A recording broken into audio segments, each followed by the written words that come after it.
Toma asiento. Buenos días a todos. Por favor, que se podamos sentar.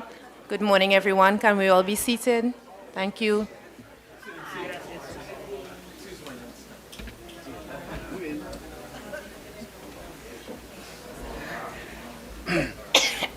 Uy.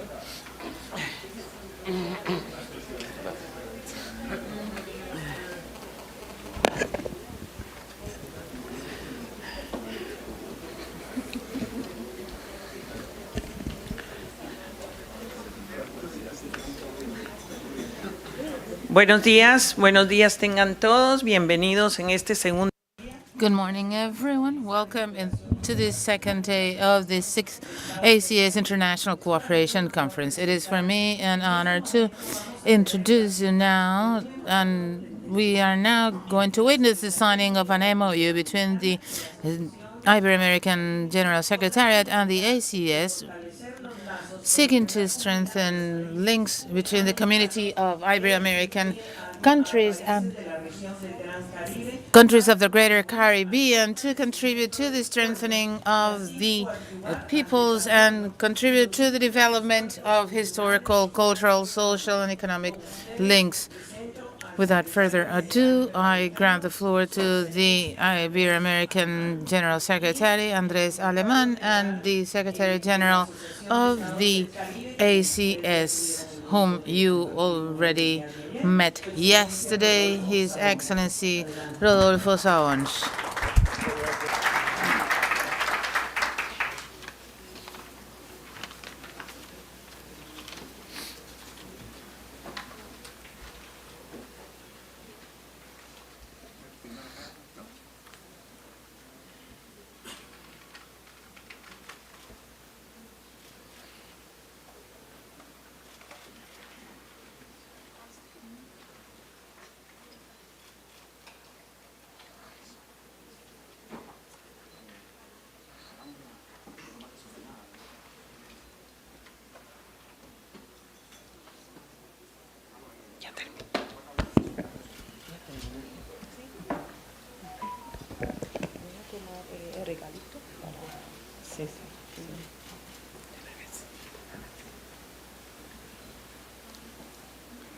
Un aplauso.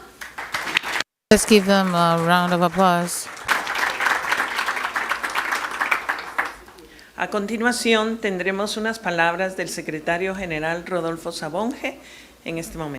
Now we will listen to the remarks by Secretary General Rodolfo Saons. Muchas gracias. Thank you very much.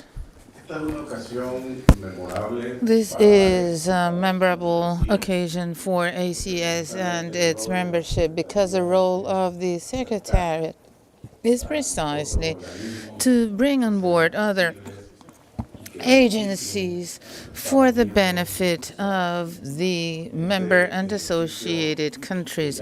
This exercise we are already working in plans for the near future because, in my view, MOUs have no purpose unless they're implemented. So soon enough, we will be making announcements on some of the activities we will be conducting with SEHIB, and I'm sure that some of them are even going to be announced shortly. We are faced with a very difficult reality internationally, but we trust that multilateralism is the best suited tool to achieve a genuine dialogue, a coordination, and to find common solutions to the common problems. Thank you very much, Secretary General. I now grant the floor to His Excellency Bayardo Paguada, Secretary General of SEHIB. Muy bien, muy buenos días. Good morning, everyone.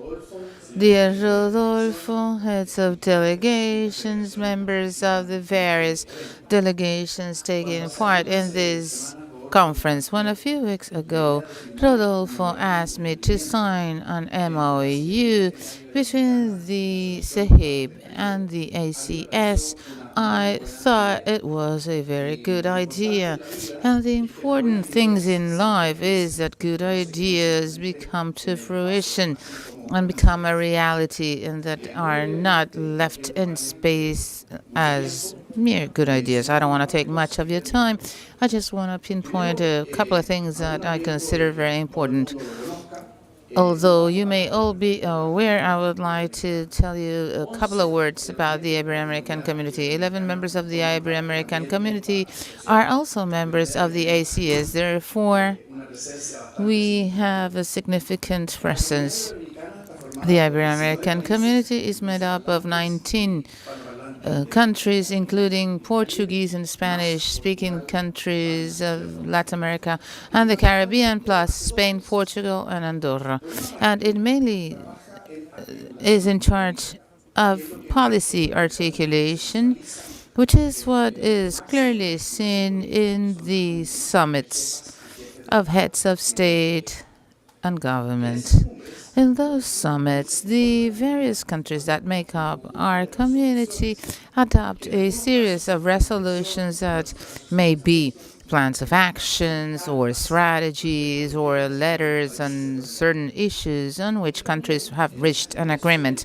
And in those events, countries also adopt resolutions vis-a-vis or concerning contingent issues that are presented as a common position to the international community. For example, everything that was carried out at the worst time of COVID-19, advocating for an open, orderly, and non-discriminatory access to the various vaccination formulas and treatments against the pandemic. So we have a policy line, a cooperation line. Martín Rivero yesterday reported on the report we regularly produce to measure, calibrate, and follow up cooperation-related issues, which are very important. It is true that we are very proud of the work CEHIB has done in this regard, and as I will point further on, one of the things I want to propose to the ACS is that we work together so that the ACS can develop its own cooperation report, which would be something quite relevant, I'm sure. So we have policy articulation on the one hand, and on the other hand, we have cooperation itself. Having said this, Rodolfo, I see a broad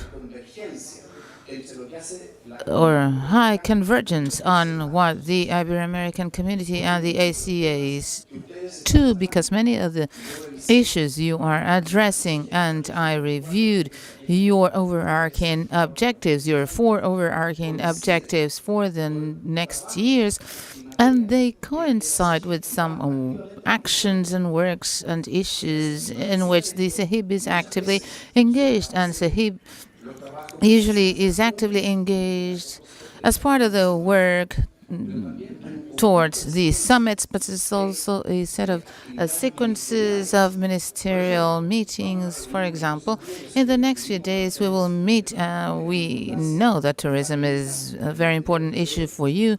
In the Dominican Republic, we will have in January or February a meeting of the Ministries of Tourism of the Ibero-American Secretariat. So as you can see, we have convergence on tourism.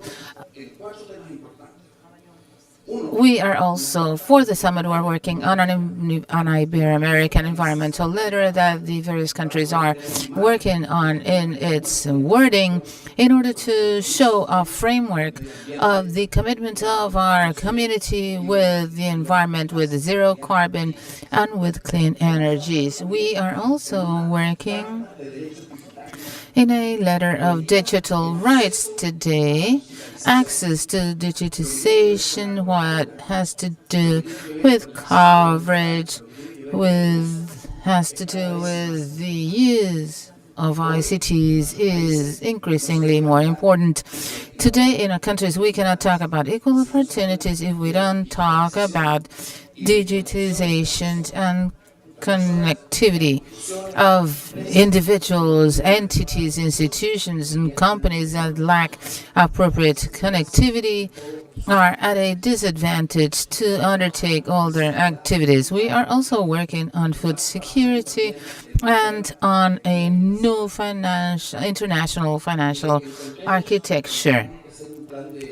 When we have to draft a plan of action, we could permanently exchange, Rodolfo, experiences and agreements and resolutions.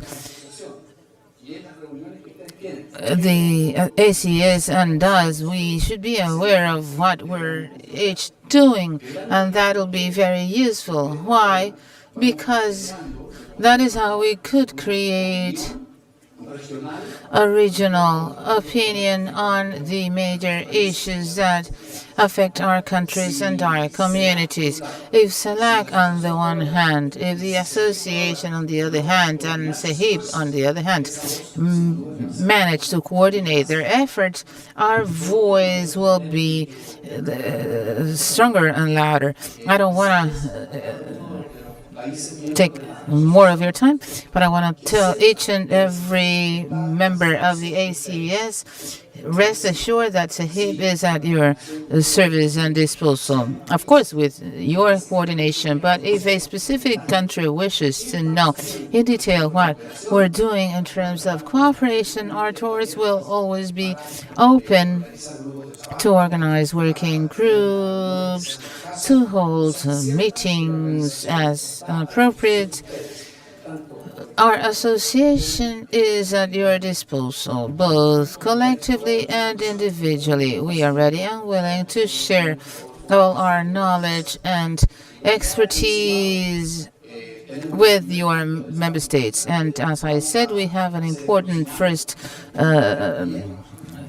joint work. We will hold a workshop next year, the first workshop.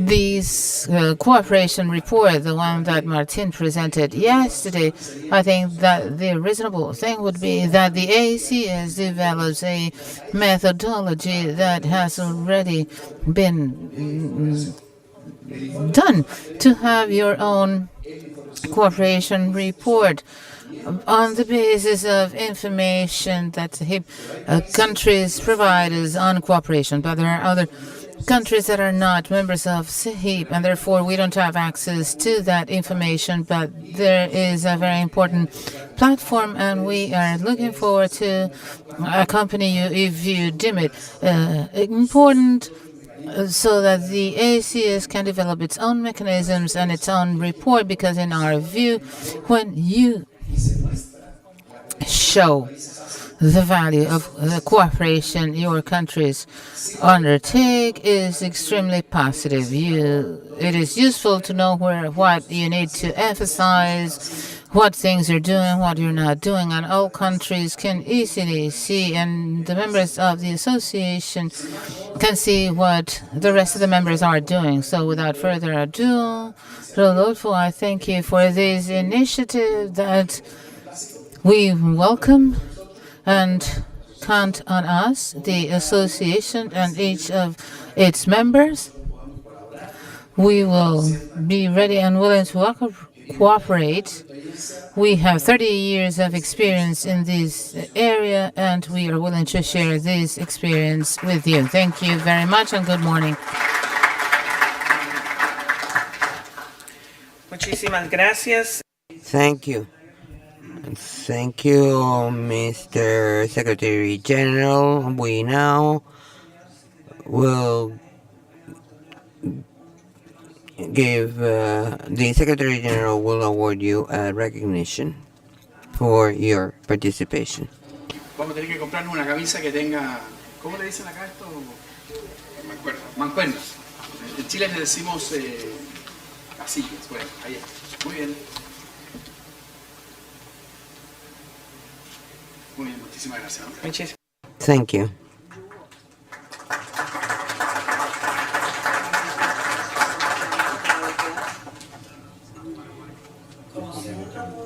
As our second item in the agenda, we invite the President and Subsecretary of COCATRAM, His Excellency Bayardo Baguala, to accompany us for signing the MOU with Katama.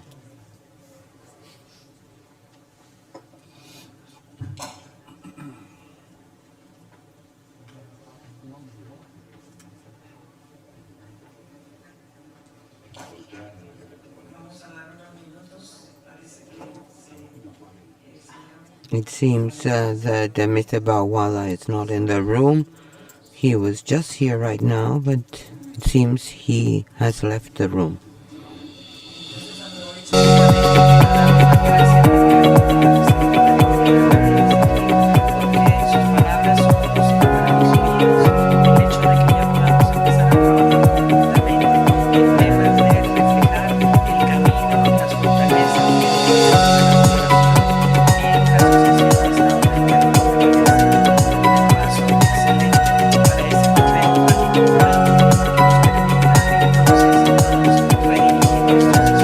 We can't hear the speaker because what we are getting in our earphones is music.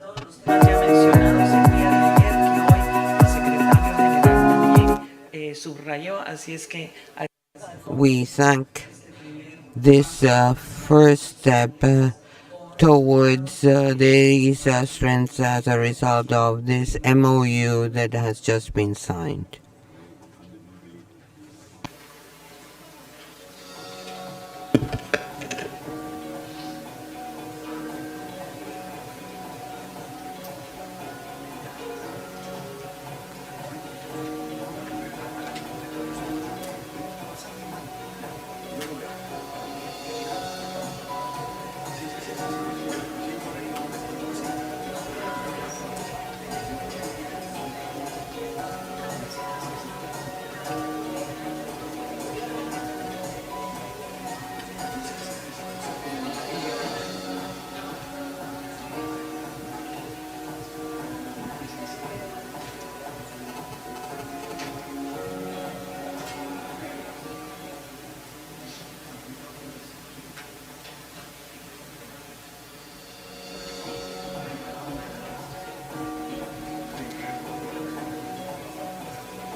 Ya está.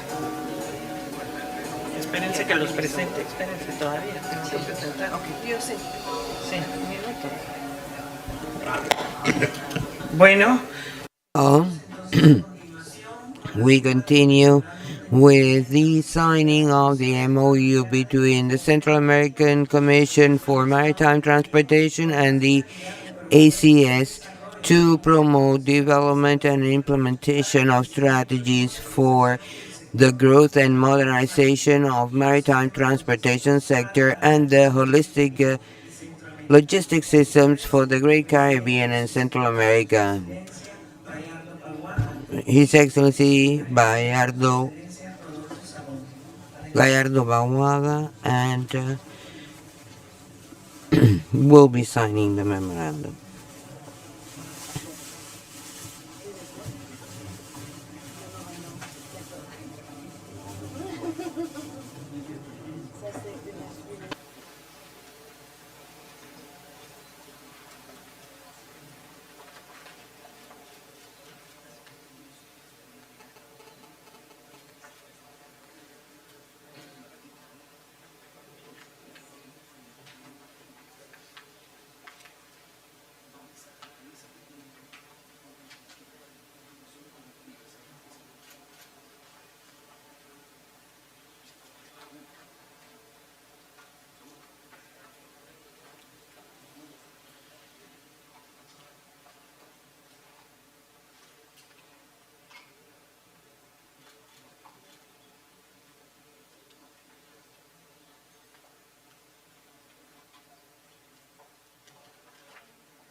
Entonces, un aplauso. Let's give a round of applause.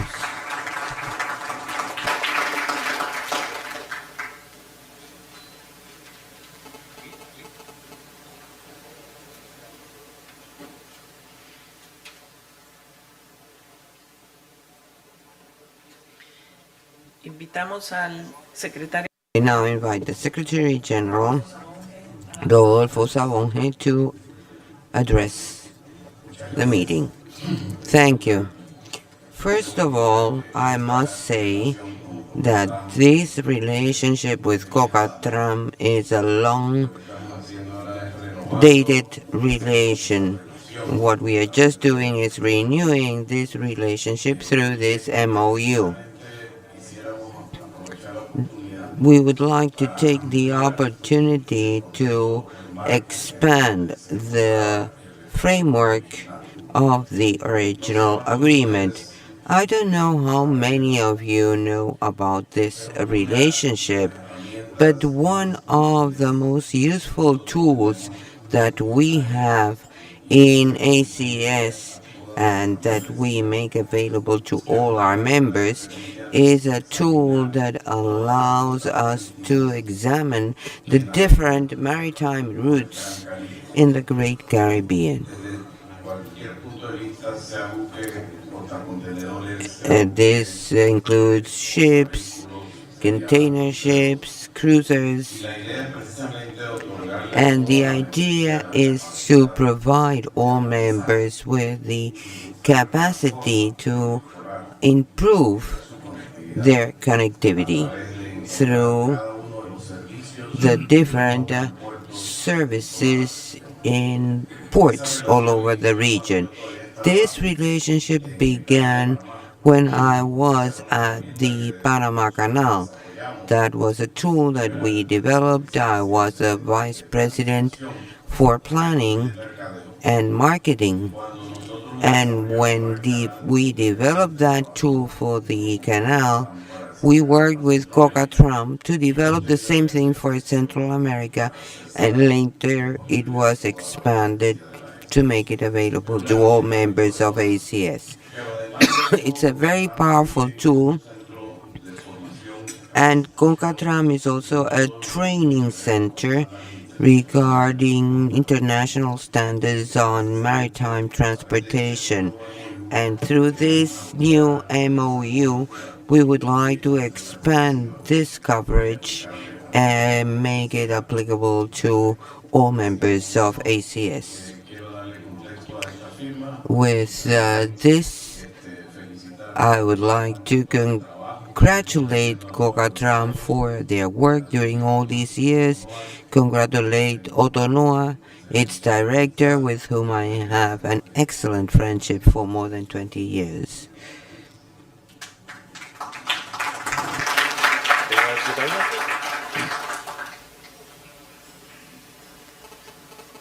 Entonces, vamos a dar. We now give the floor to His Excellency Bayardo Pawada. Buenos días. Morning.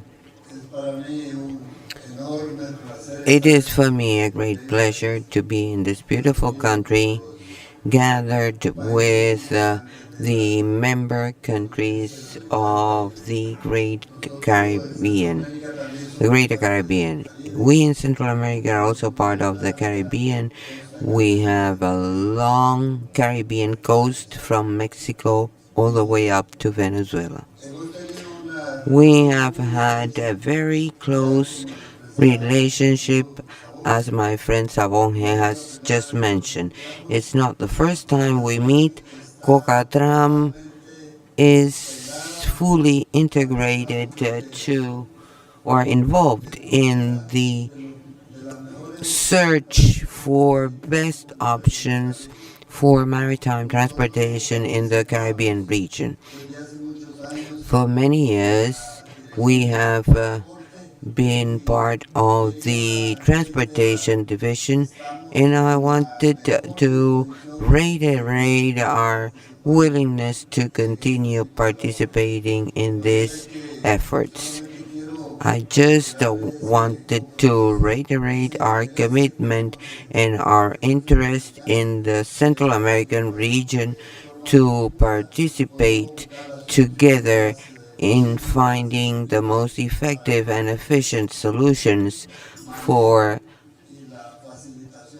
managing and facilitating mobility, goods, persons in the Caribbean.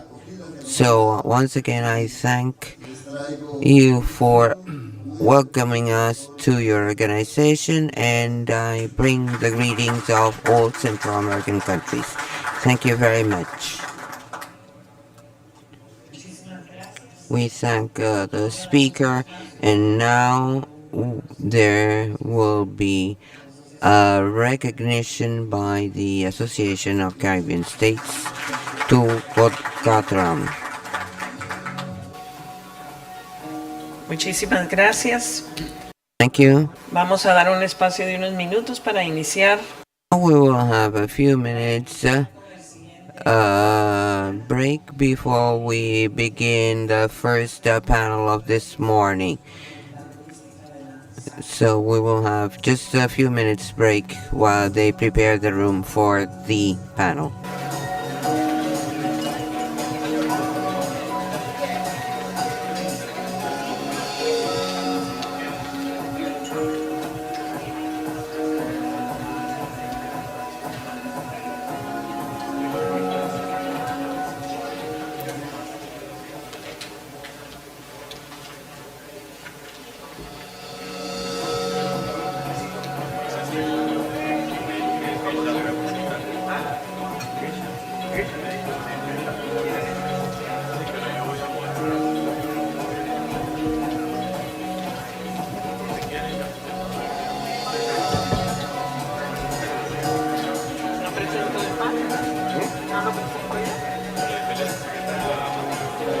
Bueno, presenta el panel si quieres. Y yo nada más.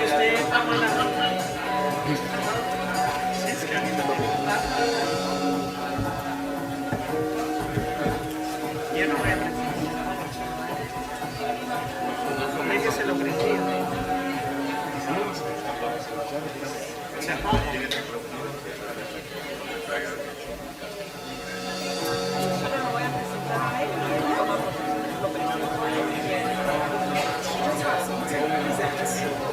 No, dice que ella lo pasó.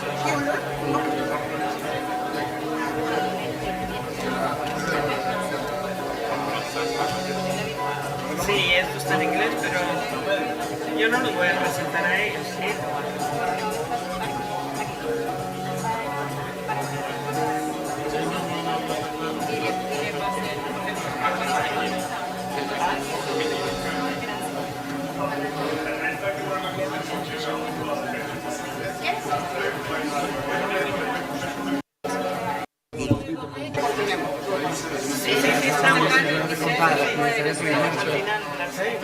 Quería preguntarle para un foro en el marco de la Feria Internacional de Turismo de Venezuela, que va a tener como tema central el Día Mundial de este año, repensar el turismo.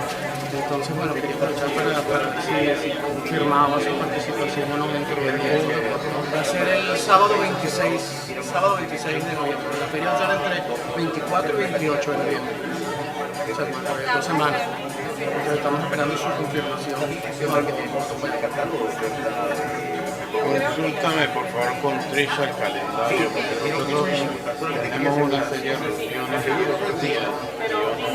Yo sé que han cambiado por iniciativa de Guatemala, pero si Trisha te dice que estoy libre, De hecho, Erika me comentó que hasta ahora ustedes confirmaron, pero si le podemos preguntar a sí, porque los cambios de calendario no los acaban de hacer. O sea, yo sé, pero sábado. 26. La ponencia sería la ponencia. ¿Y esto dónde es? En Venezuela, pero en Puerto Cruz. Pero sí estaba solo. Te agradezco por verifico con ellos. Gracias.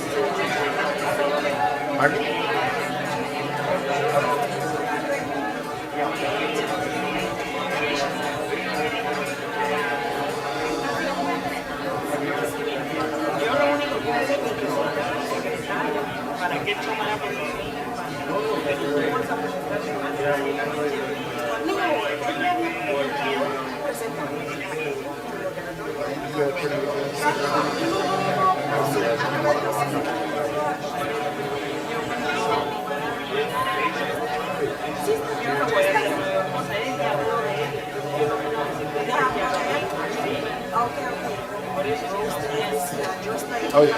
All right. On the door.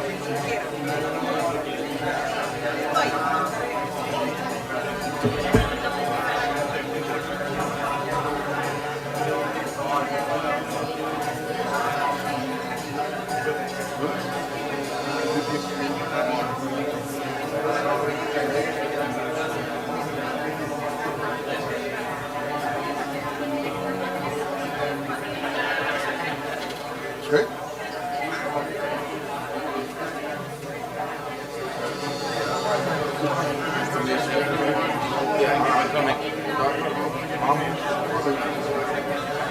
Too much by this particular, but you know we're doing a major push to try and get the countries to their financial obligations. Yeah, we are all in the same boat. That's exactly why we're doing some of these things, so we can at least have one voice, or one more voice. One more voice, one unified. But I think it's consensus. I think it's consensus. I was just in Mozambique because we were petitioning the African states as well, the African states to come along, so that we have the American Central Caribbean and states who are pushing the same thing. So we'll see excuse me. But I'll see. Okay. Sí, entonces los... Ya vamos. Bueno, es que eso... Ellos hay que llamarlos. ¿Usted quiere que yo los llame o los llame? Buenos días. Entonces... We will continue with the panel on strategical recovery for sustainable and safe tourism in the Greater Caribbean region. We would ask you all to take your seats so that we can start with our panel. Could you kindly take your seats, please? Muchas gracias a todos. Thank you. Once again, thank you. Welcome and good morning to all of you. Now, as I said, we will have a panel on strategic recovery for sustainable and safe tourism in the Greater Caribbean region. Our moderator for this panel is our Secretary General Rodolfo Sabonge, who has already talked about his experiences in strategic perspectives, market research, and competitive intelligence in logistics, transportation, maritime development, and ports. Secretary Sabonge led the planning areas for more than 15 years, planning, marketing development of the Great Panama Canal. During his mandate in Panama Canal, he led the transition from United States to Panama's government, and then he led different studies regarding economic impact that justify the expansion of the Panama Canal. Mr. Sabonge is now the Secretary General of the Association of Caribbean States and will be moderating this panel. We welcome the members of the panel of this morning, and we begin with Dr. Oscar Ruedas, Miss Kathleen Pittman, who will also be part of this panel, Mr. Orlando Enrique Sánchez León, Mr. Lázaro Guzmán Lastre, and Mr. Alexei Torres Velázquez. Could you all kindly come to the front and so that we can begin our panel? Thank you. Thank you all for being here with us. Now, we give the floor to the Secretary General, Mr. Rodolfo Savonji.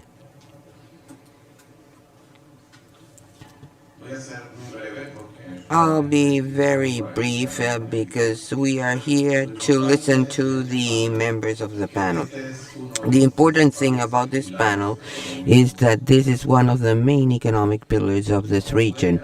And as you may have observed yesterday, tourism is closely linked with climate change, with risk reduction, disaster risk reduction, and obviously in this particular case, to talk about sustainable tourism, we must make sure that that wonderful industry that generates so many jobs do not affect the environment nor the culture and diversity of our people. Quite the contrary. That is the main attraction of tourism in this region. It is our responsibility as members of ACS to make sure that all members follow the same regulations and adapt the way in which they exploit tourism in a sustainable manner so that it continues to be a source of economic benefit for this and future generations. So without further ado, I'll give the floor to Dr. Oscar Ruedas, Executive Director of CAF, who will provide us the vision of such an important regional agency on this topic.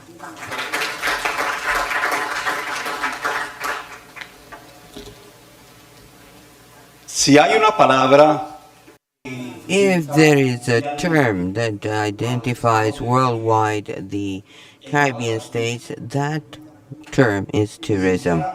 And if we would seek a term to identify tourism worldwide, that would be beach.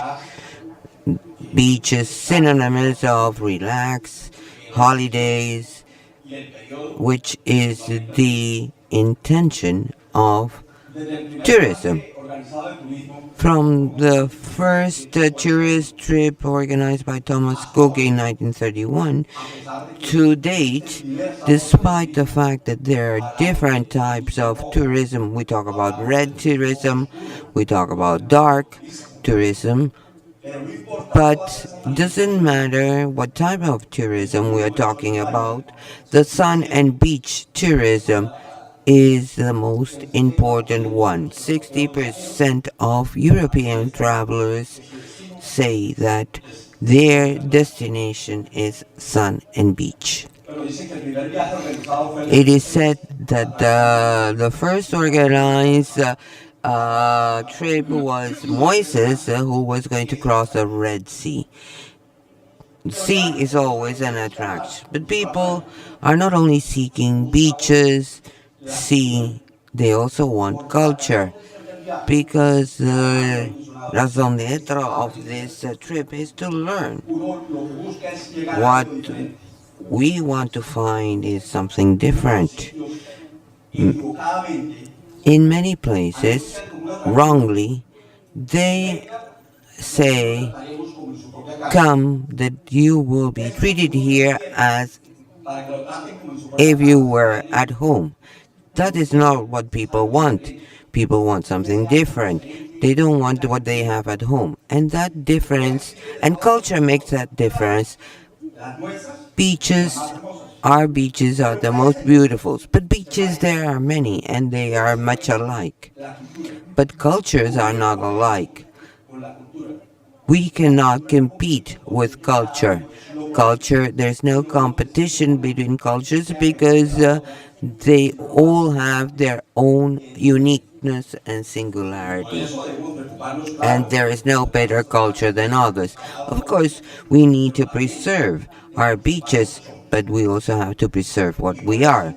And that is why we must have a clear idea that the Caribbean is not only beaches, it's a rich culture. It's a combination of many things. It is a culture of music, of food, and it is a happy culture that identifies and attracts the visitor, the foreign visitor.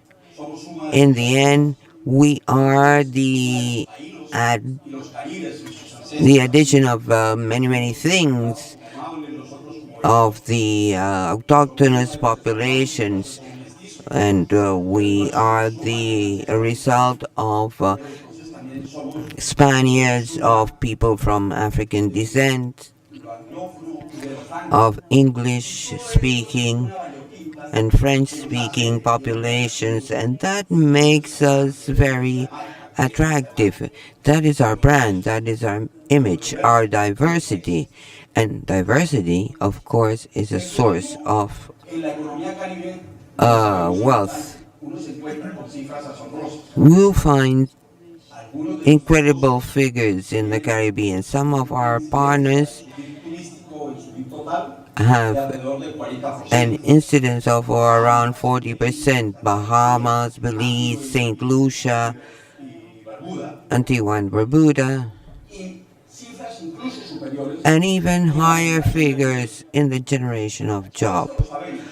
These are known facts, but do we take care of this? Do we preserve this?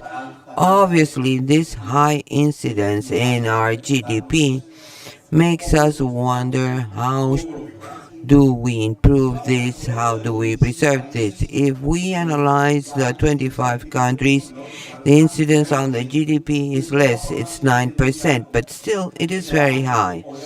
And it is less because obviously economies like Mexico and Colombia have less incidence of tourism in their GDP, but it is among the highest around the world. We underwent a very difficult time with the COVID pandemic. We all lost. And the most affected sector was the tourist sector, undoubtedly. And the most affected region, the Caribbean, for the incidence of tourism in our GDP. But we must thank for the resilience of tourism. Out of the 15 countries that have recovered, 5 are members of the ACS. Salvador, Honduras, Dominican Republic, San Martin, which is an associated member, Colombia, are among the countries that have surpassed the figures in 2019. This shows our capacity to recover, but that doesn't mean we can feel happy. We still have a lot to do. CAF is the Central American and Caribbean Development Bank. CAF was the acronym when it was the Andean. Pero eso ya trascendió. Por eso pasamos a llamarnos fostering bank, but today we have 19 members in the region, plus Spain and Portugal. And out of these 19 members, 12 are members of the ACS. This means that you are the majority. On the other hand, out of the 25 members of ACS, only 12 are members of CAF. So for us as a bank, this is an excellent opportunity to work with you as partners or members. The bank had a return of $14 million last year. The Central American Bank only 2 million, and Big only 23. But let's talk about CAF and tourism. Of the $12 billion in its history, only 2 billions have been used for tourist projects. That means only 1%. But that will change. The new line of our president, Sergio Diaz Granados, is that recognizing importance in the economies of our countries and the increasing importance in the future, because one of the good things is that one of the good things of COVID-19 is that people said, what am I doing staying at home when there is so much things to discover and learn? People want to travel around the world, but people don't want to go anywhere. They want to go to a place that reminds them that this world is fragile and that has to be preserved. And what better place than us, the Caribbean? So the first news we want to give you is that within this new emphasis on tourism, we are going to open a tourist division in CAF after December 1st, located in Dominican Republic, in the heart of ACS.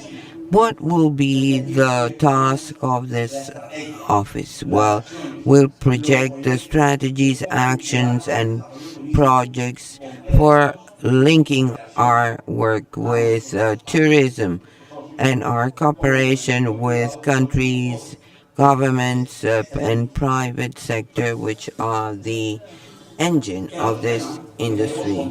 Another aspect I wanted to mention is that this tourist division will be part of the climate change management. Today, it is climate change. The future of the world is cannot be separated from the term tourism. I don't like to say sustainable tourism. It's just tourism. Tourism has to be sustainable, otherwise it won't be tourism. Sustainable is a condition, it's a noun. Why don't we talk about sustainable agriculture or sustainable economy? Because everything has to be sustainable. A hotel in the heart of Mexico City is sustainable because it works with clean energies, because it works or it deals with waste management. So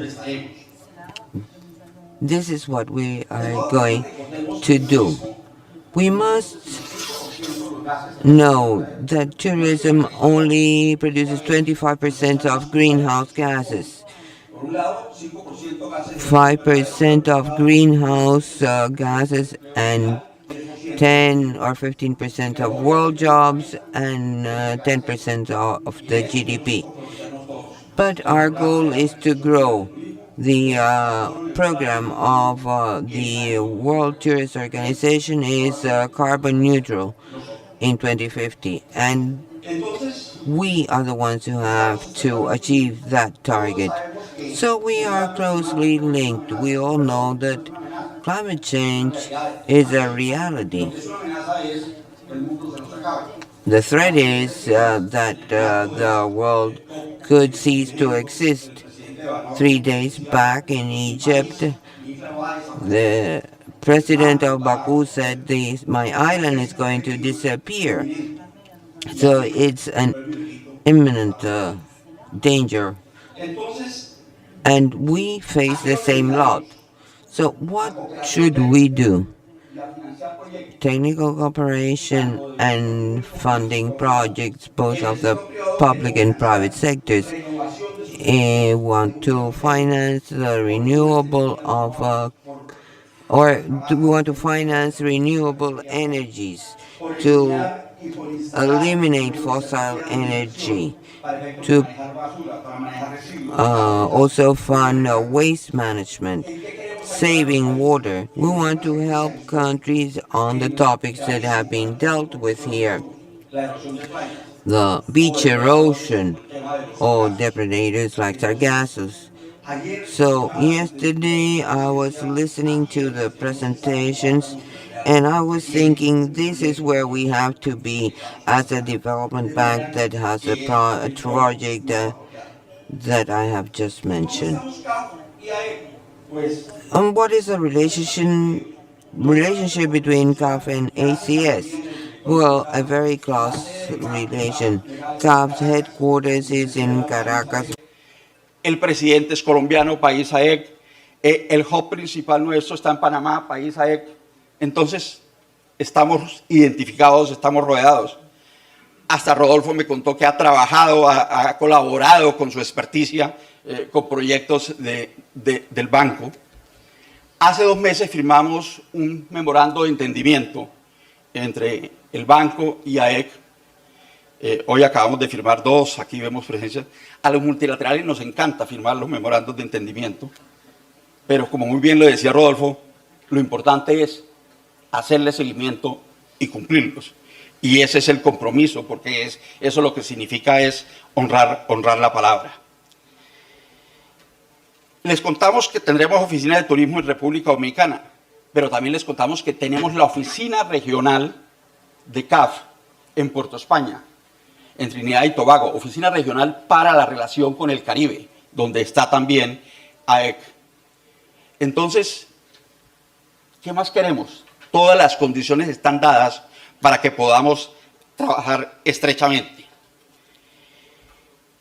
Le hemos manifestado en una reunión que tuvimos esta mañana con Rodolfo y con el liderazgo de nuestra secretaria general Alejandro Claros, aquí presente, la intención de CAF de suscribir y cumplir los requisitos para ser aceptados como miembros observadores de AEC. Es un paso que tenemos que dar inmediatamente. Le hemos contado también como nuestra voluntad inmediata de cooperar con algunos países de AEC que han sido muy afectados recientemente por los huracanes. Ahí queremos estar presentes. To be present. In September next year, we will be leading a meeting in Santiago de Compostela of all Latin American and Caribbean ministers, members and non-members of CAF, with the European community under the chairmanship of Spain. CAF will be the leader, CAF will organize and will invite you to be present as only one force so as to coordinate cooperation with the European Union and the public-private partnerships that we so much need to attract investment for the development of tourism. Next week, CAF President and the Secretary General of the Association will be meeting in Port of Spain, and we will be talking about economic and touristic perspectives of the region, or prospects of the region. So let us take the opportunity of this relationship. Climate change and tourism is essential link, and tourism can play a very important role. Generally, we speak about the supply, what hotels have to do, what countries have to do, what destinations have to do. Very little we say about what tourists have to do, and they are the main responsibles. And who are the tourists? Us. Here we are in this association, but we're also tourists, we're also travelers. What has been our behavior? We say, please don't change the towel every day. Please don't change our bed sheets every day. I prefer to have the same towel for 4 days, like at home. Then we talk about climate change and talk about responsibility. We would want a towel changed every day. To conclude, I want to ask each other, what do we do? Paolo Giordano is an Italian writer. He wrote a very successful novel, which is The Solitude or Loneliness of the Prime Numbers. He was very timely. In April 2020, he wrote a book entitled In Times of Contagion. During the outbreak of the COVID-19 pandemic, and he says, I'm not afraid of becoming sick. However, I'm afraid of everything that contagion can change. Discovering that the structure in which the current civilization is based in will collapse because it is simply a mirage. I'm afraid that everything will be in vain. I'm afraid that this terrible situation won't bring about any change in us. Fortunately, our civilization did not collapse, but have we changed? Are we still the same? I don't think it is natural that we don't change after such a huge warning. Thank you very much.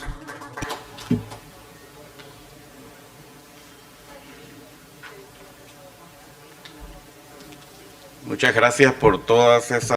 Thank you very much for this wonderful news, which is precisely the purpose of this type of forum, that we share good news and common solutions to our common problems. Now we will watch a video on the Global Council on Sustainable Tourism, which is one of the main international organizations dealing with this topic. I don't know whether the video is ready, by Kathleen Pittman.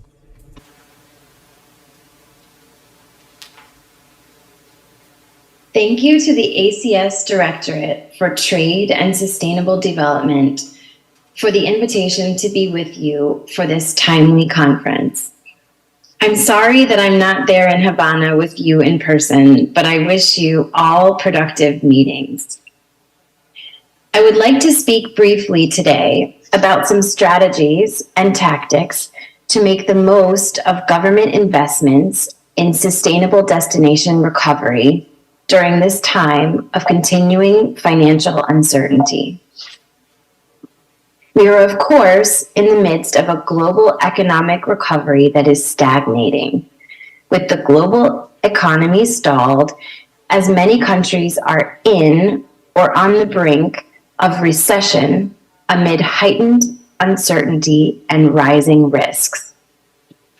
In this context of high inflation, high debt, rising interest rates, and elevated uncertainty, government budgets are strained, and yet governments are called to invest in helping our communities recover, and especially to build resilience to future shocks, which are increasingly likely.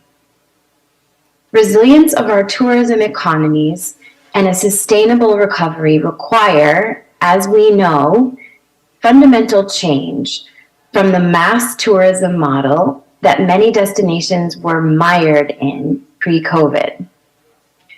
Resilience to future shocks will involve strengthening intersectoral linkages, especially between agriculture and tourism, to both build food security and add stability and experiential richness to tourism. Resilience also calls our tourism economies and local businesses to broaden and diversify revenue streams like never before, including a greater focus on domestic and regional tourism and customers.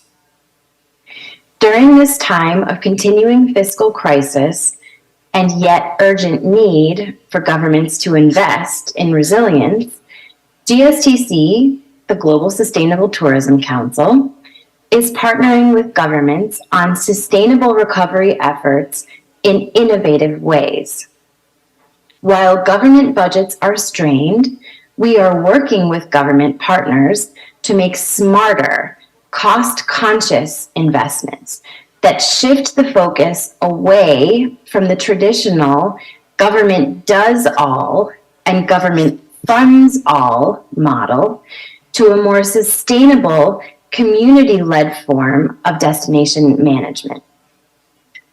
GSTC is working with government partners to play more of a convening and supporting role as we design programming together that empowers civil society and private sector groups to take the lead on local recovery initiatives. We are working with ACS member countries on strategic capacity building programs that establish multi-sectoral destination stewardship councils and prepare these civil society groups with the training and organizational structures they need to plan and manage their own destination initiatives. GSTC is working with these community-led local movements to reshape and strengthen more resilient forms of tourism.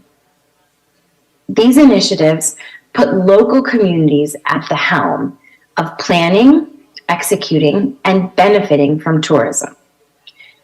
A key mechanism to this approach is the setup of legally incorporated civil society organizations that can raise funds for their own community initiatives, relieving pressure on the government to fund destination planning and management on its own. This community-led destination development model installs a capable partner to work alongside government and with government and to supplement government resources for destination planning and management. The result is stakeholder-led development and management guided by the GSTC destination criteria, producing better quality tourism that meets visitor preferences for naturally and culturally rich, immersive, experiential connections with communities.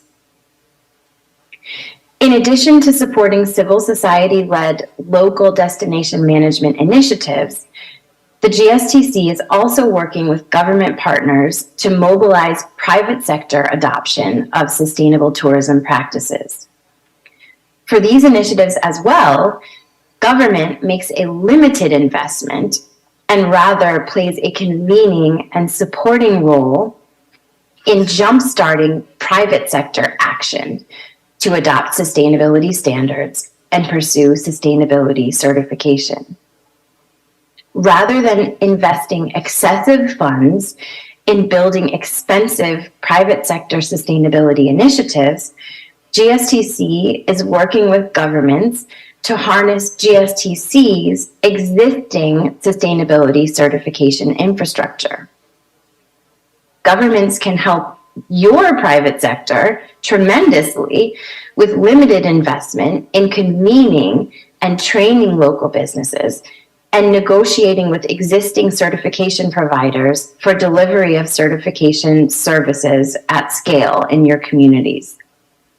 This is a cost-wise way for governments to help your local tourism businesses take advantage of the growing opportunities within the marketplace that are available for local businesses that are certified sustainable. For example, opportunities with the cruise lines and other global travel companies that GSTC is partnering with to incentivize local businesses and destinations to pursue and achieve GSTC sustainability certification within these large multinational global companies' supply chains.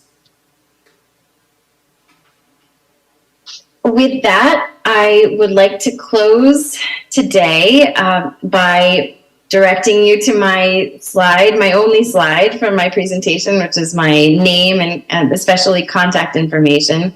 If you would like to learn more about how the Global Sustainable Tourism Council is partnering with ACS member countries on cost-wise and efficient programming to empower private sector and civil society-led destination management initiatives for a better recovery of destinations, I encourage you to contact me, and I appreciate the time today. Best wishes.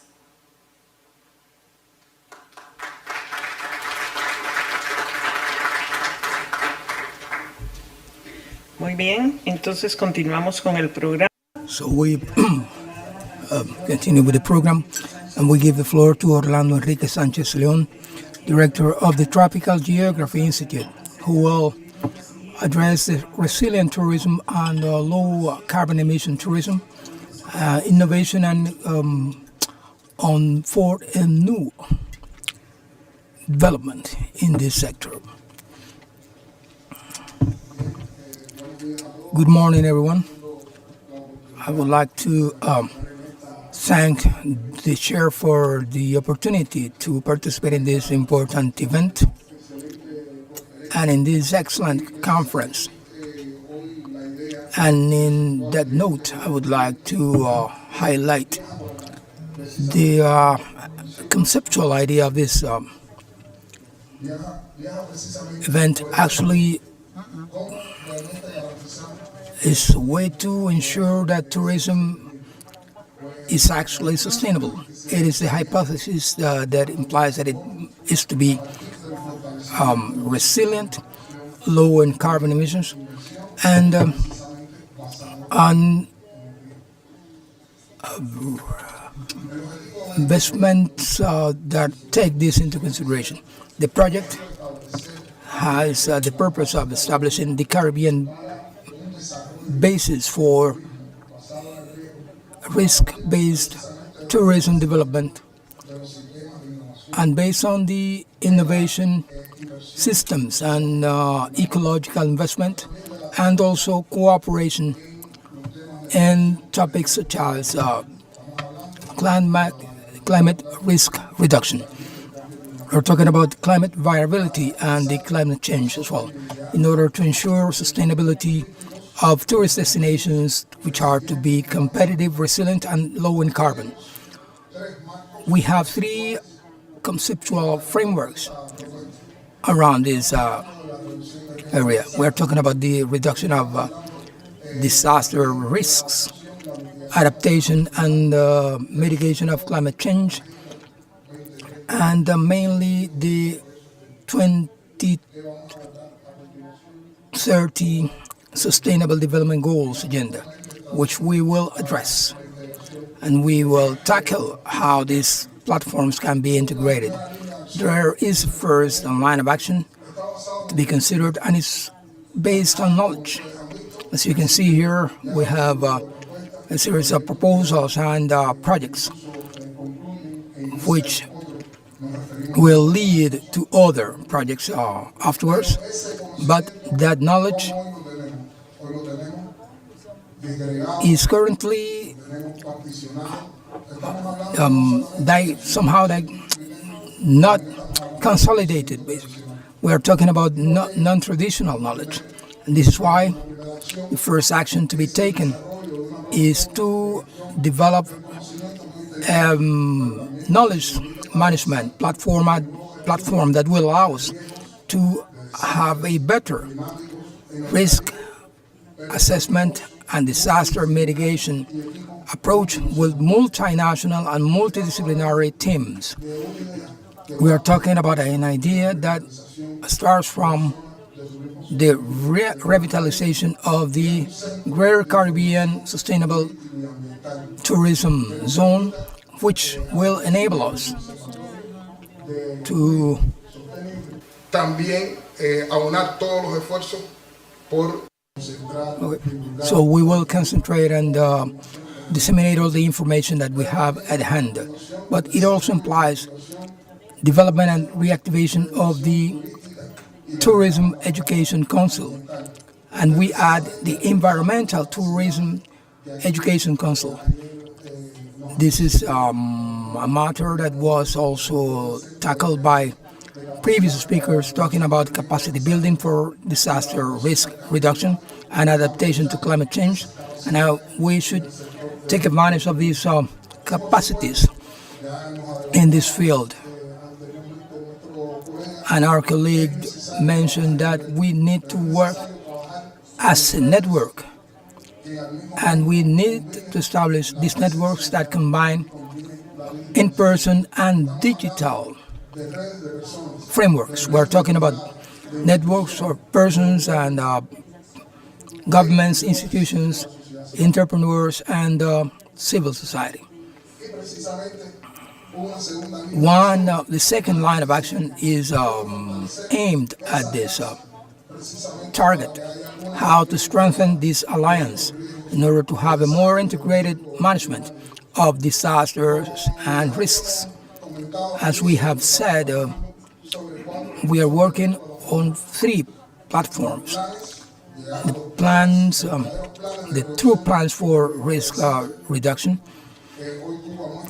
Cuba shows can actually showcase a very good experience on the matter, and we're still working in plans for the adaptation and mitigation to the climate change. We consider that there cannot be a climate change adaptation program without considering these elements, and mainly the integration of these tools for the formulation and implementation of the local development strategies.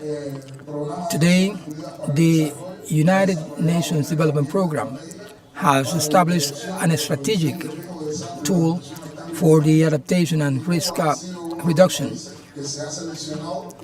of natural disasters, and Cuba has been chosen for the implementation of these tools tailored to the Cuban context, and this has been implemented by means of cooperation projects with the UNDP in 4 sites and across the Cuban geography. One of the key exit elements is the implementation, indeed. The transfer of the best practices and technologies for a progressive transformation of infrastructures and services in tourist destinations. But it also starts from the financial cooperation. There is a proof of a structure and an architecture for the financing of these matters. But in many cases, our countries cannot access many of these existing opportunities because we do not know the sources on how get to these sources. Also, the fact that there are complex protocols to gain access to this funding. We are working in this idea, trying to actually foster integration. We will be working with clean technologies, decentralized technologies, and mainly nature-based solutions. The Caribbean possesses all the ability and capability and strengths to move forward in this endeavor. But as a follow-up element, we propose a monitoring and assessment system for sustainability. There are previous projects seeking to tackle these indicators, and based on these indicators, we will be able to set up a system that will enable us to provide follow-up to sustainability from the start to finish of the project. We were talking about 4 impacts of this project. Reinforcement of cultural identity of the Caribbean and also its diversity. progress in tourist-related and environmental-related education, strengthening of cooperative governance, and the protection of biodiversity, biological resources, energy, water resources, as well as pollution reduction. There cannot be sustainable tourism if greenhouse effect gases are still emitted. We should also tackle critical services such as waters. We are talking about white, gray, and black waters. We are talking about energy and also in terms of logistics at large. And we believe to propose actions that are a precondition for these purposes. This is a project that will include a process that requires a great deal of socialization and the project profile, including at least the majority of the association's member states. We have been working and we have been lobbying in the implementation of this project, and we say, okay, we have some part of the funding is a complex fund that requires co-financing and the maturing of the proposal. But we would be talking about the establishment of a multinational team, a multidisciplinary team for the formulation of a conceptual note. And with this integration, we would also include and establish synergies with other projects that have been previously mentioned connected to this tourism, resilient and low in carbon tourism. If we are able to reach this goal, we will build bridges of transformation for sustainable tourism development. Thank you.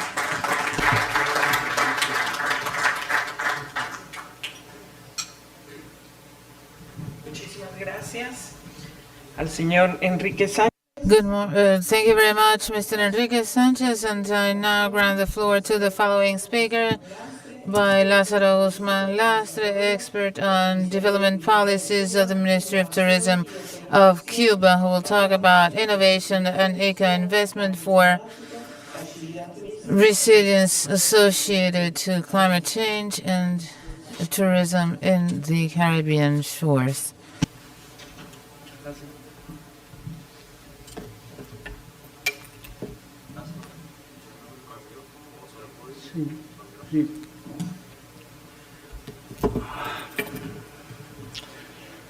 Señor secretario general, muchas gracias.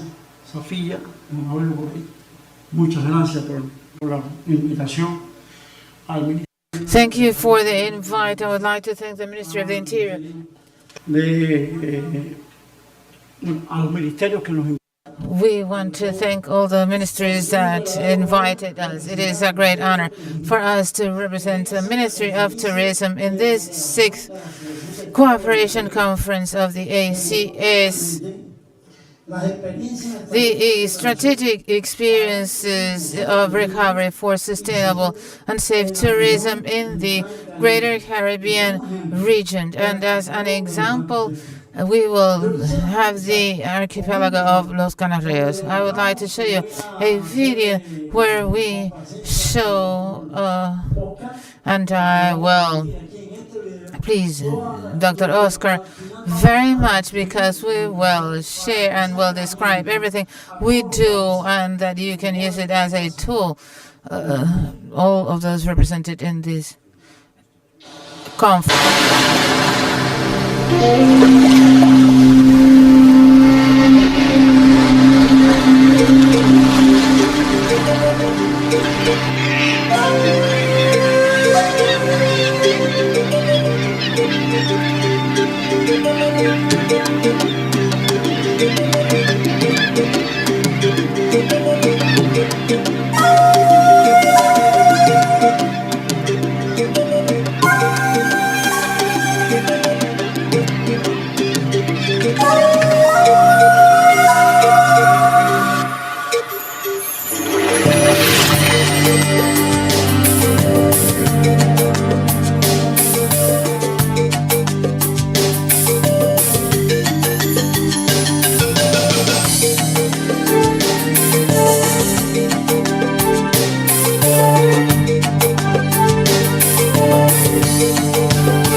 Pura cultura, Oscar.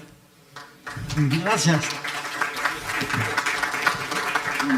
Bien, el archipiélago Canarreos. The Canarreos archipelago is located to the south of the main island, west in the Caribbean.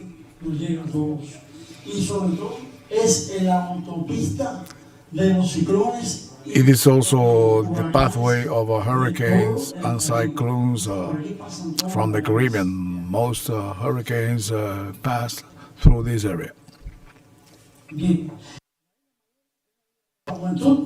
The bigger island there is the Isle of Youth, and to the east of it there is Cayo Largo, which is a main tourist resort. It has over 100 islas and keys. That is the Canarreos archipelago.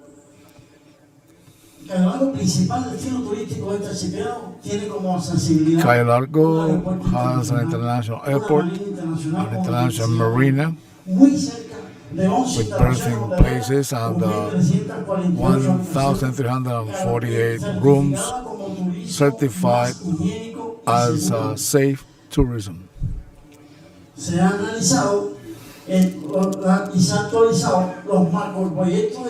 We have updated macro project studies on vulnerabilities and risks, as it is the Sun and Beach resort that is the best in Cuba, Playa Sirena, Playa Paraíso, and the third one, and they have ranked among the best in the world. The early warning system keeps the people and all agencies, and there is early warning system, including the information stage, then the cyclone alert, stage and the alarm phase. From the formation phase, we go to the alert phase, and everybody is evacuated from the key. Then we evacuate workers, beginning with women, and they are placed in a higher ground with flexible trees to avoid losses. We also bring boats to the mangrove areas to protect them from the hurricanes and cyclones.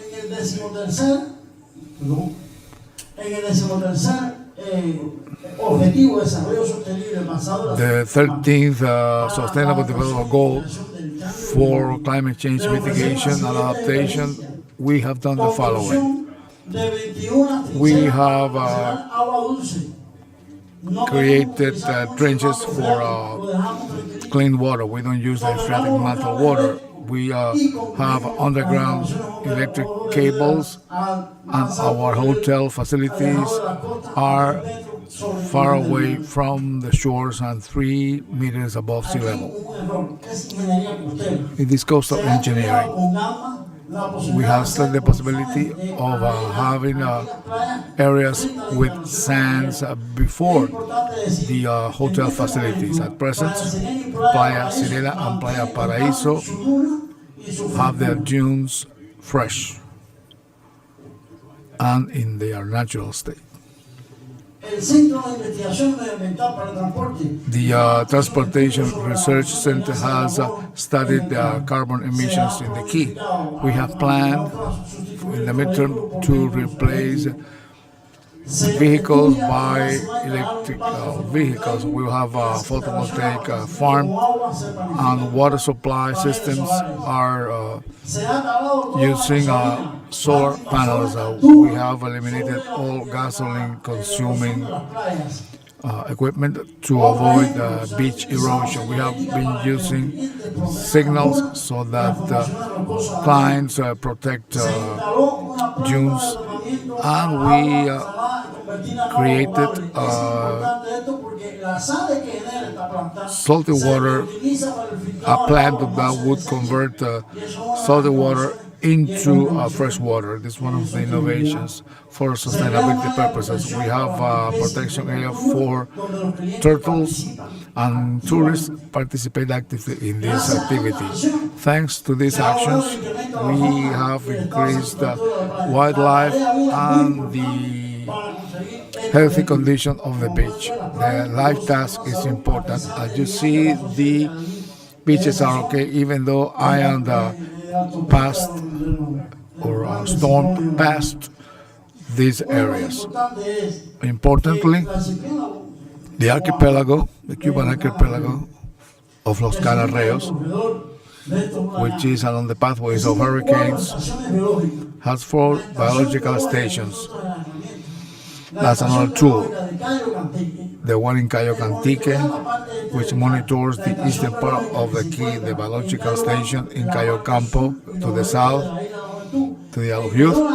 In Nueva Gerona, we have another station, and the Punta Flores National Park, there is a biological station that is planting corals, and the whole purpose is to keep the ecosystem healthy, thanks to all the work being done to mitigate climate change effects.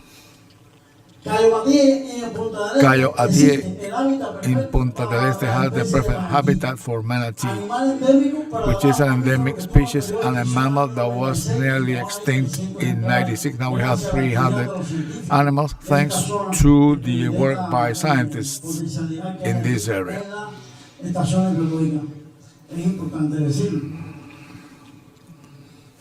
Vean la biodiversidad. ¿Cómo? This is our biodiversity that's multiplied and expanded throughout the Canarreos archipelago, particularly since 1996. The Aluviud, which includes the Punta Frances National Park and the San Felipe Keys National Park, has a special area of the Daniel Lagoon.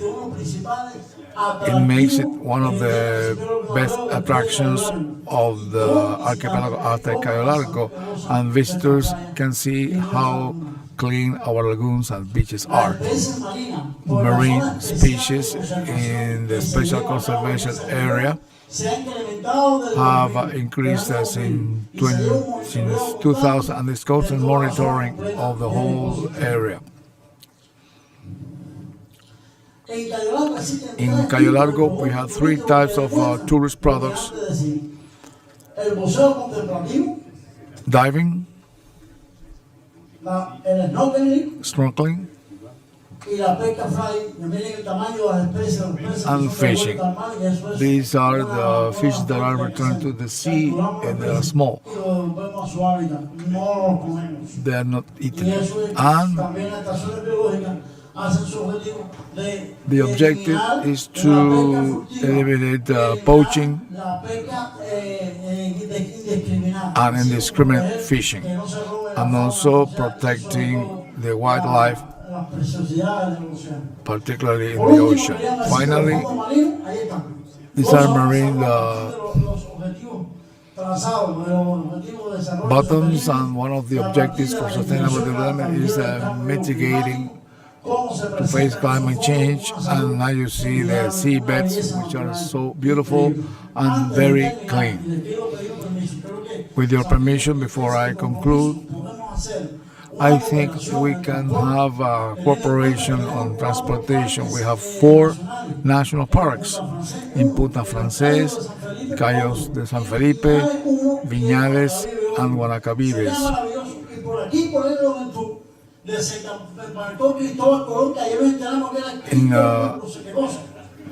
In Christopher Columbus landed here. We heard his Italian name yesterday. It would be good to have your visit. Before we came here, we were told that Cayo Largo will be the venue in 2023, May 2023, of the first World Championship of underwater photographs, to be held by the World Confederation of Underwater Activities. The Isle of Youth in the Punta Francés National Park will also be the venue of the first championship of apnea with 400 participants. In the video that we will show you, it is not mentioned, but I have just been told before coming here. We invite you to participate in those wonderful activities. En aguas cubanas se celebrará. In Cuba waters, next year we'll have the World Championship of underwater photography. And the World Championship of apnea.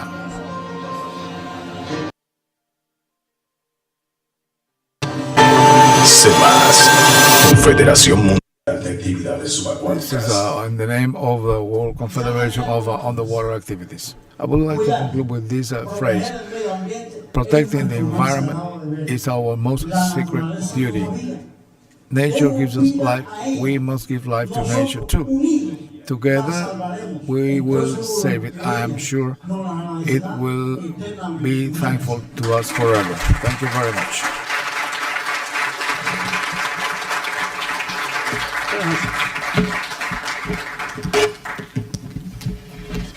Lo que más me anima.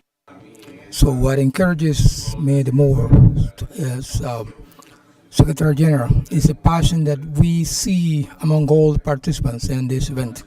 It's not just the personnel of this year, but also the members, the associates, and after these presentations, I know that we all change our trips, plans, and you will stay 1 week longer. There is much more to see in Cayo Largo. I have been there already. We are almost closing.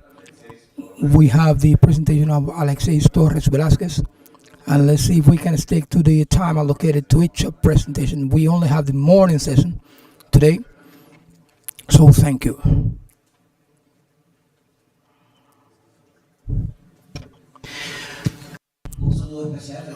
Special greetings for our hosts and our guests. First of all, to be a host of this event, Packard Hotel in Santiago Iberostar. It's a Spanish company, but based in Mallorca, and we are not going to be talking about what we are as a product. You already know what our product is, and we hope that this continues to be an invitation to know Cuba. To Cuba, we are here to comment. According to what Oscar and Lázaro mentioned, we are gonna say that Iberostar explains that we are pioneers with the wave of change, a campaign that has been in place for 5 years, allowing us to save customers and tour operators, connecting them to the protection of our oceans. 80% of us look at the sea. The experience of our customers look at the ocean. But I want to talk about our dynamics. Iberostar Hotels and Resorts wants you to be on vacation, but you to be also in touch with nature. We live so fast lives that we at times believe that taking vacations is go to a high rise and visit a beautiful city, but watching the ocean, going to the ocean is always good. Iberostar makes us close to nature. We remember the smell of wet land, also the ACS sunrise. We see the children from all over the world. We cannot know how to describe how they communicate, but indeed they do. We teach cuisine, we teach yoga, and we also teach children to protect the environment. And last but not least, is eating healthy, eating authentic.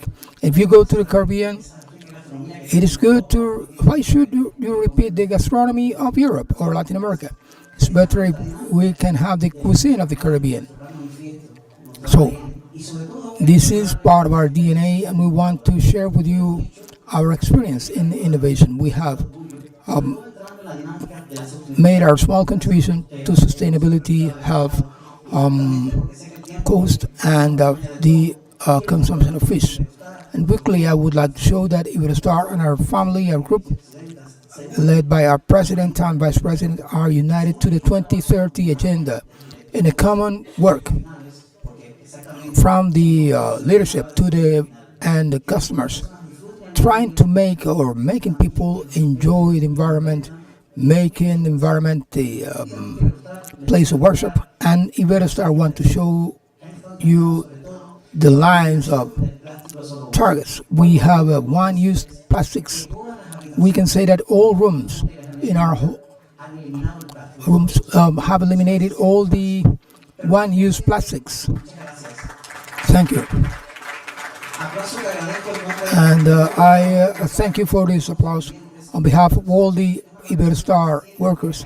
We know that a 7-day, 14-day vacation in the Caribbean imply a great use of mini doses and other plastic-related products. Iberostar is committed to eliminating this kind of products. We can show how things were before and how they are now. The presence of dispensers, the elimination of the famous plastic bottle that we see so much, and we know that it actually hurts the environment.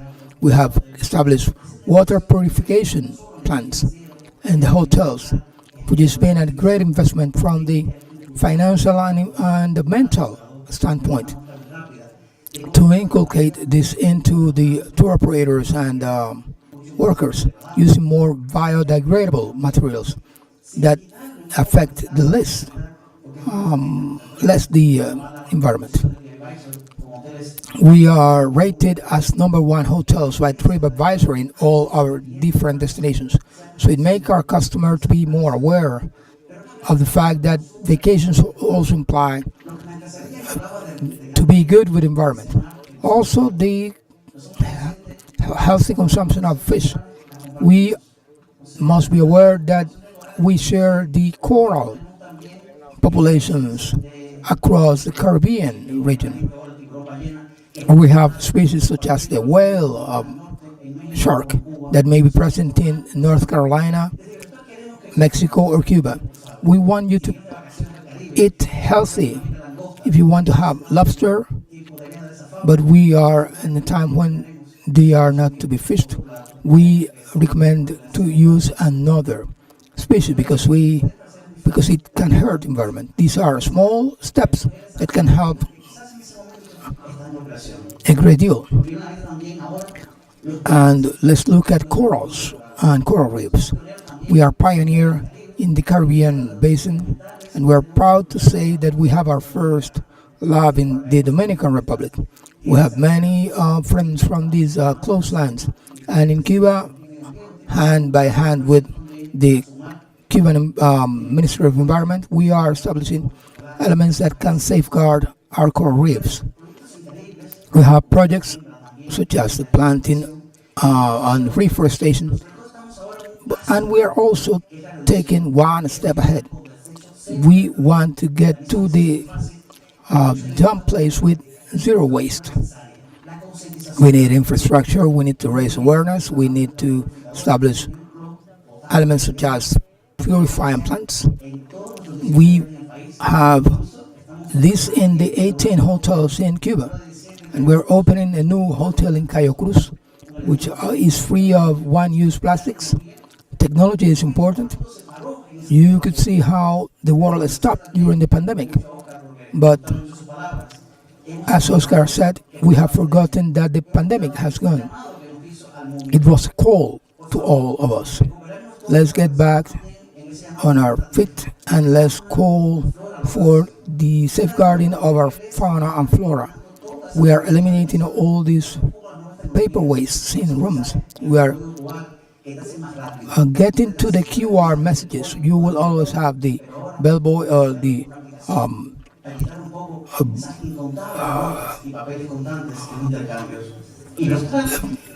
service persons, but they will always be there to assist you.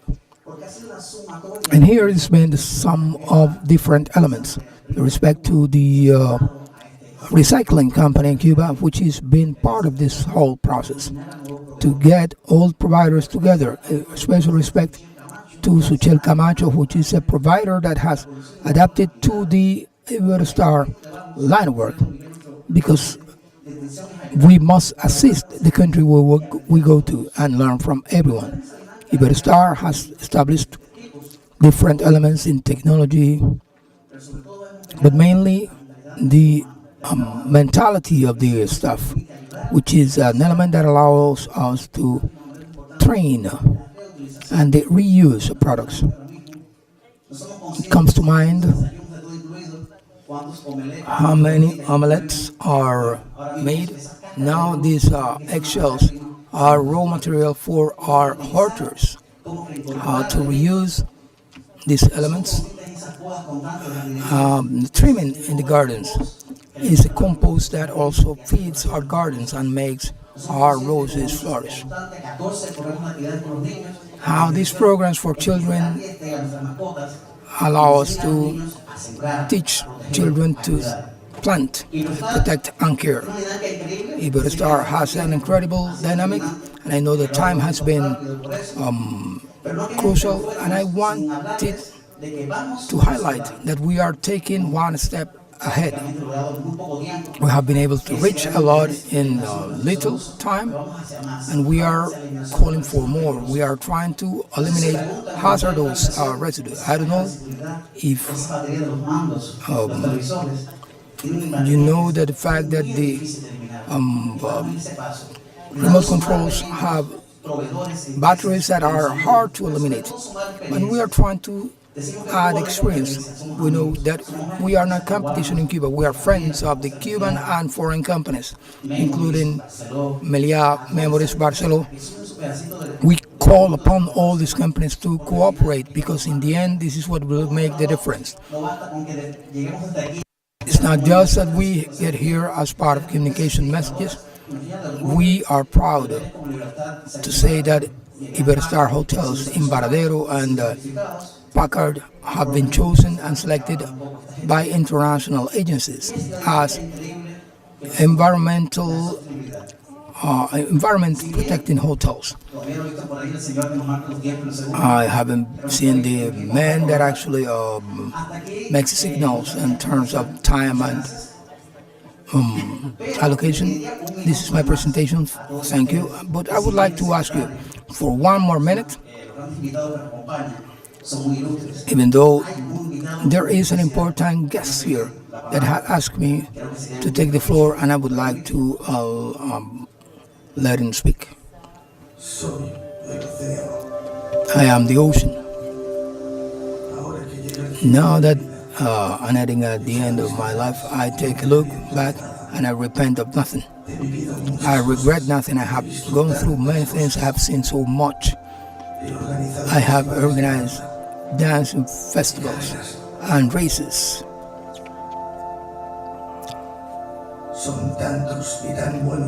There are so many good memories that allow me to better withstand these tough times.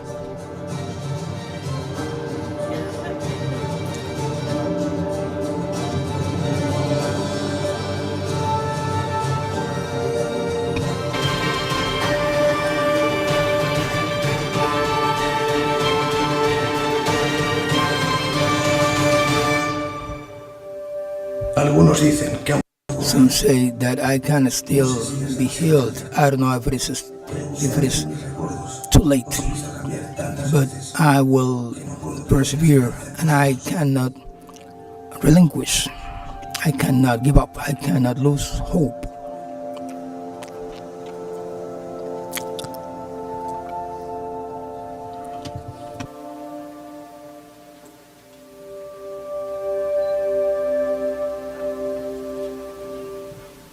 En nombre de los océanos. On behalf of the oceans, thank you very much.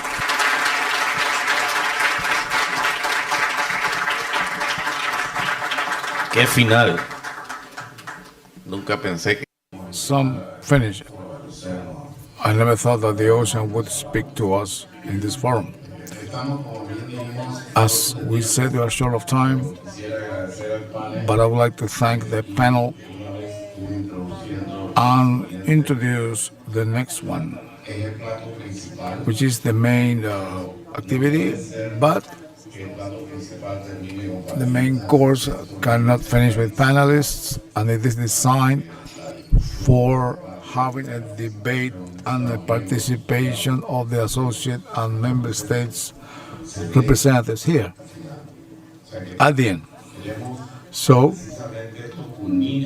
we want to finish the session with an open dialogue with the participation of all those who would like to air their views, because at the end of the day, that will be the end of in-presence meeting. You cannot do this virtually. Virtual meetings should be left behind, and we know that the most important thing will not be happening just here in this panelization, but in networking, in the coffee break conversations and during receptions and lunches. So to start, I'd like to thank the panel. It's been an excellent panel. They have given us very good news and shared with us exceptional experiences, including those of Cuba.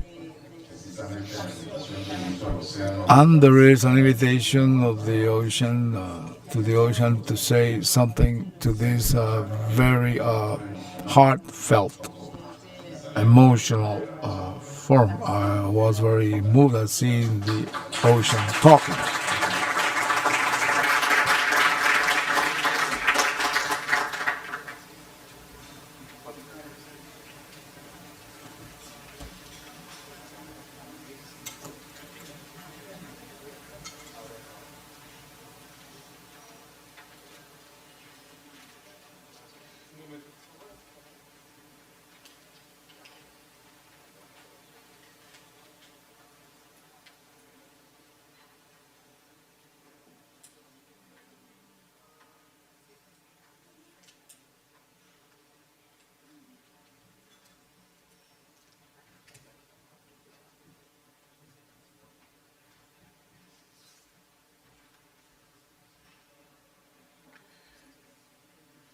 Yo tengo unos slides.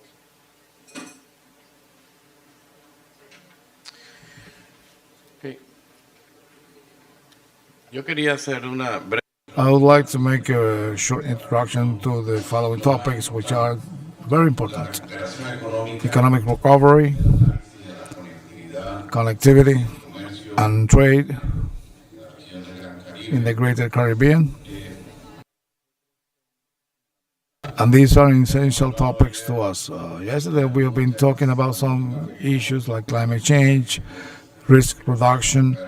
All are the cross-cutting axes of our association. But now we're going to talk about what gets us closer to the realities of our peoples and the economic and social situation they have, and how, after this crisis and the inflation and the war and climate change impact, can practically find some solutions in the short, medium, and long terms.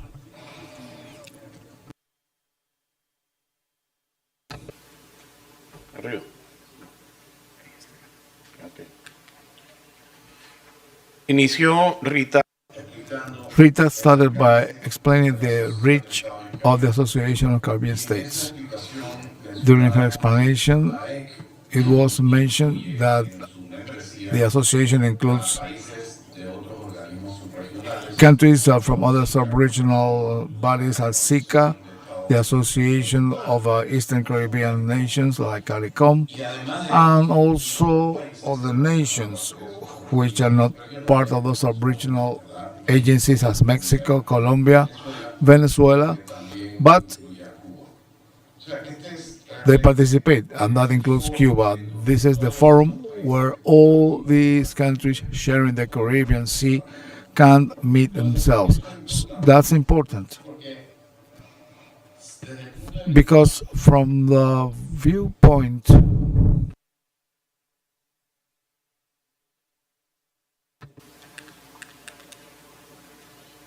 La misma historia siempre. ¿Tú no puedes operar? Vete al segundo slide, por favor. Please, let's have the second slide. Ayer nos pasó lo mismo. Segundo. The second slide. Desde el punto From the viewpoint of interregional commerce, the biggest challenge for the region is that's dispersed and has small populations in many cases. In island nations, usually you don't have enough demand or foreign trade operations that justify a transportation market that provides quality services with the adequate frequency and at fares that are affordable. These are the main issues. Besides, we have weak public and private institutions. We have been talking about public and private associations and alliances, and the example we had at the end of this presentation is an example of a responsible association of that kind, where the state, which is in this case may have strong institutions, may demand that the private company that will be incorporated meets certain requirements and rules, and in that way you can achieve a successful public-private relationship for the state and for the private entity. This is, in general terms, what we can say, but that can be done only with the strong public institutions that are not the only ones that design the ways of in which contracts are signed and written, and makes sure that everything is abidden by. So let's first talk about lack of connectivity. To me, there is no way of having an economic recovery without air and maritime connectivity that is acceptable and adequate, and even more so that it one that promotes commerce and tourism and the cargo movement and persons movement. I will refer specifically to the maritime situation. When you look at the Caribbean and you say, according to what we see in the maps, this region should be well connected. All the main routes along the region, passing through the region, go through the Panama Canal, and are connected to the main production centers. But if you look closer, you realize that actually that's not the case. The main routes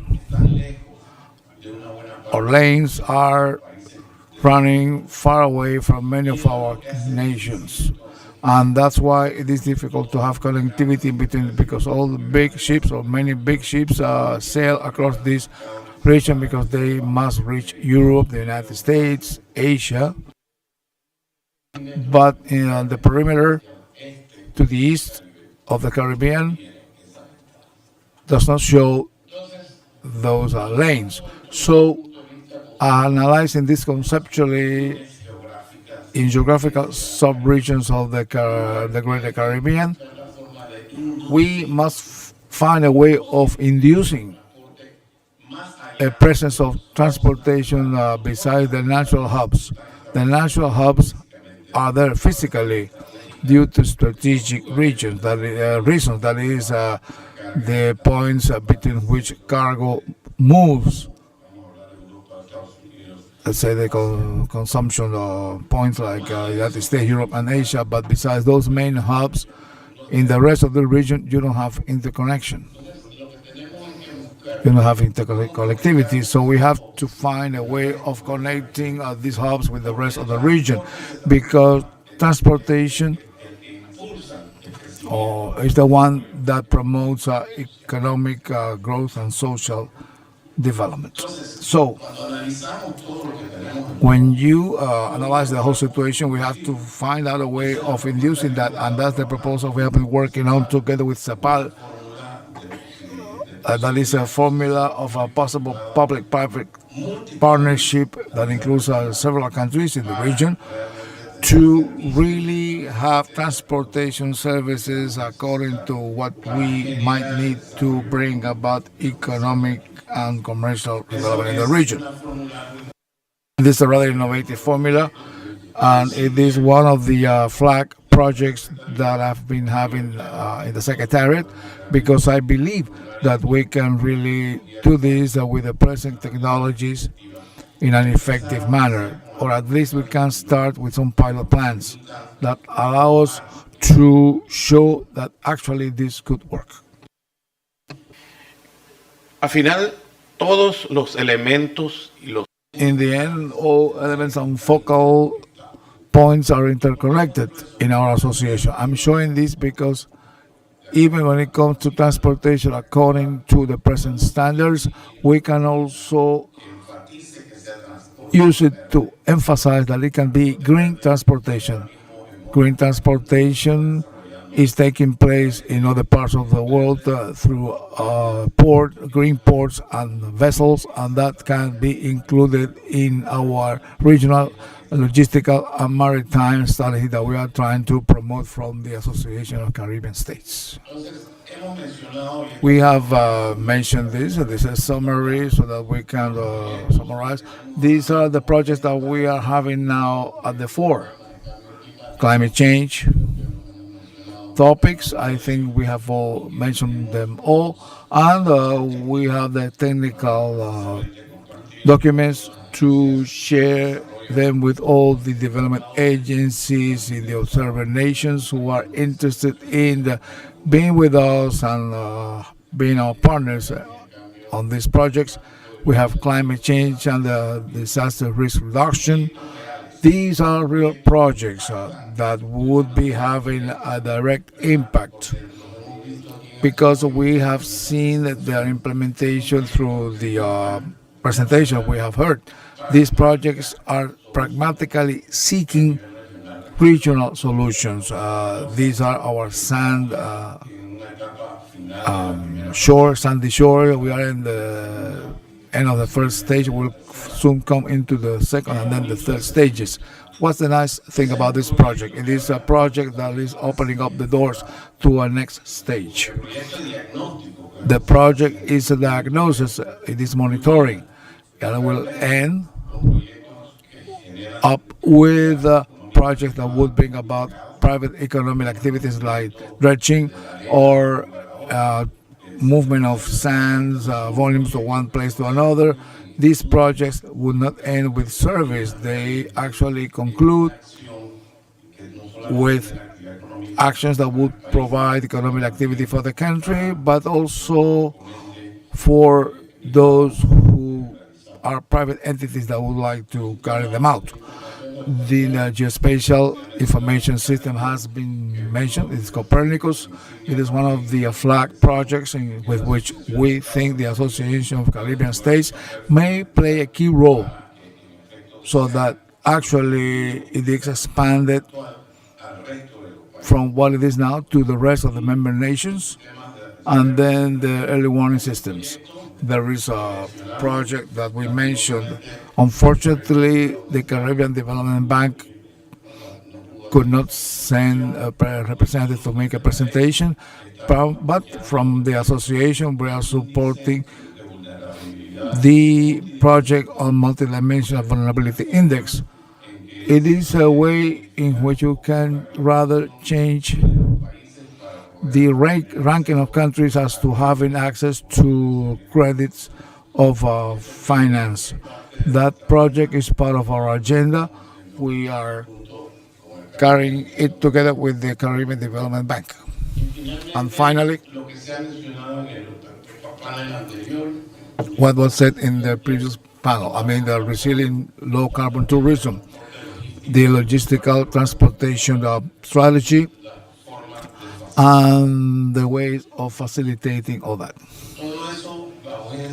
All that is structured through cross-cutting accesses that has been mentioned throughout the conference, digital transformation, public-private partnerships, and inclusion and gender equality. With this, we are summarizing what has been discussed and what is still to be discussed, so that we can live with those ideas back home to explain the results of this great and successful international conference on collaboration that we have been able to hold thanks to Cuba's hospitality.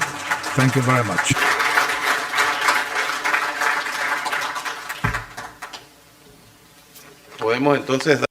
Now we can move on to the last panel.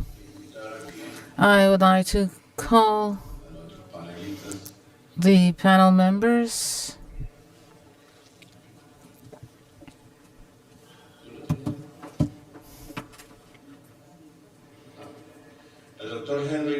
Dr. Henry Mooney, Carolina Lopez Saavedra, Ashaki Goodwin, Fausto Arroyo, Alessandra Borchi, and Ricardo Javalian.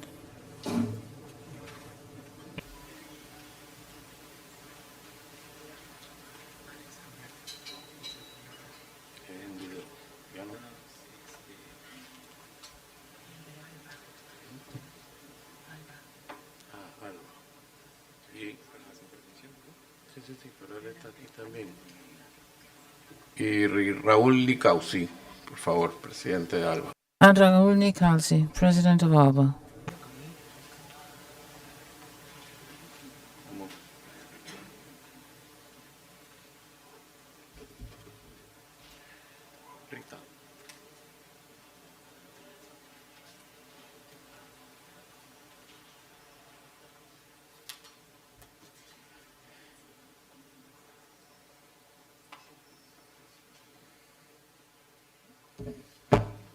Bueno, muchísimas gracias.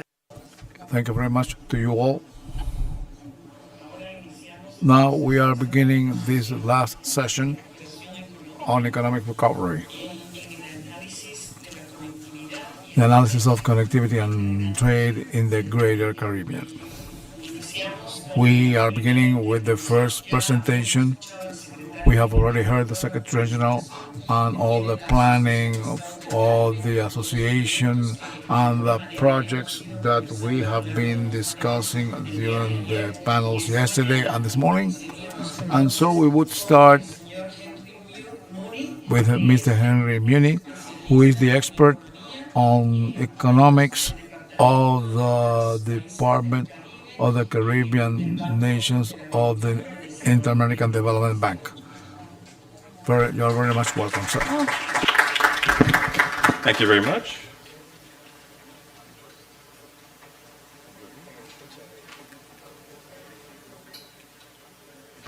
So thank you very much. It's a pleasure to be here. And thank you very much to the ACS for the invitation to participate in this very important conference with such distinguished guests. Thank you also to the government of Cuba for your hospitality. It's a wonderful opportunity to be here with you all and to talk about some very important issues, not only for our institution, but for the region as a whole. Now, my responsibilities are regional macroeconomic research for the Caribbean region at the Inter-American Development Bank, based in Washington. So we focus on the Caribbean, but we also focus on all of the member countries of the ACS and all of the Americas, really. Now we are truly a multilateral organization. Our borrowing members are all of the countries of Latin America and the Caribbean, but of course we have donor member countries from Europe, Canada, the United States, and from Asia as well. So one of the things that we can do as a multilateral organization is to convene sort of experience from across the world, not just from this region, to help focus on some of the development issues that are crucial. So let me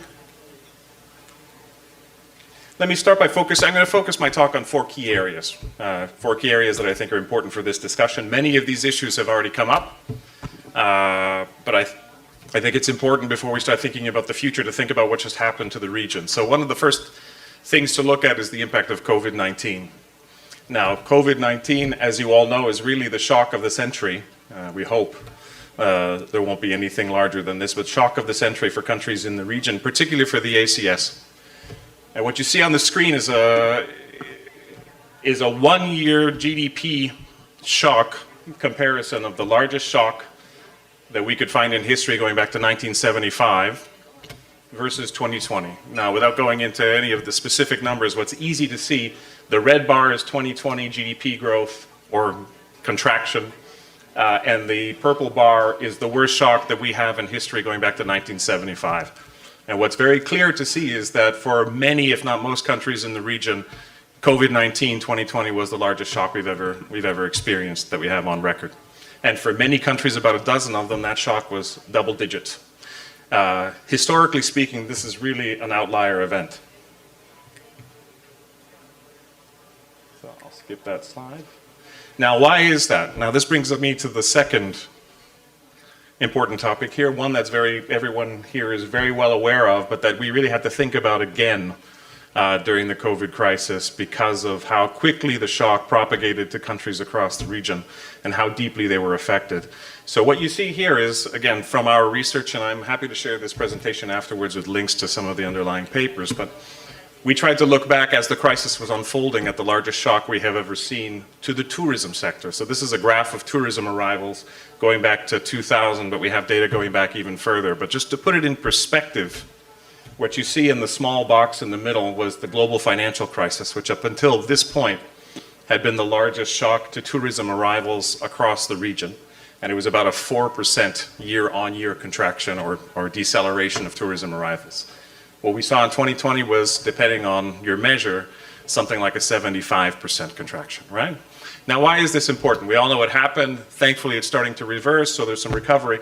But something like this has never happened in our region, a region that is incredibly dependent on this particular sector in a way that perhaps no one really understood before the crisis hit.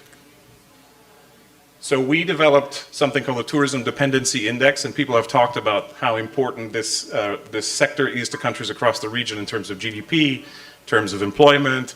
So we developed a measure to rank all of the countries in the world for which we had data, and we have about 175 countries for this index. What you see here are just the ACS economies, right, in terms of those three issues: dependence on tourism revenues for the balance of payments, so for exports, for GDP contribution, and employment. Now, as you can see on this screen, and perhaps the letters are a little small, but Aruba, by this measure, is the most tourism-dependent economy in the world, and very closely followed thereafter by other countries in the region like Grenada, Antigua, Bahamas, St. Lucia, Dominica, etc., etc. Now, in terms of the components of that index, and I think it's important to think about them, right? For Aruba, if you can count direct GDP contribution from tourism as well as indirect, so not just the money tourists spend when they're in the country, but the other sectors that are supported by that downstream, right? So the families that, provide the inputs to the tourism sector, the agriculture, the transport, the construction, etc. Based on the data we have, something like 88% of exports for Aruba are from the tourism sector. 71% of GDP on average in the years before the crisis, and about 80% of employment, right? So this is really, in many respects, this is the entire economy, right? Or at least it's a huge component of the economy when you think about the direct and indirect impact. So not just the dollars being spent at the hotels or at the beach, but everybody else who relies on that sector. Now, just to put that in further context, right, in terms of the external sector, when we think about tourism revenues, dollars that come in, we compared, as part of our research, sort of current account deficits. So for the economists in the room who'll know what that means, right, the difference between your imports and your exports, and just tourism revenues in the balance of payments, which are the purple line, you see how much larger in almost every case that is than the actual current account balance, right? So not just in terms of a measure of how it supports lives in the country, but how it supports the economy, right? And without these imports and these cash flows, most of the economies that depend on tourism will have major issues when it comes to foreign exchange, when it comes to the balance of payments, when it comes to being able to service its debt, for example. So it's not just that tourism is a source of employment, but it's a source of many of the key factors economically that a country requires to continue to produce and to operate. Now, these data are a little bit dated, but as you know, we are still recovering from the COVID-19 crisis, right? So many countries have seen tourism levels bounce back in a very significant way, but there's a lot of uncertainty out there in terms of the global economy, the global environment, demand for tourism. So we're still not back to where we were, right? We may have gotten back to in some countries to the levels of tourism from before, but we're not back economically to where we were before. Now, why is that important? Past is prologue, but I think when we're thinking about the future and what we can do and how we can support countries to make themselves more resilient and to grow faster and to recover from this crisis, we have to think about the long-lasting implications that this crisis has had and the vulnerabilities that it has highlighted. So, again, for economists out there, this is the golden ratio, debt to GDP, and I think for most people this is a very familiar construct. What happened not only affected the denominator GDP, but it also affected the numerator, right? So we had an extraordinary year, and I showed you those shocks to growth, shocks to GDP, but it also caused many countries in the region not only to lose revenues, right? So to have less income at a national level, but also forced most countries to spend more than they had anticipated that they would, right? So that caused them to borrow, caused debt to go up. Another shout out to economists in the room, right? When you think about what happened here and its lasting impacts, not just debt to GDP ratio, right? But for an economy to grow, you have to have investment. Some of that investment is going to come from the private sector and some of it's going to come from the government. And the government, in most cases, finances that investment through debt. So the shock in that 1 year, the shock to the economy, is being compounded by the shock that has materialized for public finances all across the region, right? This investment in key areas, including the tourism sector, but in other areas as well, in productive sectors that economies in this region need, that has been further constrained. So the last as we turn to the future, the last slide I will try and leave you with here is, as I said before, right? The lasting effect, in my view, is not just how tourism was affected, because that will rebound. But public finances were really shocked in this region. And this is again, this is a comparison of public debt to GDP ratios in the ACS from 2019 versus 2020. And what you can see here, just by comparing these two bars, forget the numbers, is that in many cases we had a very large increase in public debt. Here are the actual numbers. I mean, in Suriname, Venezuela, these were 70 percentage points of GDP increases. In other countries, certainly in the double digits, right? So this is, again, a constraint that's going to last for a long time as countries need to grow out of this and need to generate the kinds of revenues to overcome these public deficits. And it's these kinds of constraints that are preventing economies from making the kinds of investments that they need. So I'm going to skip that in terms of time. But let me... So turning from the past and the present to the future, you know, as again, at the Inter-American Development Bank, like many of our global colleagues, we focus on supporting governments in any way we can, and that includes providing financing for everything from infrastructure investments, schools, hospitals, roads, providing budget support, providing technical assistance for public financial management, reforms or institutional reforms. Well, one of the things we try to do, at least through our knowledge, is to try and help countries understand what's worked in other regions, including some of the donor countries that I mentioned before, so some of the more advanced economies in the world. And how do we prioritize these scarce resources? There's only so many resources, and those are even more constrained now than they were before. So one area that I think has an implication for the tourism sector, but also for every other sector that we think, based on our research and our experience in other regions, has real potential for countries in the ACS, is digital transformation. And this was mentioned before by some of the other panelists and this in previous panels, but we think that looking forward, this is going to be an incredibly important area where countries need to be thinking about how to allocate their resources with potential for every sector of the economy. One last slide, one last economic slide. As I mentioned before, right? Countries can only grow if they become more productive, if they invest in key sectors. And that doesn't just mean public sector, it means private sector as well. This is a graph of productivity. So for those of you who know what productivity is, TFP is the measure I'm showing here. It's basically the efficiency with which an economy uses its resources, labor, capital, to produce output, right? The more productive an economy becomes, the faster it's going to grow.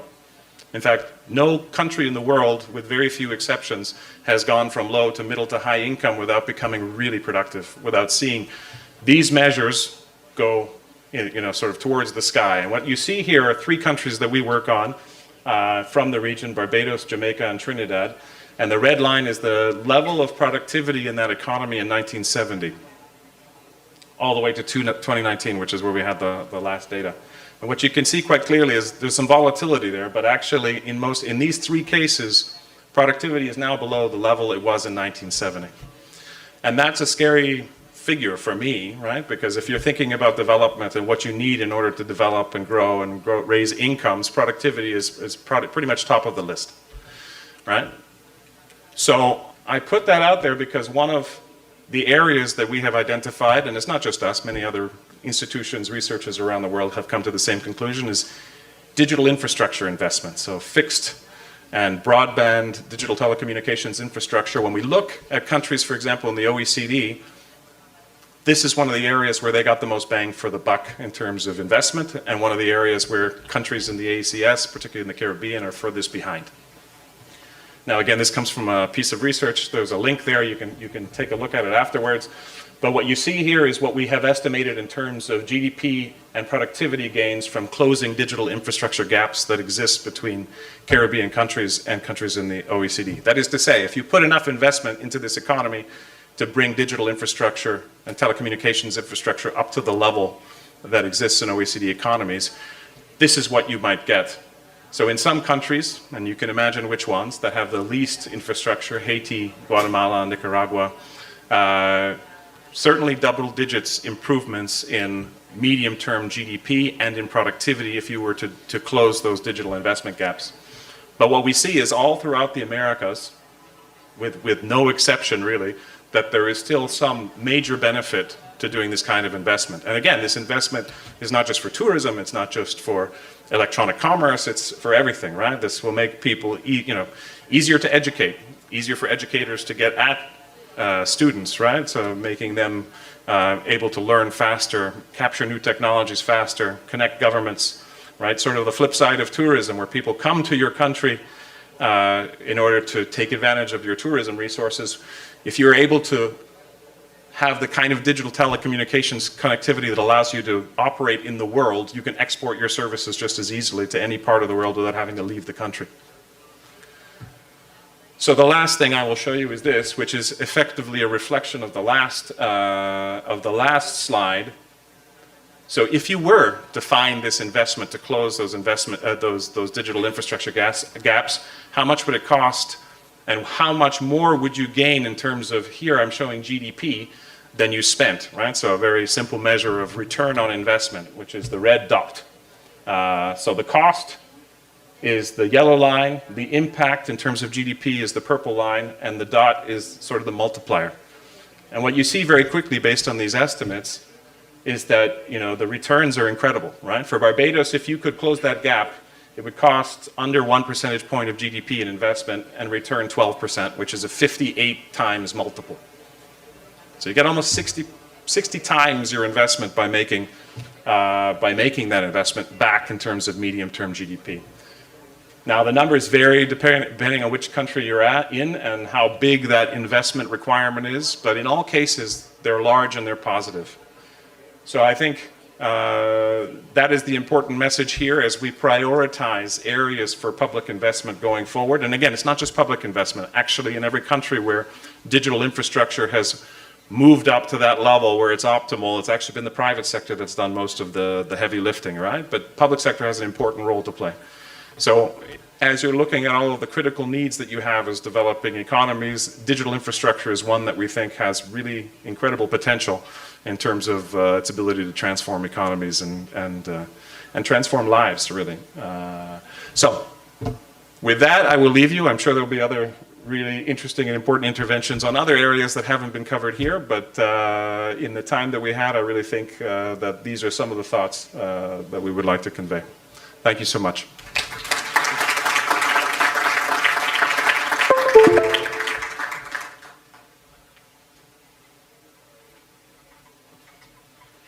Muchísimas gracias.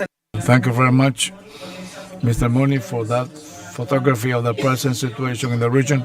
And I will welcome Mrs. Carolina Lopez Saavedra, Senior Expert on Regional Projects of the Inter-American Bank for Economic Interaction and Integration. Muchas gracias a todos. Gracias. Thank you. We thank the association for inviting us. Also, we thank the Cuban government for welcoming us, and we thank you all. Before starting my presentation, I would like to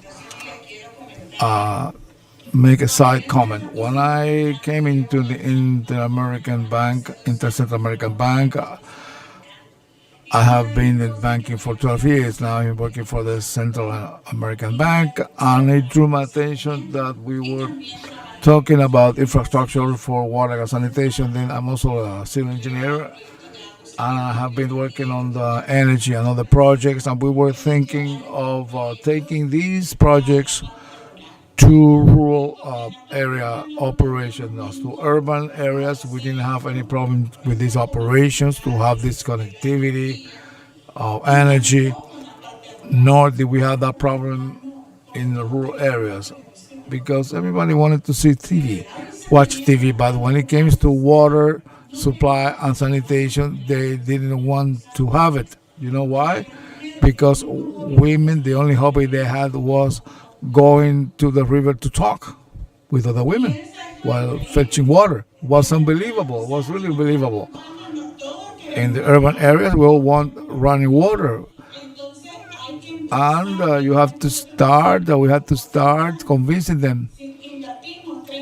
If we invest 15 million in the social efforts, then we have to start working first with the communities. You have to convince people, making them aware or be aware of the situation. It is very important when you begin projects in communities, particularly when it comes to rural communities. I wanted to start with this idea. It's not part of my presentation, but I just wanted to mention this story because it's something that we ignore, but it is very important. We must take that into account when it comes to provide financing.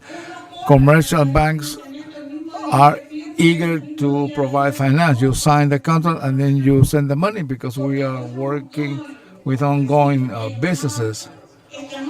We are working with factories or other things. When it comes to multilateral agencies, we should go slowly. We also work with financial institutions so that they help us through fund intermediation, and so that they help us with these ongoing operations. After saying this, and I have to speak quickly because we are short of time, I will make my presentation. What is the Central American Bank? I will use the arrow, but it's going the wrong way. All right. The Economic Integration Central American Bank is a multilateral supportive institution for all countries. It keeps its projects for investing in high impact projects to reduce poverty. Its mission statement is promoting economic integration and social and economic integration for the countries in the region. Its vision is becoming the representative of economic integration and having a significant social impact. The member countries, well, the map was not very clear. They are 15.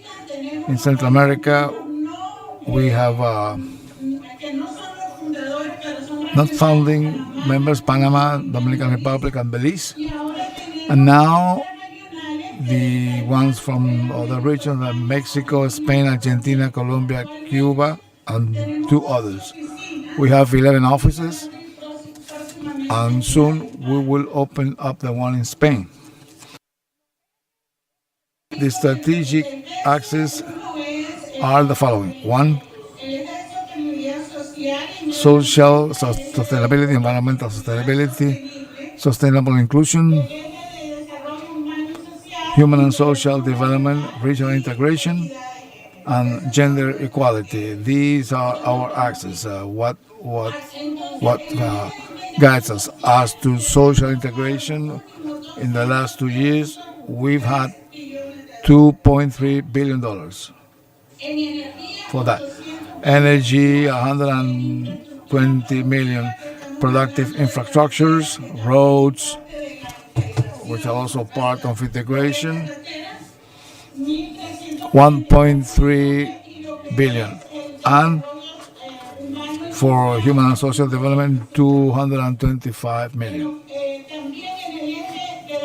As to human development, we have $1.7 billion, and as to non-reimbursable cooperations and technical assistance, $48.5 million, which are the sectors involved in these operations: education, health, trains and natural gas, culture, and everything having to do with waters, clean water, and sanitation. Before we start with integration with commerce, it is important to have the integration of an agenda and to have a regional integration. And for that, you must create regulatory frameworks,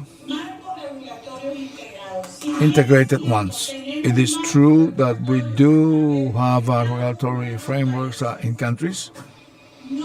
We do not have one at the regional level, and that is very important. That is to have a customs integration. We talk about that very much. In Central America, we think that with the SEAC 4, we would be going from one step to the next without any problems. But today we must ask permissions, we Nicaraguans, for example, to go to Honduras or vice versa. So we do need homogeneity in proceedings and procedures. Otherwise, we have a slowdown of transit of both persons and goods. So we must also see to it that systems are connected. The systems are also slow. We have to see how we can have integration to have logistics centers. Now we have energy and natural gas.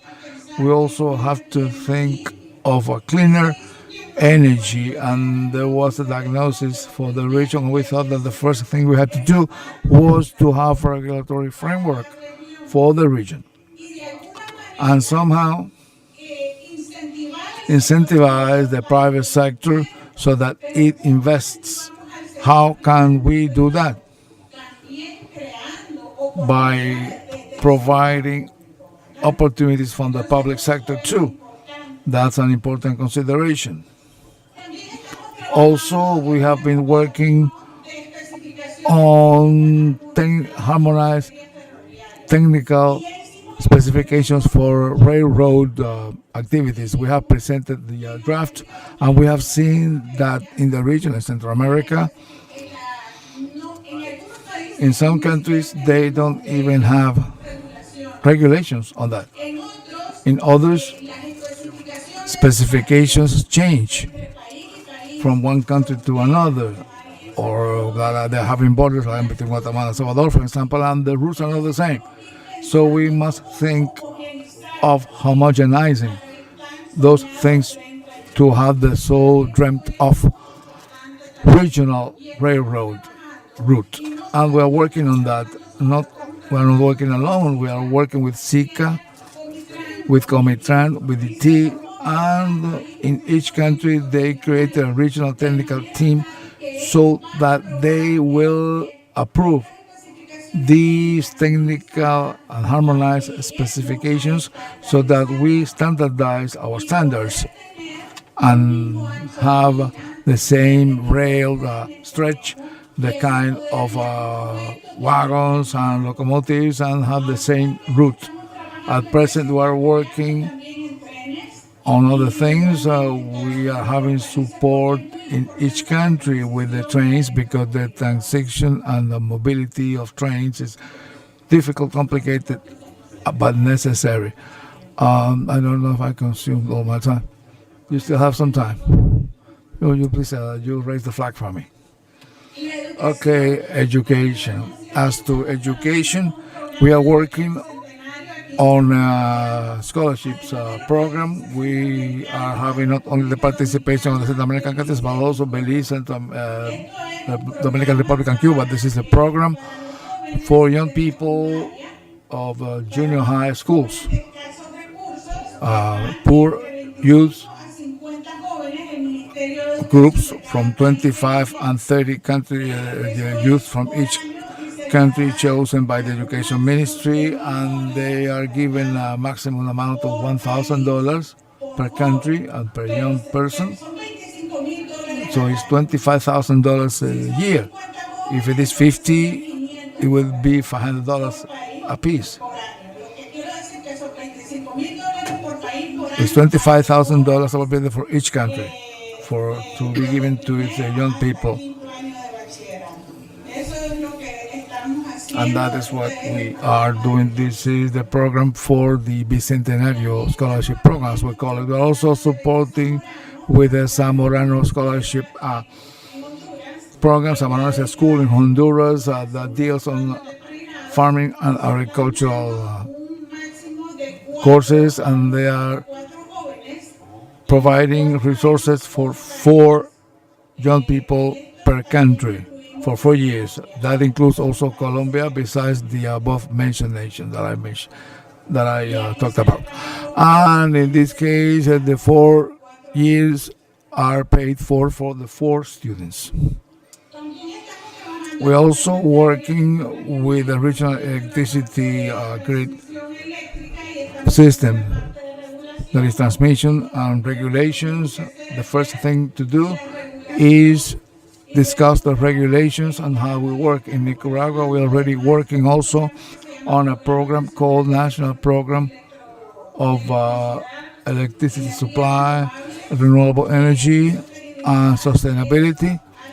And with that, 95% of Nicaraguans have electricity at their homes.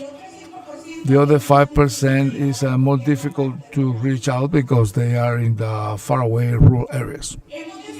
We have carried out a master plan for the Fonseca Gulf with 3 countries, Salvador, Nicaragua, and Honduras. These countries have similar economies and programs that have been prioritized, as I said, and as the 3 have similar economies. These are fisheries, aquaculture, farming, agro-industrial centers, also the logistics transportation means. For this, we are having a 3-nation ferry program. We have already the terms of reference that we are discussing with the 3 nations. We have a sustainable energy program and also sustainable tourism. With Nicaragua, we're working on a program for the Corinto tourist area. It will be in Nicaraguan territory, but it will also have its positive impact on Honduras and El Salvador, because it will be an area that will add value chains and will help fishermen. We create small enterprises, and we will also provide things to protect the sea and the shores. We also have the Trifinio program in Guatemala, El Salvador, Honduras. The programs are the same that I mentioned as that of the Fonseca Gulf program. And in this case, they are working on migration and the protection to those who return home. This is a customs integration. It is the program we have been working on, the La Mateo Logistical Center between Honduras and El Salvador. We are now diagnosing the operations. Then the Dry Corridor program, which is protecting basins, water basins. So far, we have been working on infrastructure, so water supply and sanitation, but the protection of water resources and watersheds is also important. We have to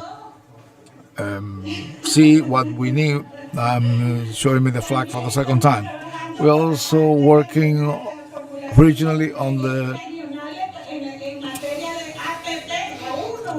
ATPs, education and health, and projects on health for the joint purchasing of health supplies, the managing of solid waste.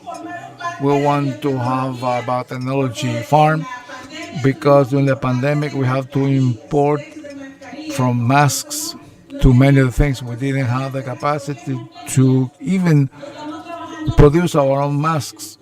We are working with Parlacen and with another institution. We are working with an operational unit that helps. And these are the projects with Cuba that I won't be able to mention because we have consumed our time. We have had donations of masks. We have supported Cuba in other ways. And also Belize, we are going to work with them on other projects. The important thing here is that we must create and integrate agendas as a region and start with the regulatory frameworks so that we can integrate ourselves. Thank you very much. I'm sorry that I overdid my time. Muchas gracias, Carolina. Creo que has dado en la clave para la integración. Es I've talked about harmonization in regulations and legal norms in the region. I think this is one of the main challenges in our region. We now give the floor to Mrs. Achaki Kurwin, Operations Official of the Caribbean Development Bank. The speaker has the floor.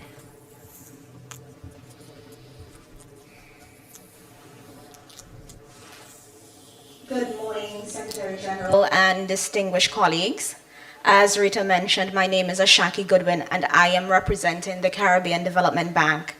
And we are very happy to be here to speak to you about our trade and connectivity program, especially in this post-COVID era, where we want to help our borrowing member countries with economic resilience. Let me thank the Secretary General for mentioning the work that we're doing with the Vulnerability Index. As you can imagine, this is quite a good undertaking here in the region, and it's something that we want to encourage all member states and all agencies to support us with.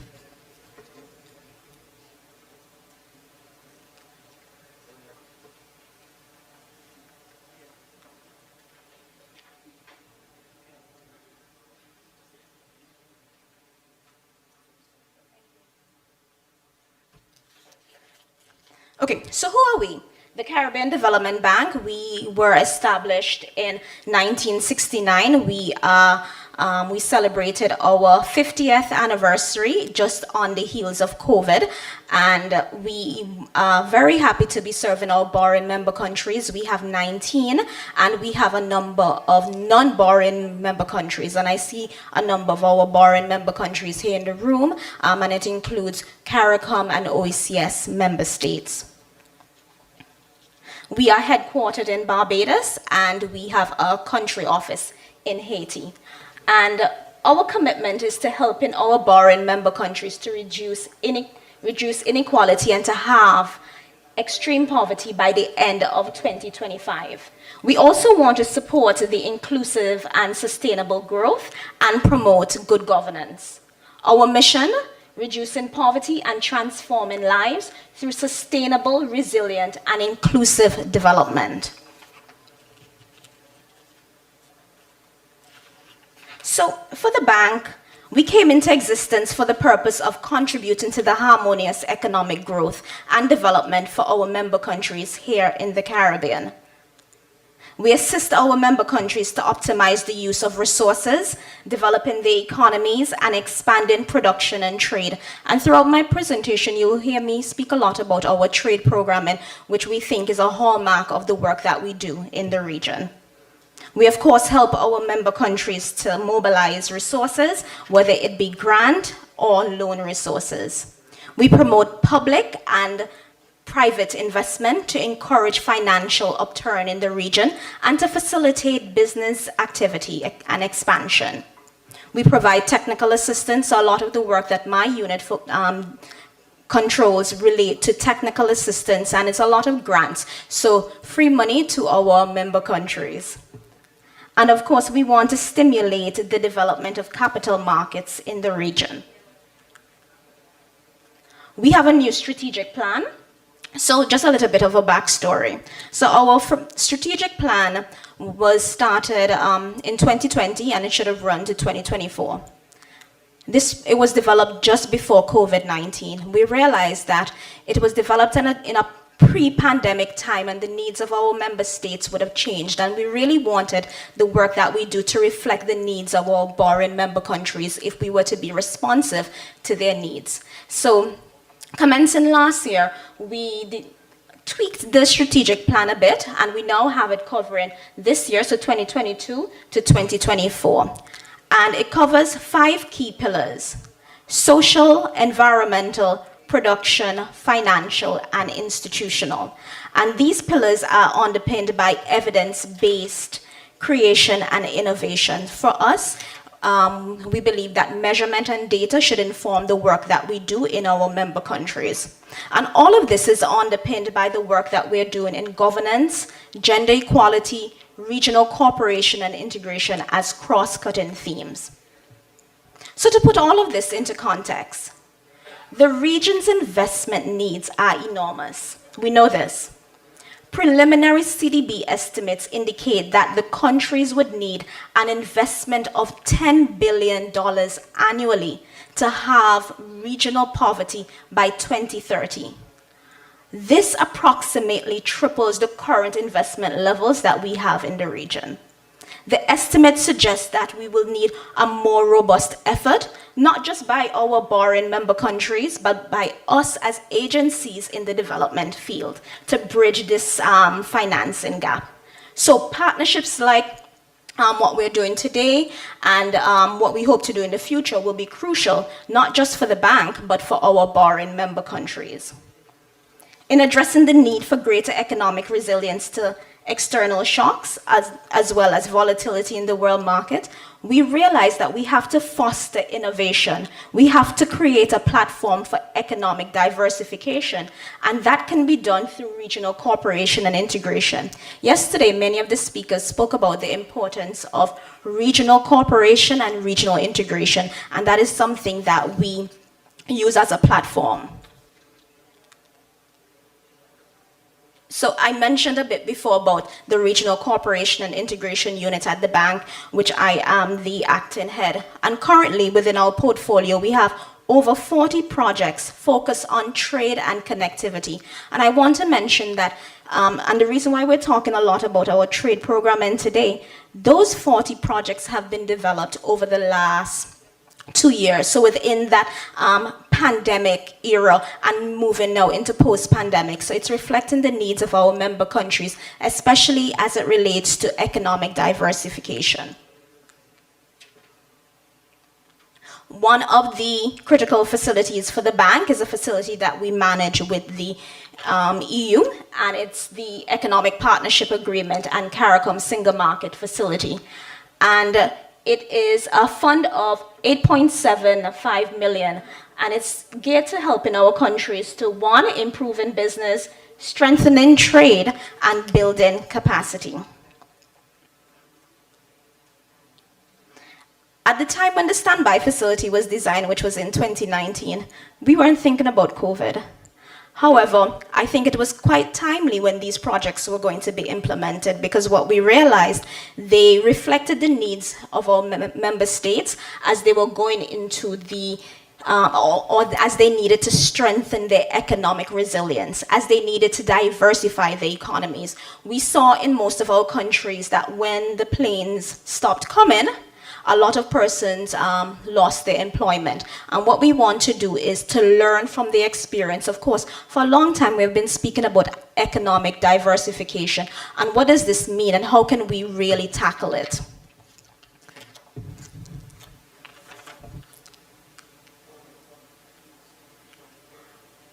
So we see here, we have a number of projects that fit into the bank's strategic plans. All of these are trade and connectivity projects that we have across the region. They're focused on food safety framework, improving export quality and compliance for SPS requirements, facilitating export diversification. There's the building social resilience, which is very important for the bank.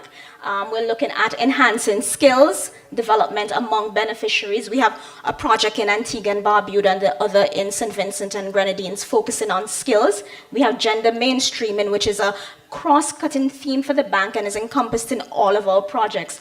And of course, empowering our vulnerable groups. Then we have institutional resilience. So we're building the capacity of our member countries. So we're not just designing projects, we just don't want well-implemented projects, but we want to make sure that we're building the capacity for our member states. Facilitating interagency collaboration and cooperation, and we're doing that today, and something that we want to continue to do in this space.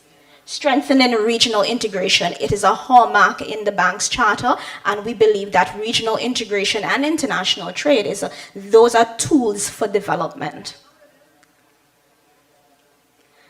So I wanted to highlight to you just some of our projects. We have a number of what we call regional projects, so they're multi-country projects, as well as national projects. We have a project with CARICOM Impacts, and that's for the ACS member states, and it's focusing on strengthening border border surveillance. Of course, in the ACS, it's an economic union, which means that you should have seamless movement across borders. But for that to work, it means that you need to have strengthened surveillance across the various territories.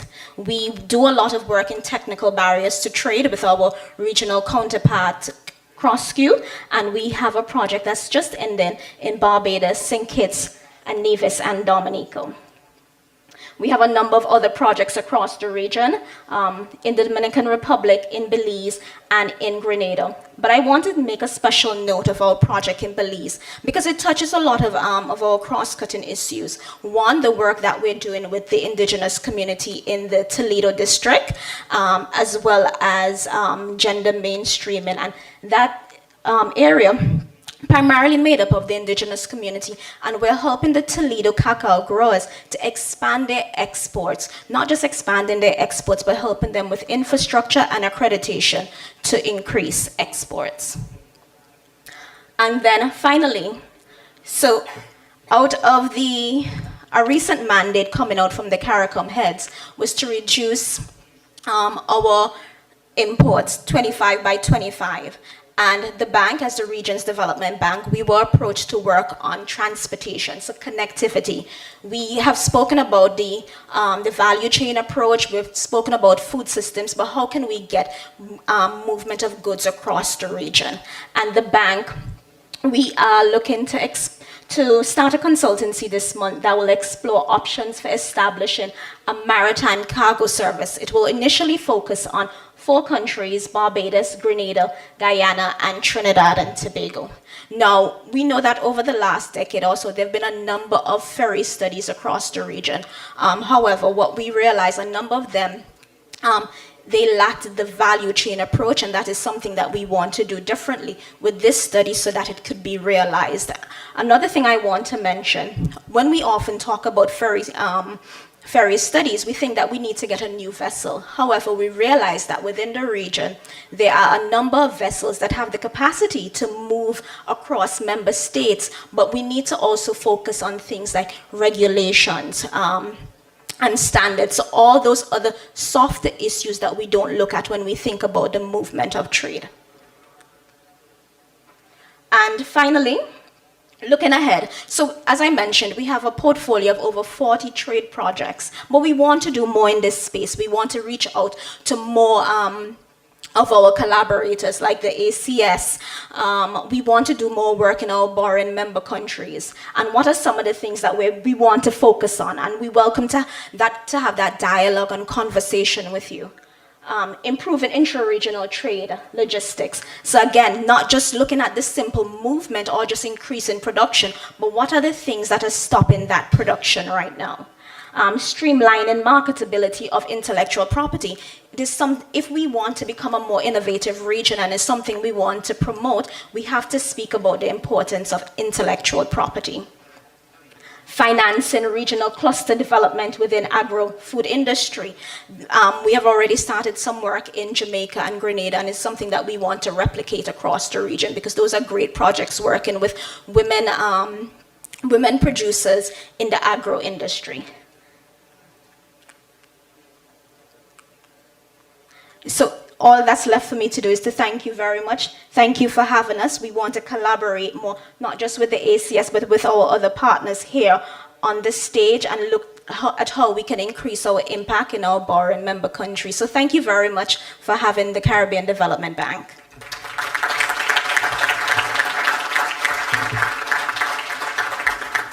Thank you, Ashaki, and thank you for all those projects that are taking place in the region. We see that it coincides a lot with the strategy that the ACS has for the future, so we hope to be working together in the near future. Thank you so much. Ahora. And I'll give the floor to Mr. Fausto Arroyo, Senior Regional Integration Executive of the Inter-American Bank of Latin America, of the Inter-American Bank. Buenos días a todos. Good morning to you all.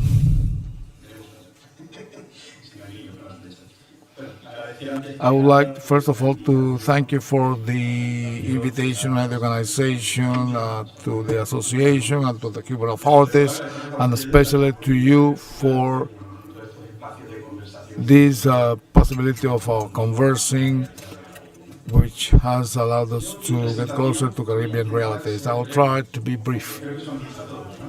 Pero sobre todo porque el objetivo no es como informarles de todo lo que hacemos mucho y el tiempo imposible, sino crearles la inquietud de cuando salgamos al café, empezar a conversar en un marco pues, de acompañamiento a sus realidades, ¿no? Quiero antes de empezar como posicionar muy bien mi intervención, aunque yo soy especialista en el banco en logística, en transporte de carga, puertos, aeropuertos, estas cosas. Sin embargo, no somos una organización de una única especialidad, sino de múltiples especialidades. O dicho de otra forma, nuestra especialidad... We do not specialize on one single thing. We specialize in the smile of the future, which is the development of future generations that when we think what we were doing here in 2022, they smile because we have left a better future for them. That is our specialty. So I'll be very brief.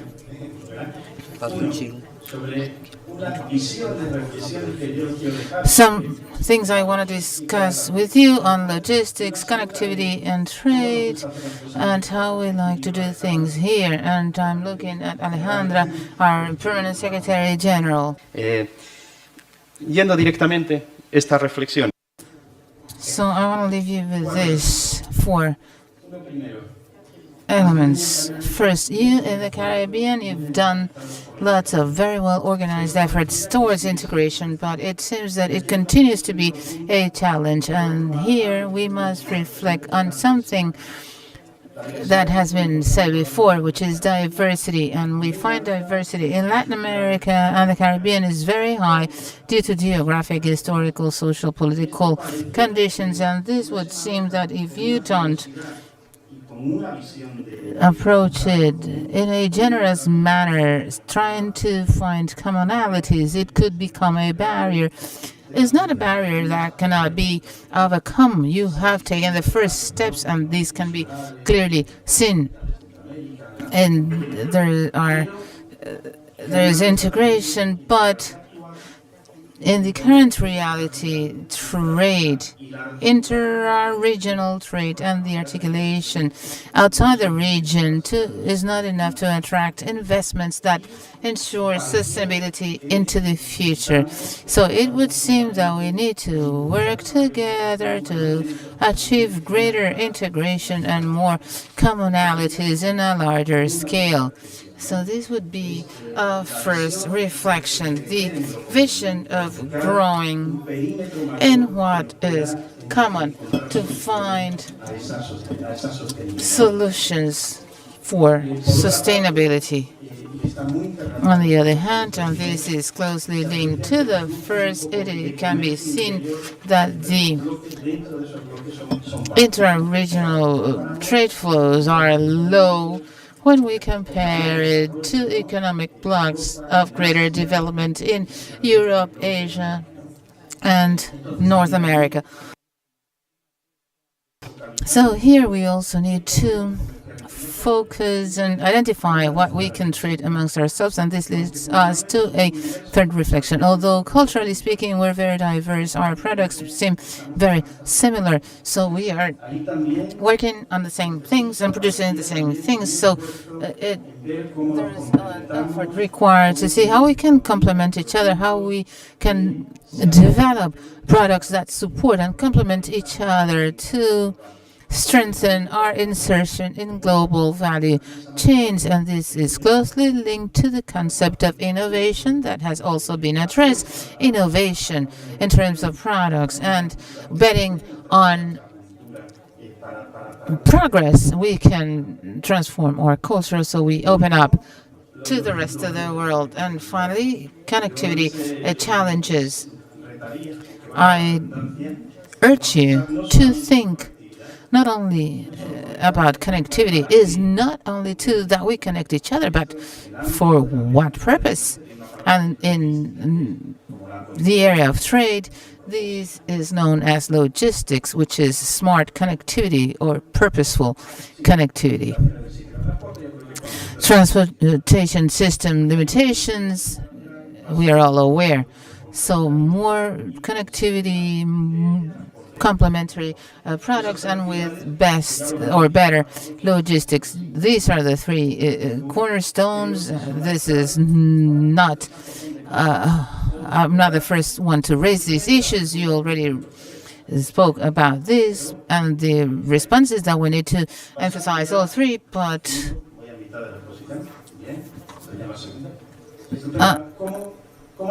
how do we do things at CAF?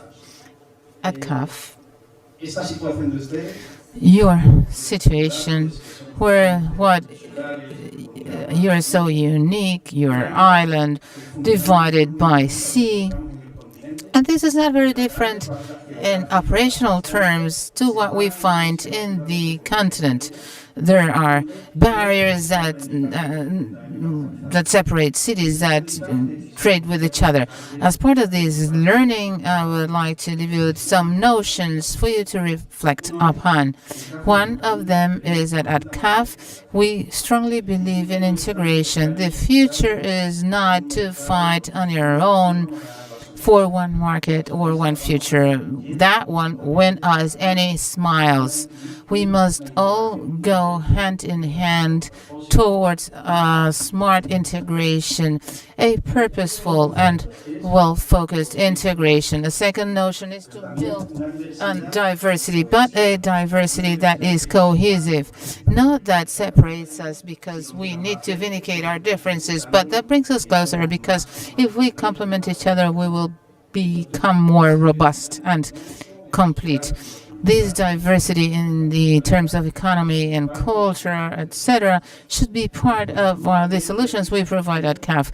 We strongly believe in collaborative construction in trade, logistics, tourism. If we are not capable of building consensual solutions among all stakeholders involved, that is, public, private sector, and citizens, whatever we do won't be sustainable or will have a very short shelf life.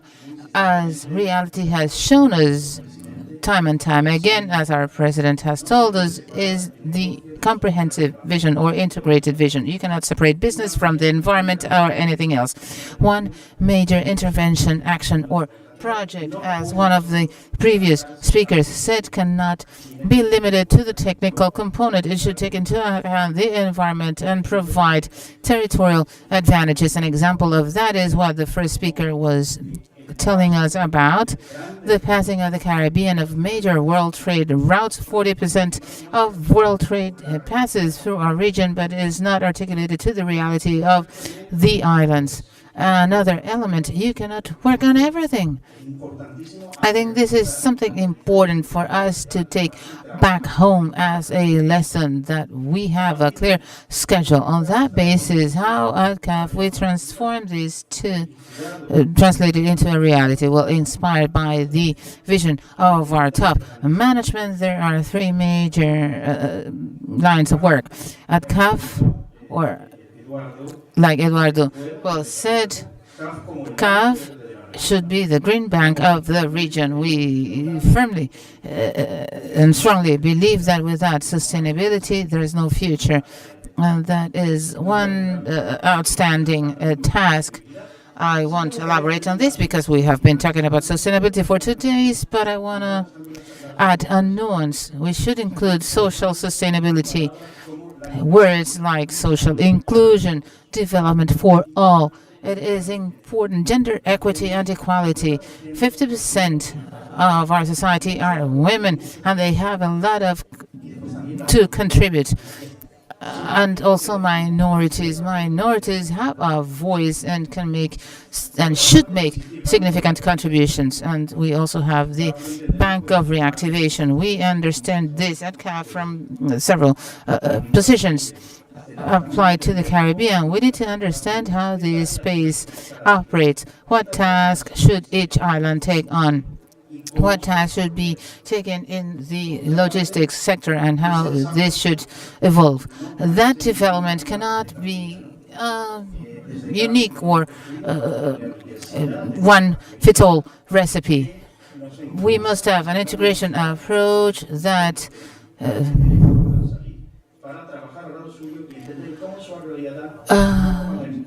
encourages us to work with one another, to take on our specific role to work in an integrated and articulated Caribbean. And last but not least, something that we consider very important, we strongly believe that if we cannot implement some elements, there is no tomorrow. What we will be doing is repeating today on several occasions, and therefore we will be repeating problems and mistakes. But implementing poses two serious challenges. We need projects to begin with, and now I want to be thought-provoking. Ideas are now projects. To go from an idea to a project, you need to develop notions, concepts, pre-feasibility studies. And here I would like to look at Jose Luis. I was very impressed with your combination of science, knowledge, and action in the coastlines. And also we need to structure operations. Then operations can be financed and could become a reality. On the other hand, we need to prioritize. We have to focus our efforts. Perhaps we should begin doing 3 to 4 things every year, but do our best.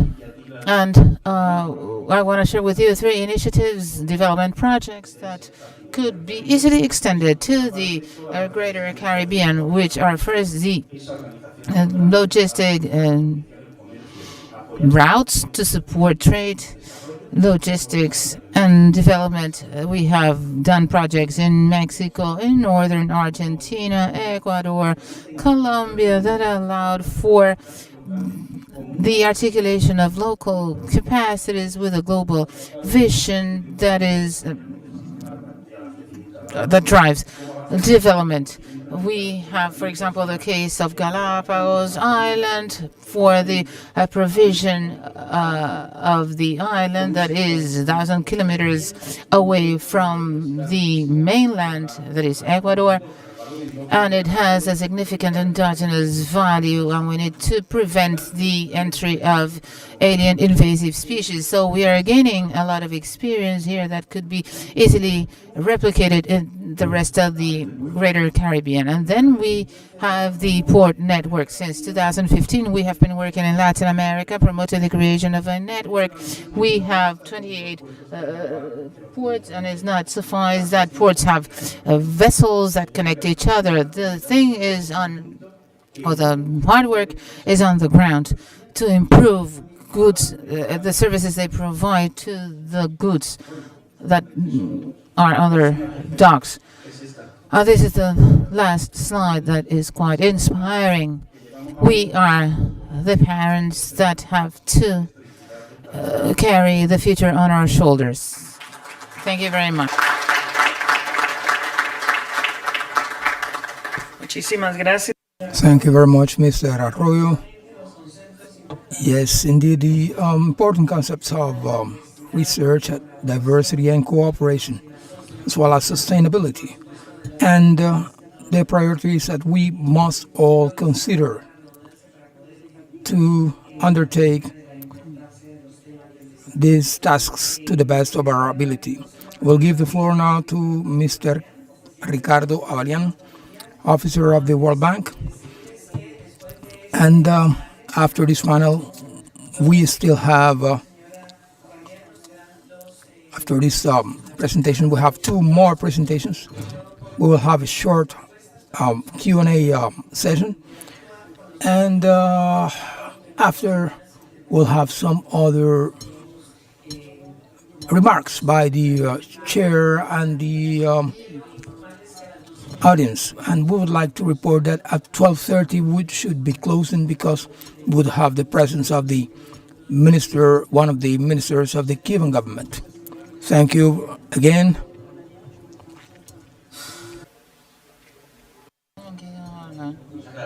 Thank you. My presentation will be brief since I have little to say after so many great presentations. I will make the presentation in English since an important part of it, this forum is related to the English-speaking Caribbean countries.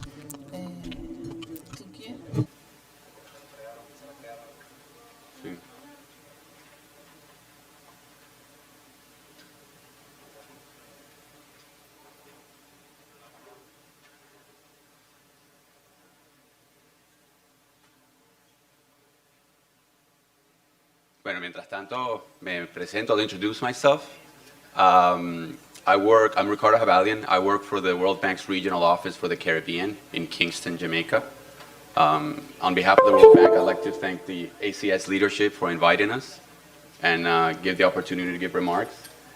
I'm seeing the presentation, since it's not running, maybe someone else can give their remarks, and then while we figure this out.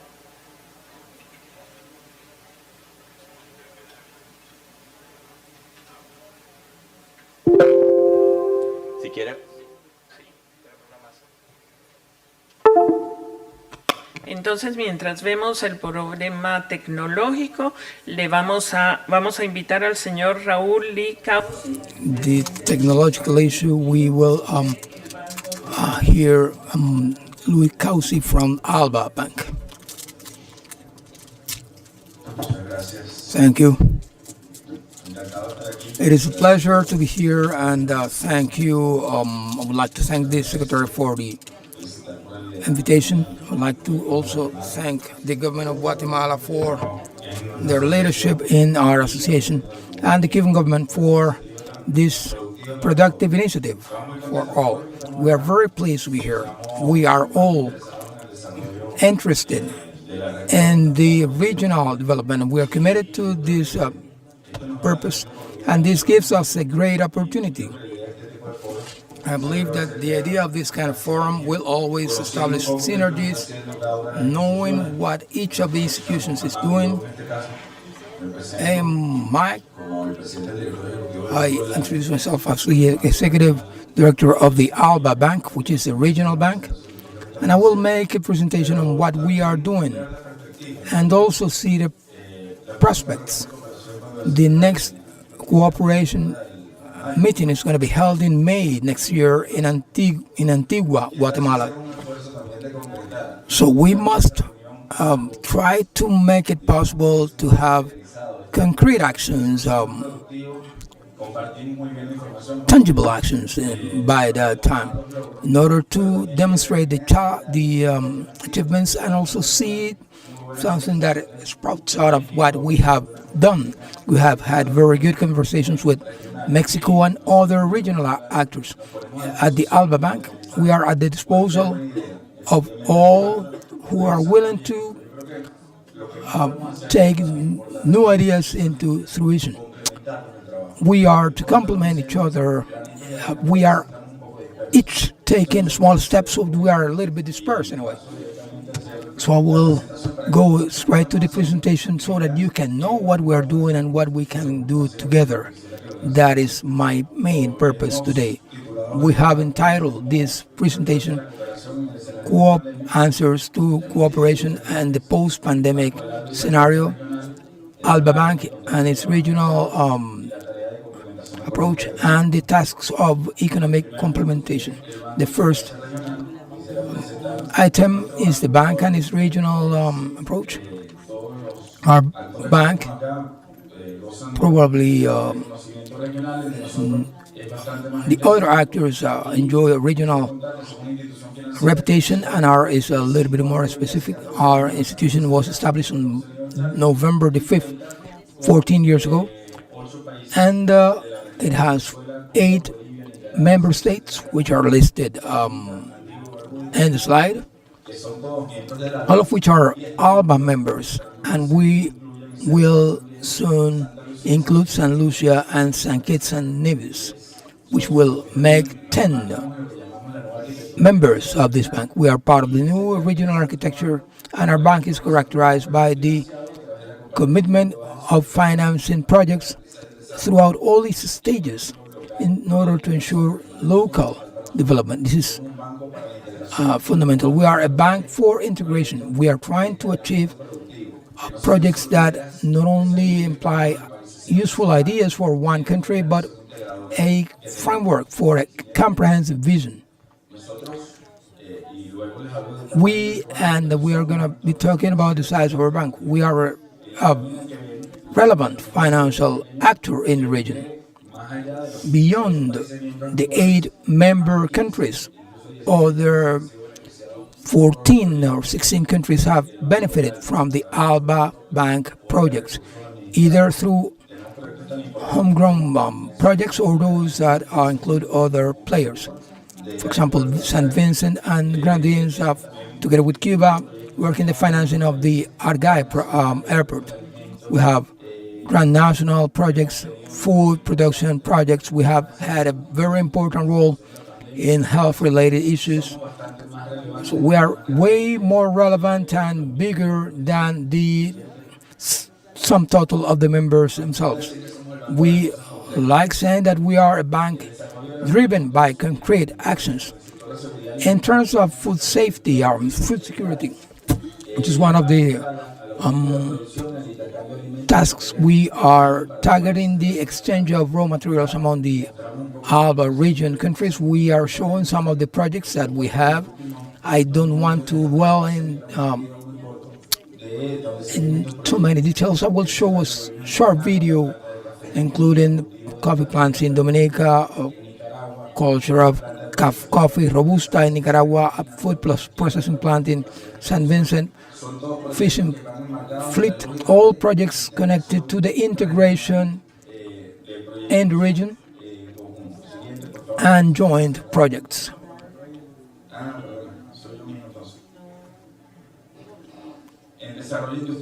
In the area of industrial development, this project in Cuba, the LK project implies that the 90% of materials that were imported in Cuba for the production of electrical wires or cables are now produced in Cuba. The deepening of industrial development in the region will enable to replace imports and increase the trade exchange. Next.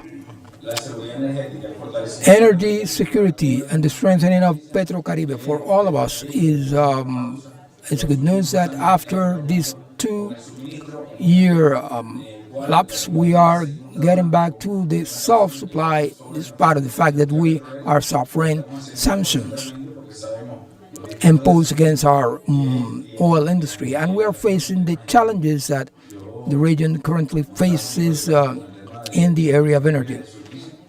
I was involved in PetroCaribe since its inception, and we have heard plans to replace PetroCaribe, and maybe new ideas could emerge. But in 3 years, during the times when PetroCaribe project was halted, no important player got involved in the fuel supply in the region. We have a scheme of integration that is difficult to find elsewhere, and that is solidarity. Without solidarity, it's difficult to take these projects into fruition. Next slide, please. Regional interconnection. The St. Vincent and Grenadines Airport, the Lear airline strengthening, the increase of the Conviasa air fleet is important. In the post-pandemic world, we have not only the challenge of uniting Latin America with the Caribbean, but also help Caribbeans to get together. Today, an air ticket between St. Lucia and St. Vincent costs $1,500. So today we must assist in the intra-regional connection. An inhabitant of St. Vincent and the Grenadines requires an American visa to go to St. Kitts and Nevis because they have to go through Miami. We are trying to establish a Conviasa flight from Caracas to St. Vincent, and we are establishing a hub for the Caribbean that will connect with Central America, Panama, Nicaragua, and Cuba. Next. The Development Bank and the ALBA Development Bank includes where we come from. We are an idea that emerges out of the two doctrines that were established since the times of independence. One was the Bolivarian model versus the U.S. expansion model with the Monroe Doctrine. The current financial institutions arose from that dichotomy, and we are part of the new regional vision. So from the 1830s, the Monroe Doctrine it was imposed, and we are also. In fact, we know that many things are a result of Bretton Woods, CAF, the World Bank, and so, but we're part of the new vision of things, just to establish a new context.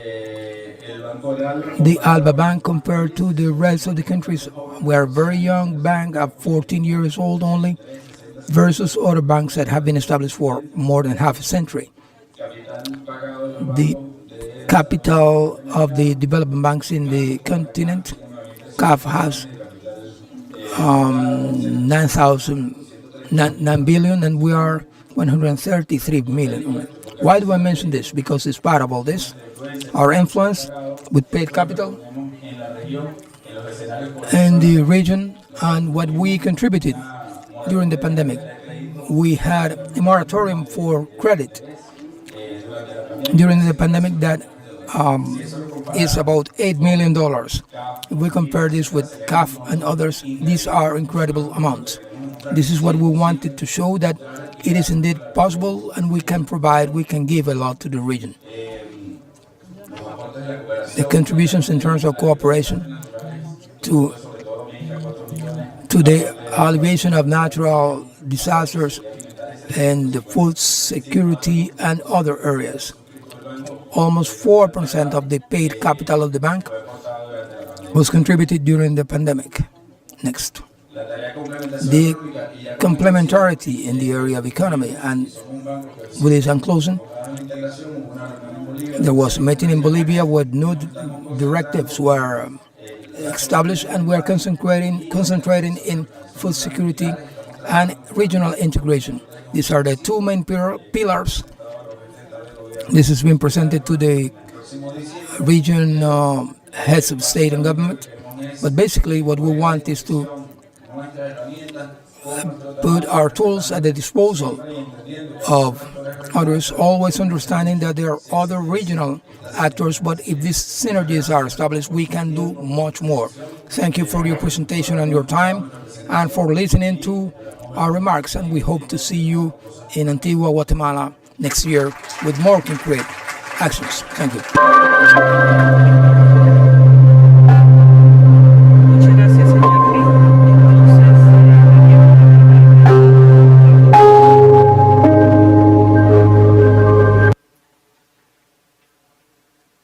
El video. Perdón.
let's try this again. So as I was saying, I represent the World Bank. Our regional office recently moved to Kingston, Jamaica, and I have the pleasure to be living there now. I will be extremely brief because I know we're running against time, and my fellow presenters have already shared many of the ideas that I'm going to be speaking about. It's also my turn to try to figure this out. Got it. Okay. Well, so I'm going to do two things. One is to give a summary of recent economic developments. And to do that, given the large number of countries that are members of the ACS and the graphs were getting complicated, I chose an average that is representative of the largest number of countries, member countries of the ACS, so it will be the Caribbean small states average as the representative of the organization, with the caveat that many of the other countries share some of these characteristics, with some exceptions. The other thing I want to do is just give a few ideas of things we thought were not going to be mentioned before in the presentations for your thinking of how to strengthen regional integration. But it's not an exhaustive list, it's just some thoughts. Okay, so, well, I really like this slide because, in my opinion, it explains much of what's happened in Latin America and the Caribbean. As you read it, EMDE is emerging markets and developing economies. That's basically the developing country average. And AE is advanced economy, the rich industrialized countries of the old OECD.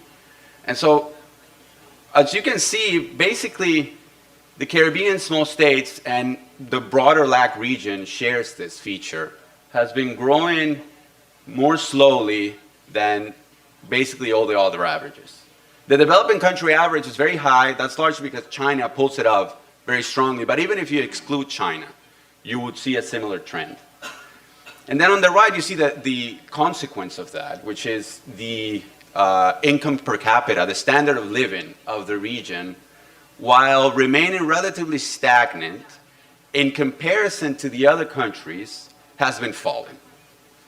And so one of the reasons I said I like this slide is because much of what we see happening in the region is explained by this. Political developments, the trends in inequality, inflation, debt. In a way, all is being grounded by these facts. This actually, my colleague from the IDB already shared this slide. In fact, this is IDB data that we took borrowed. I hope you don't mind. So, but you know, the message was given. I don't want to emphasize this too much. We all know it. The Caribbean is the most tourism-dependent region in the world, even more than the Pacific. Of course, again, this is when looking at the small states, larger countries have a different structure.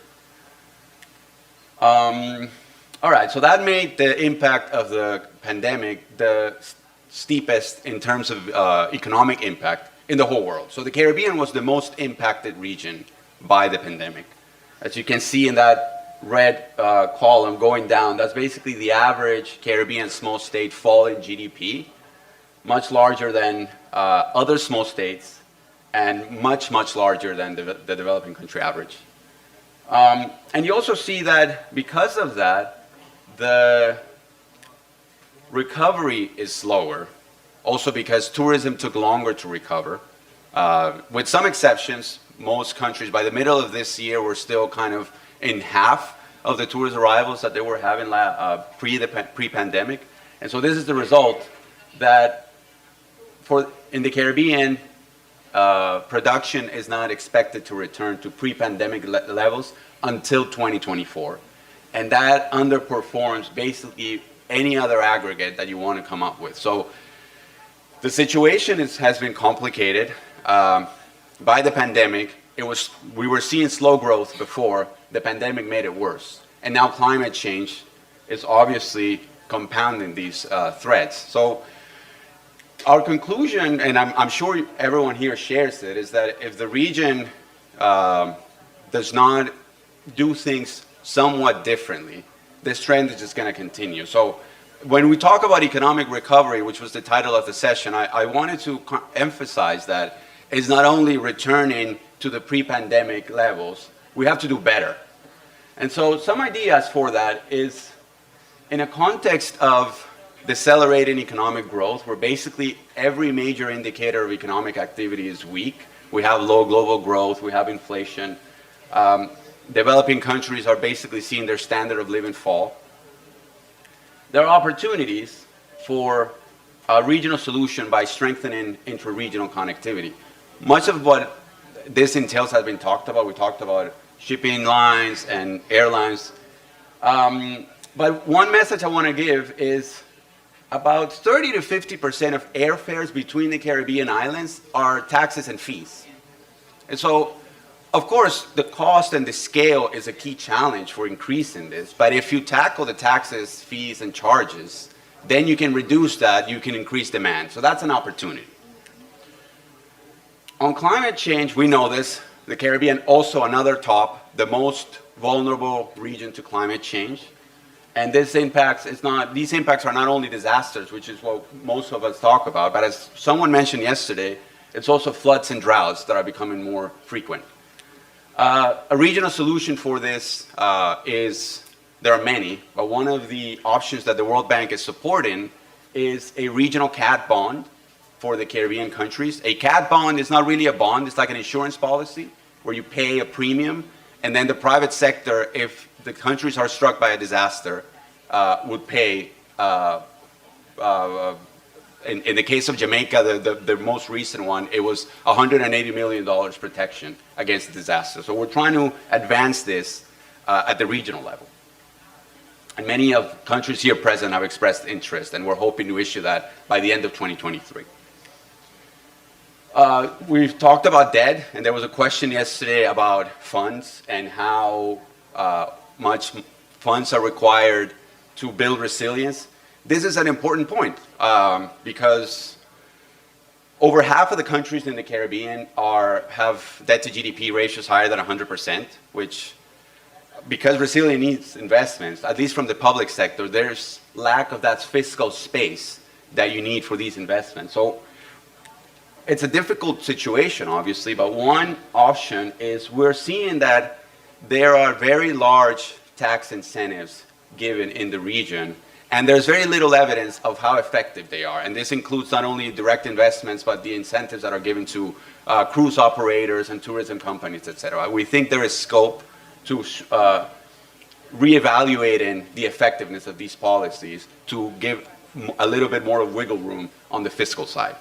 So I think I finished in record time. My presentation is done.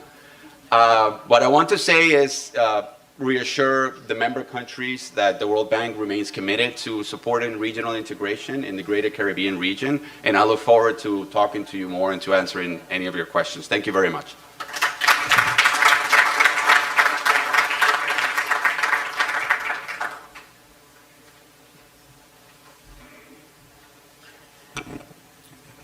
Muchísimas gracias. Thank you very much. Our interest in inviting all the attendees was to see similarities in terms of goals, even though each of these of our players is doing things according to their features of their organizations. What we try to achieve is complex, because in order to resolve these problems that are across the board, we need to cooperate at unison among the different banks. I apologize, there is still another remarks, so we wanted to have this small meeting before we actually leave. What I was trying to say to conclude this panel, since I will have to excuse myself, is that we need to have one cooperation conference on the development banks so that we can actually achieve these synergies. We have what we call the coordination mechanism in the organization. We must replicate this and maybe have to have a similar mechanism with a regional development banking system in order to establish projects that actually are aimed at these regional targets. Please. I have a meeting now, so the rest of the questions and answers will be taken care of by my colleague. So please, Raquel, you have the floor. Raquel Avila from the UNESCO Cross-Cultural Plan Project.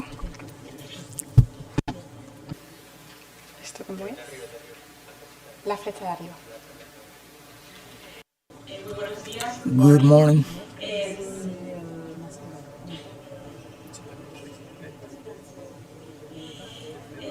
Nada, creo que en realidad ha sido así casi de turno para hacer un cierre de las ponencias. So it has been better for a closing of the different presentations on banks, because what I will present is a cultural cooperation program, the cross-cultural UNESCO program, which is aimed at fostering cooperation in the Caribbean region and the Caribbean region with the European Union based on the cultural wealth that exists in the region. So you're wondering why UNESCO and why cultural cooperation program in this panel that is related to economic development and recovery after the COVID pandemic. There is no development without culture. There is no development without cultural values. And what the colleague from Nicaragua just mentioned illustrates this at a great length. This is an important driver for cultural development, and the latest UNESCO data shows that creative economy represents 6.4% of the global GDP. This is a program implemented by UNESCO. It's the largest UNESCO program in Latin America and the Caribbean, and it's been financed with 15 million euros by the European Union. It's a 4-year program that started in 2020 and is supposed to conclude by 2023, even though we have requested a 1-year extension in order to promote cultural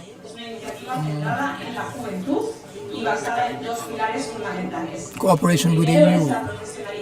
The professionalization of the cultural sector through the specialized training, and second, the opportunity building through the exchange and support to entrepreneurship and new markets, as well as new opportunities in the sector of tourism.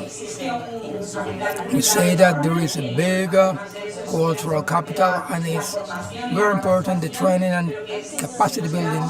But if we are left only there and we don't build new opportunities for youth working in the field of culture, then things will not progress. The cultural sector has been one of those most impacted by the situation. Briefly, the cross-cultural program has 15 million euros financing. It covers an area of several Caribbean countries. There are 4 UNESCO offices involved, and the program is implemented from the Regional Office of Culture for the Caribbean and Cuba, and the Office of UNESCO in Kingston and in Port-au-Prince, and the liaisons with the different Brussels-based organizations. Among our goals, we are aligned with the SDGs and we hope to reach 3,000 young professionals working in the field of culture in the Caribbean. It is centered in cultural and creative industries, and just to show the methodological framework and that of the cultural statistics of UNESCO in 2009. So the beneficiaries are youth between 18 and 35 years of age, which are national and reside in one of the 17 countries that benefit from the program. These are the main requisites, but have to do with gender equality, geographical balance, and not having received a similar international cooperation initiative. These are the two main pillars: the training, capacity building, and opportunity creation. They are divided into 4 lines of action. For the training, highlight that there is a Caribbean hub for cultural development, which includes 7 educational institutions in the Caribbean, including universities of West Indies, 3 and 6 Cuban institutions, 3 that are part of the Office of the Historian of Havana, like the San Jerónimo University and the workshop school in Havana, and a similar institution in Santa Clara, as well as the University of the Arts, the Higher Institute of Design, and the International School of Cinema, which offer online and in-person training for students across the Caribbean. 21 of such courses have been taught online, and we expect to have training in the 2 modalities, in person and online. And an important number of youth have gone through these trainings. They across culture program establishes open training that will ensure the sustainability of this formation. They are available in the internet and will remain there, and this is the page to access these courses. In this component, we will be launching new calls for new courses in person on restoration, design, music, textiles, and the production of new mock-up courses. That's regarding what the training side is concerned. Also in the area of opportunities, the first is the support to the new entrepreneurs. The training are the what, the acquiring of dexterity and knowledge. In this case, the program requires the how this dexterity can actually contribute to the development of these youth careers, and it has to do with their entrepreneurship and self-employment, how this training and capacity building can be implemented. We are currently training these youth to present these new projects. Training to present new projects, different schemes, and the establishment of agreements for business incubators. We'll basically go through the 2 other components. One other way to build opportunities is through cultural alliances and joint actions for the exchange. Is a way to network and establish connections, but mainly to establish new markets, so that we can participate in actions where artists and professionals can show their talents in regional events and in the European region as well. We have been part of the WOMEX Fair and the others. We were also in the summer with some hip-hop artists. We have mentored together with other Caribbean institutions, youth with different projects. And lastly, to mention that we have ways to establish new opportunities in the labor market for these youth. We had a panel on sustainable tourism, and we believe that there can be sustainable tourism if we wouldn't have this cultural dimension. We have so far a mock on these endeavors for patrimonial tourism sites, and we have a map of sites and resources for sustainable tourism in the 17 countries that are part of the project. This is all. I believe I have made a very compressed version of it. Anyway, I have some flyers for anyone that might be interested in getting more details, and thank you very much.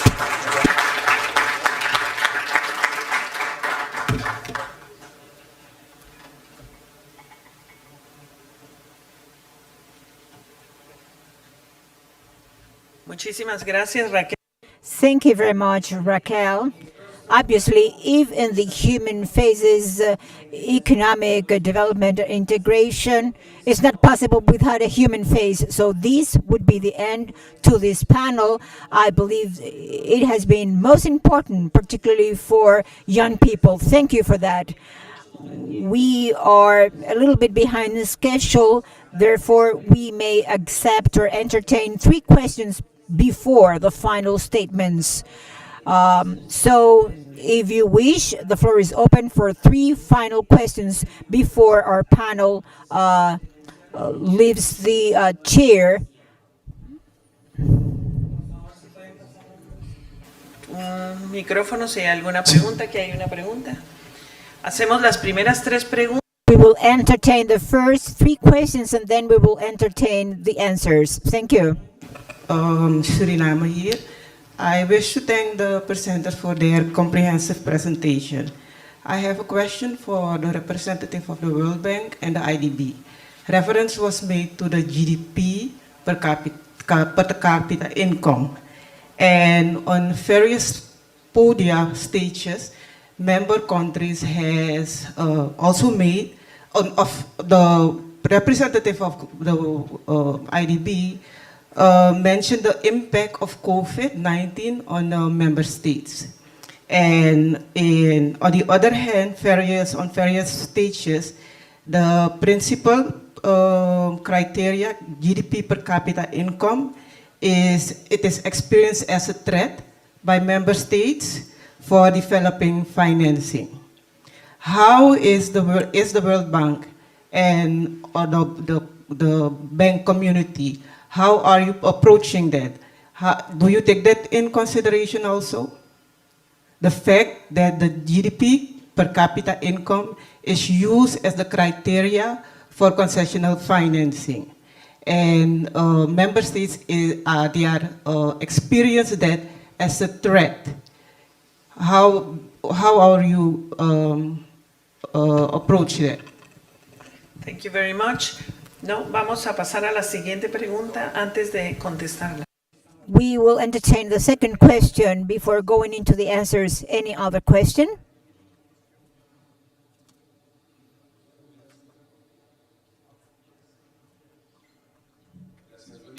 Thank you. Good morning. Some of the panel members have referred to disasters affecting the region. I would like to know which are the purposes pursued by the entire sector in terms of disasters, which is the current focus of these goals. What kind of information do you have to generate these products, and how do you work on capacity building in the region? Thank you. Una última. Thank you very much. One last question, please. Delita from Jamaica. I spoke yesterday, and so no stranger to this room.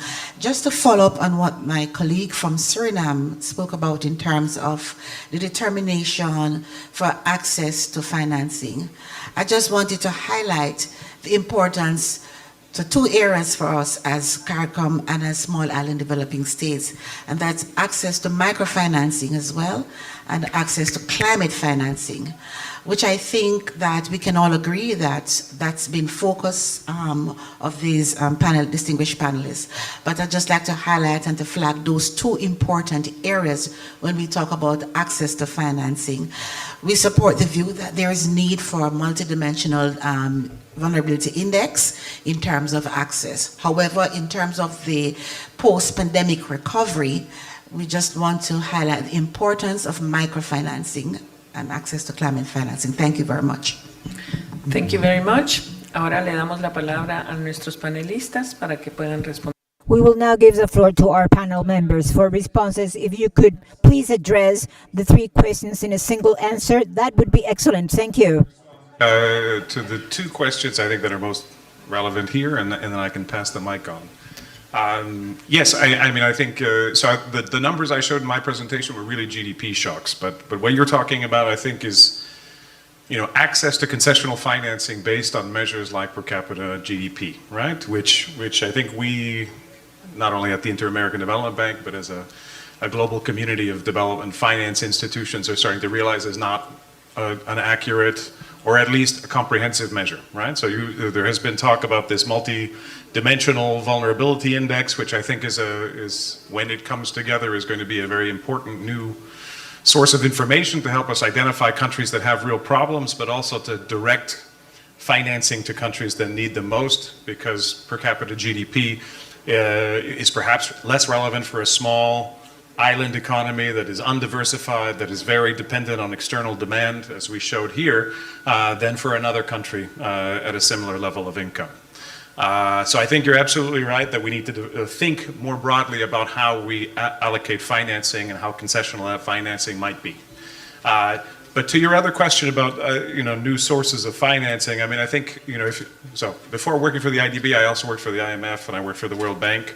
And I think all of our institutions during COVID have started to think more broadly about the kinds of financing instruments that we provide, right? So especially for countries in this room, I think just to highlight one new dimension of financing that most of these institutions are thinking about is climate-related financing, right? So, for example, the IDB has started to undertake debt swaps, for example, support debt swaps and other climate-related financing operations that provide truly additional new money for things like climate, mitigating the damage from climate, making countries more resilient. Just an example, there are many examples. These are the kinds of new financing instruments that we're looking at, and we're just, we're replacing existing debt with our balance sheet, right? So taking on debt that already exists in countries, and the lower cost is being passed on to projects in the climate area. So what I would say is not only do we need new measures to identify vulnerabilities and to allocate concessional financing, but we need to look at these new instruments that markets are now making available, right? Things like cat bonds, things like debt for nature swaps, things like other kinds of financing instruments that we think are going to be very important going forward to put new resources into an area that has been underserved. So that's what I would say. I can pass it on to anyone else who... Muchísimas gracias. Le damos entonces el micrófono. Thank you very much. So we'll give the floor to the World Bank. Specifically in the questions, I'll just say that we recognize the issue of vulnerability, and we actually included as part of our criterion for concessional financing for the case of small island states.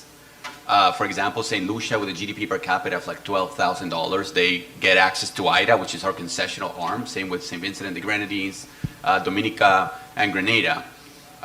We are very much aware of the request made by Suriname and Belize to expand this exception. I'm actually part of the team working on that. But as you know, and as our managing director, Axel van Trotzenburg, told the governments of the region, this is a decision that ultimately is made by the donor countries.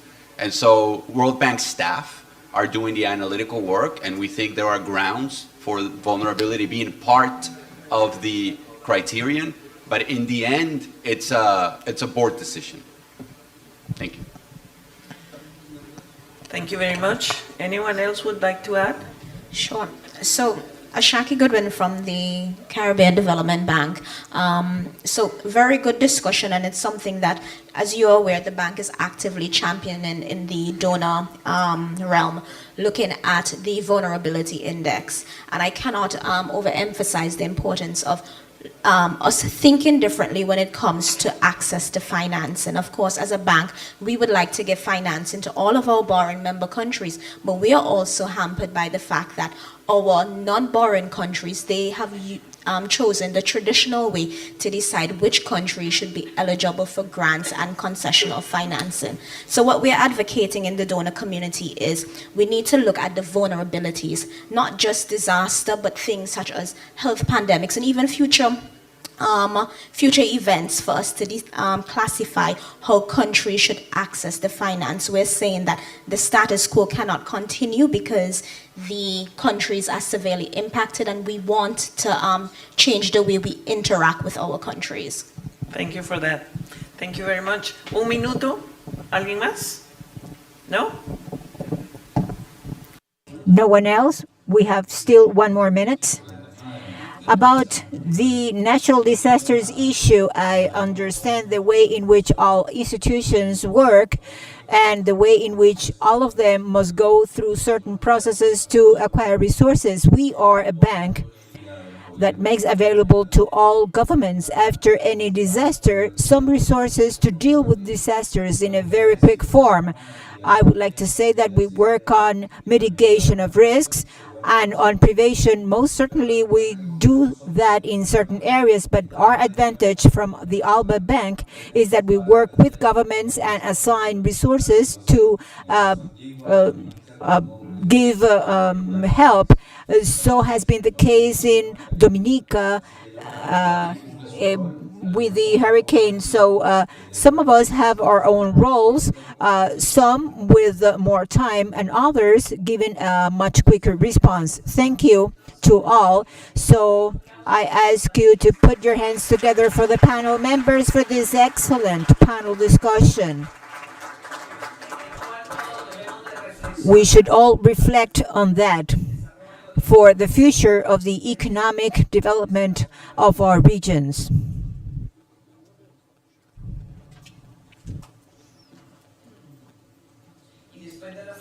And after the picture, then I will give the floor to my colleague Tricia Barrows. She will present the next segment of this interaction among members and observers of the Association of Caribbean States. Thank you very much to all of you. We ask you please to be brief.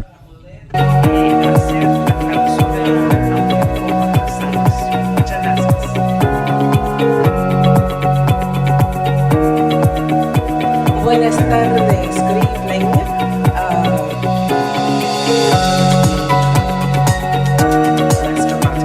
We are very late, and the minister has kindly allowed us half an hour to do the most important part of this event for me, which is to hear from our membership how they view this process and how they view our process towards sustainable development. And as a matter of fact, I'm going to take Dr. Rueda's advice and make sustainable not an adjective but a noun, and what more, perhaps a verb. So I hope you all appreciated the moon that with the cooperation of the government of Cuba we hung over the Malecon for you last night. And we are now going to segment to an even better section of this evening, which are the interventions. I have 13 speakers on my roster. I will ask you please to limit your comments to 2 minutes. I'm afraid after that I have to bring down a hammer to ensure that everyone has a chance to speak. We will begin with the representative of the government of Panama, one of our member states, please.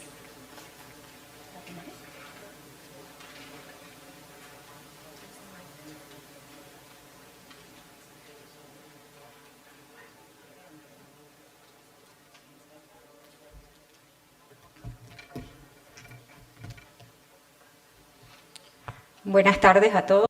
Good afternoon. My name is Margelia Palacios, Director for International Cooperation of the Ministry of Foreign Affairs of Panama. International cooperation is a key tool to face the challenges facing humanity. Therefore, Panama reiterates its support to the ACS to promote international cooperation in all modalities for the benefit of the region and to promote spaces and meetings like this sixth conference on cooperation. On the other hand, after looking at the excellent presentations made and discussing the problems of our region, I would like to highlight oceans, because it is undeniable that all of us, one way or the other, are connected through oceans. Their health is a responsibility of all. To protect our oceans should be a universal priority. Our survival and the survival of our planet depend on this. We face many challenges, and the solutions to problems are not simple. All actors must be involved. Therefore, I would like to take this opportunity to say that the conference Our Ocean will be held in our country. We will be holding the 8th edition on March the 2nd and 3rd. Next year, I would like to invite you to present new commitments to be announced in this conference, and we hope these could be submitted before January the 15th next year. This opportunity should be used for dialogue and sustainable use of oceans by creating strategic relations promoting these initiatives. This dialogue will also be established with financing entities looking for investing or supporting projects that will bring about a positive change. Allow me to reiterate this invitation for you to participate not only as a country but as a region through integration mechanisms and through multilateral mechanisms. This is a great opportunity to be able to take action in the face of the big problems facing us. It is also a good opportunity to do it in a joint way. As has been said many a time in these days, through unity, we become stronger to look for solutions and create synergies among nations. Thank you. In addition to that, she has finished in due time. We will follow the order of allowing member countries first, then associate members, and then our projects. We have 3 more countries which are supposed to take the floor here: Antigua and Barbuda. Yes, thank you very much.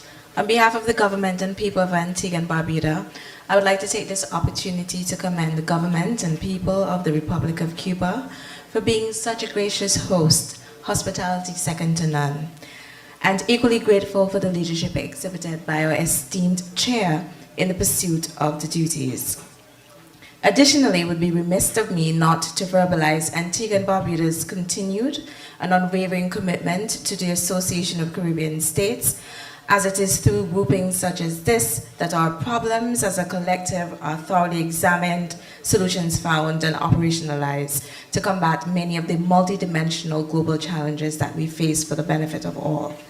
The ACS is to be commended for its renewed efforts geared towards finding solutions to the major challenges critical to our survival as nations and as a region. Through its action plan, the key areas that covers are of critical importance to the attainment of resilience building and sustainable development, particularly in a post-COVID era. This type of cooperation is therefore indispensable. Antigua and Barbuda, in its capacity as chair of OASIS, has been at the forefront, championing the cause of small island developing states in the area of climate change for close to 2 years, a challenge which is and remains an ever-increasing existential threat to the region. In fact, we are at the precipice of irreparable damage. According to the UN, SIDS are being disproportionately and increasingly impacted by climate change, while their small, disproportionate, and increasingly vulnerability to other external shocks, such as geopolitical tensions, market vulnerabilities, supply disruptions, and COVID-19. Important to recognize is the fact that climate change is a main contributor to inequality, where the poorest and most vulnerable bear the brunt of its impacts, yet we contribute the least to the crisis. Critical in the fight against climate change is the preservation of our seas and biodiversity. If we as a region is to survive, successfully maximize the opportunities for sustainable development of the blue economy, which has the linkages to sustainable tourism, trade, transport, and combating food security. In the case of Antigua and Barbuda, drought has become a major factor plaguing our food security realities, and the lack of consistent and long-term accessibility to potable water for our citizens. The time for action is now, and an action defined by cooperation, which is characterized by inclusivity, sustainability, innovation, complementarity, and of course, meaningful results. The 2030 Agenda for Sustainable Development provides a blueprint towards the achievement of this type of cooperation, which is desperately required and will allow for resilience and the competitive advancement of our economies. Critical to the achievement of the existing action plan surrounds innovative pursuit of financing through the tool of diplomacy. This is the ACS partnering with strategic country partners and institutions, including those who are participating in our engagement over the past few days, and we as members amongst ourselves. Additionally, both collectively and individually, it is imperative that we as members of the ACS continue to champion the cause of the region on the international front, including within the various international and multilateral fora. We thank you, Antigua and Barbuda. The next on our panel is Belize. Thank you. I've been asked to keep this very short, so I will. I say first thank you very much to Cuba for being such a marvelous host and supporter of the ACS consistently, for Secretary General Sabonge and the wonderful team that you've brought. Foreign Minister for Guatemala, Bucaro. Thank you all and the panelists. We needed to have this discussion, and I wanted to intervene today to not only thank everyone for their participation, but to say that when we were asked at COP, how do we pay for climate change adaptation?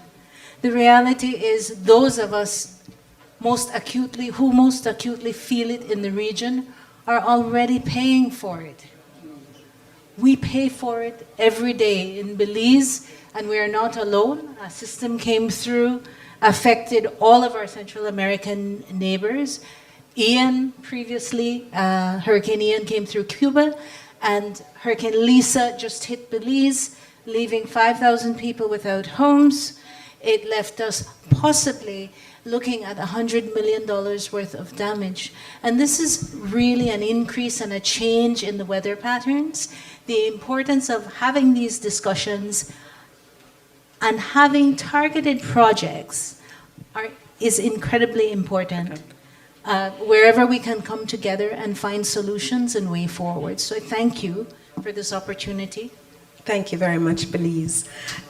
Next on our roster is Colombia, followed by Jamaica, followed by Trinidad and Tobago, and then we open the roster to our associate members.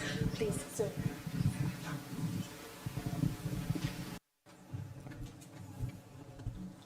Thank you very much. In fact, I will be very brief. I appreciate the leadership of Minister Bucaro and my colleague, the Ambassador Adriana Bolaños. Thank you for their leadership and the action when defining projects. We saw the objectives presented here, pursued by the conference. and some specific items were addressed here. One of them was attracting daughters, dynamize investment projects to identify the vacuums in the phase of the new challenges. I believe that these objectives are part of the work that should be continued. It is not the conference will meet them all. This is rather a process, and member states should be committed to that. And there is a catalog of projects. I believe that this is a very important work. As was explained by Dr. Adriana, we should emphasize that because when it comes to the implementation of the projects, I think we will be able to meet those goals that have been identified. These are most important, and we can do that to the extent that we take effective steps. Colombia participated with 3 projects, one of them for forests, the mechanisms to cope with climate change, to prevent pests through technological applications, and the third project is the search and rescue program. These are the 3 opportunities offered by Colombia. And Dr. Adriana, we commit ourselves to support these for an adequate implementation of this integration process. Yes, we are moving ahead. Thank you, Colombia. Jamaica. Okay.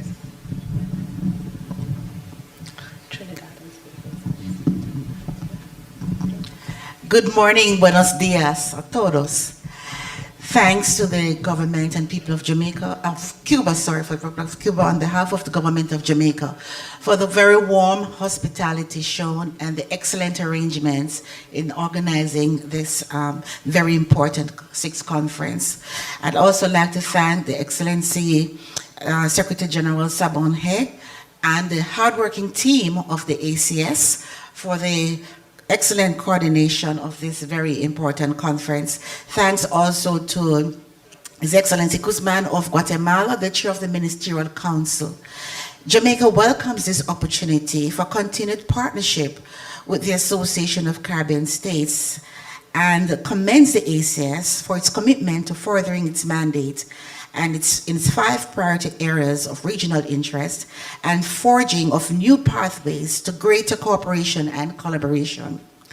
Jamaica notes the importance of the conference and the very important issues raised to the development of the region, as it affords an opportunity for observer countries and stakeholders of the ACS to review the work being done across the association and review their support in continuation of key projects and initiatives in disaster risk reduction, protection of the Caribbean Sea, transport, sustainable development, and trade development, and economic external relations.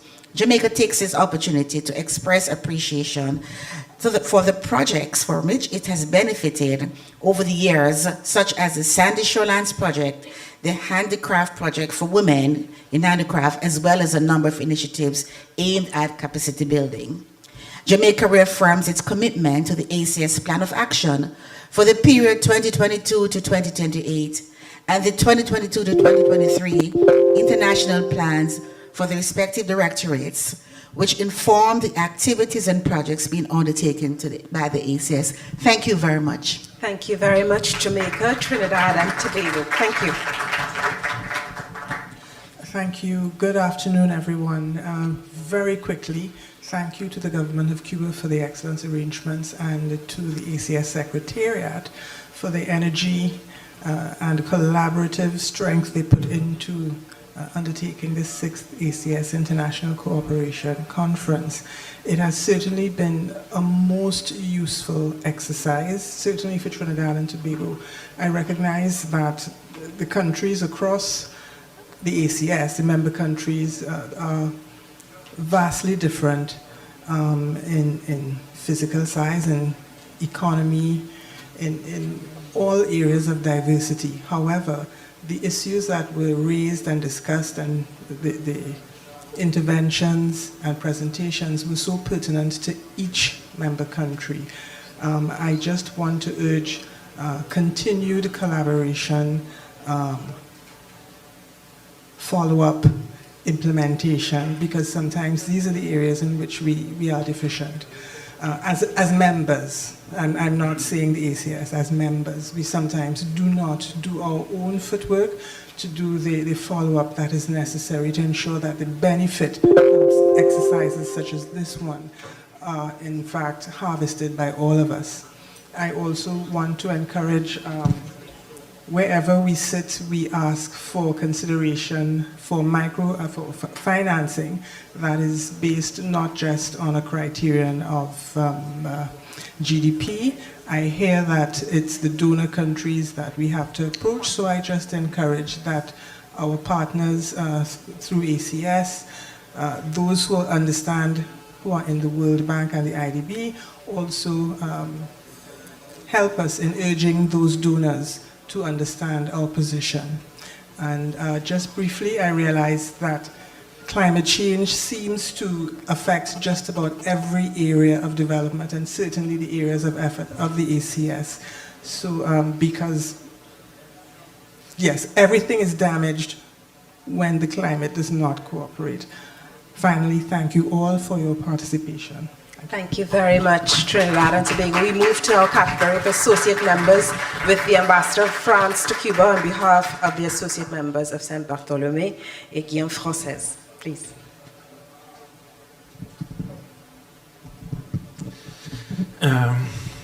Estimados colegas, Esteemed colleagues, I will speak in French.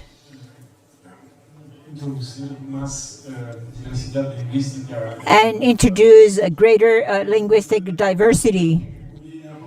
First of all, I would like to express how important it is for our country to have been present in these 6 cooperation conferences of the ACS. We greatly thank the government of Cuba and the secretariat of the ACS for the organization of this conference. This conference, we have 3 overseas territories which are part of the ACS group, and we are in favor of regional integration with the Caribbean region and the Americas. And this association has contributed to that in a very important way.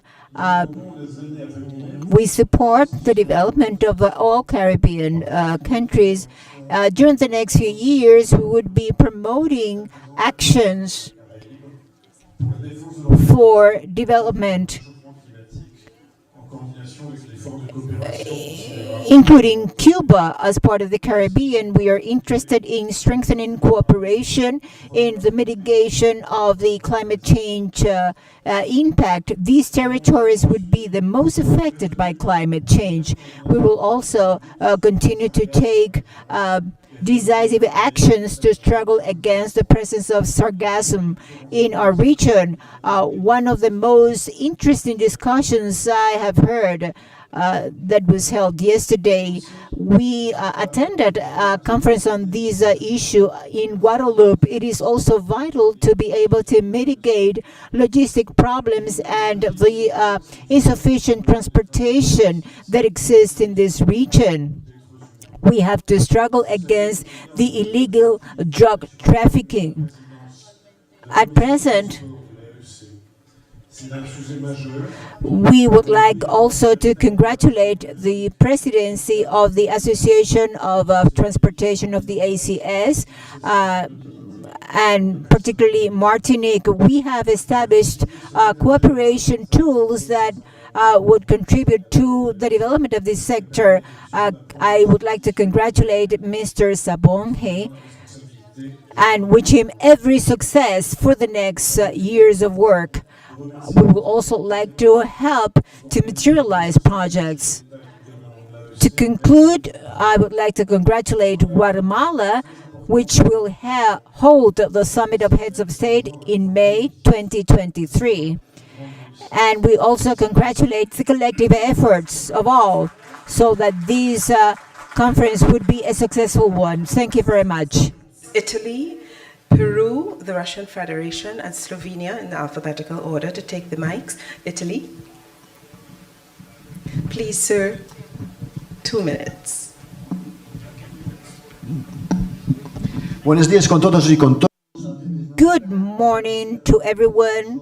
I heartfully thank the host, the Cuban government, the current presidency of the ACS, Guatemala, and particularly the ACS and its membership for the great work, this wonderful conference, given its content and vision.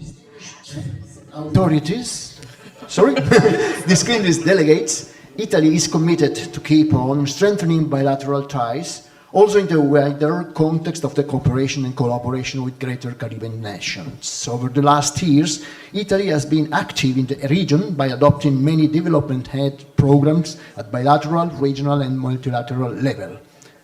As special envoy for the Caribbean, my task is focused in accompanying and coordinating relations in the area.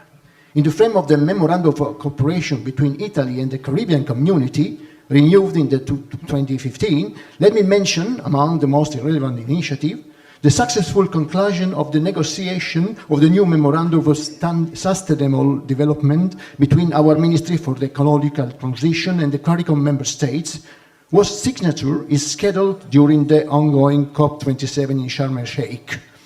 In addition, let me mention briefly the very recently signed agreement on a soft loan of 50 million euros plus 2.5 million in grants funded by Italian government with the Caribbean Development Bank to finance development projects in CARICOM countries. As far as ACS, I'm proud to remind that Italy, along with Spain, was amongst the very first European countries to be granted observer status in 1996. In the last years, Italy has been strengthening its ties with the ACS. In 2017, was signed a memorandum of cooperation whose main topics are environment and climate change, fights against organized crime, scientific and technological research, and university cooperation. Furthermore, in 2019, also following Italy proposals, the ACS was granted observer status by the Italy Latin America Institute, and the latter was granted observer status by the ACS.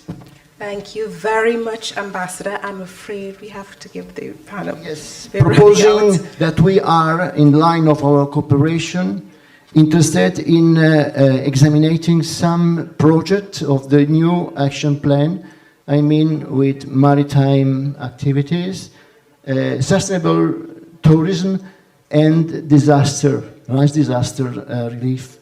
As my colleague Fabrizio Nicoletti yesterday spoke during the previous session. Excellent. So Italy is committed to working with you. Thank you. We look forward to the follow-up and implementation in this regard that Trinidad and Tobago spoke to. I'd like to invite Peru to take the floor, please.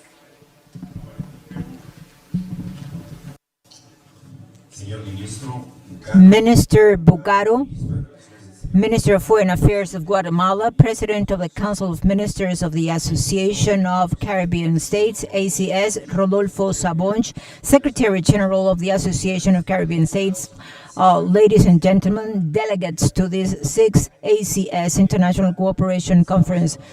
Peru is an observer state and is grateful to this international conference, the host and the General Secretariat, as well as for the participation and presentations of member states and institutions and organizations joining us. As we have been able to see, the effects of climate change are affecting all of us. We should be prepared not only to manage disasters, but also to anticipate its causes through responses, multilateral, coordinated, and concrete responses. One of these shared problems is the increasing pollution of plastics of a single use, particularly in oceans, threatening not only the environment, but also the health and the economies of our countries.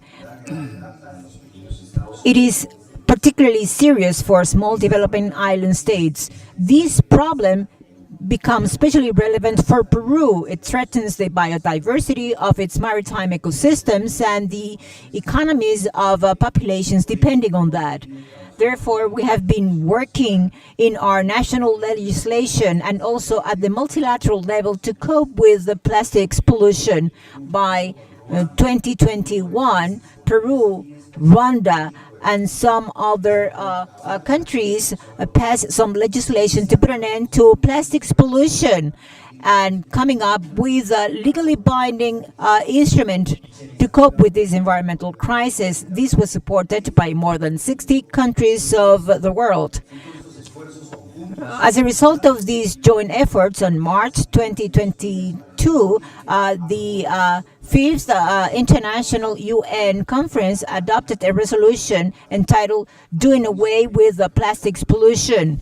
This is a legally binding instrument establishing the Intergovernmental Committee for Negotiations with the mandate of creating an international legally binding instrument to put an end to plastics pollution. The government of Peru is firmly committed to the achievement of an ambitious commitment to fight against this enormous challenge. In a collective way and with a comprehensive approach, giving special attention to the elimination of plastics in the sea. Peru is confident that the Latin American Caribbean region will raise its firm and united voice in the approval of a legally binding instrument to cope with the crisis of plastics pollution, and hopes to be able to contribute to the candidature of the former Ministry of Foreign Affairs, Gustavo Mesa Cuadras. Being consistent with the continued interest in achieving a legally binding agreement, Peru has submitted the candidature of Mesa Cuadra to preside over this committee. We believe it is convenient for the region to promote a prompt decision by the Latin American Caribbean group to elect the president of this group before the first meeting of the INS to be held in Uruguay on December 2022. Thank you very much.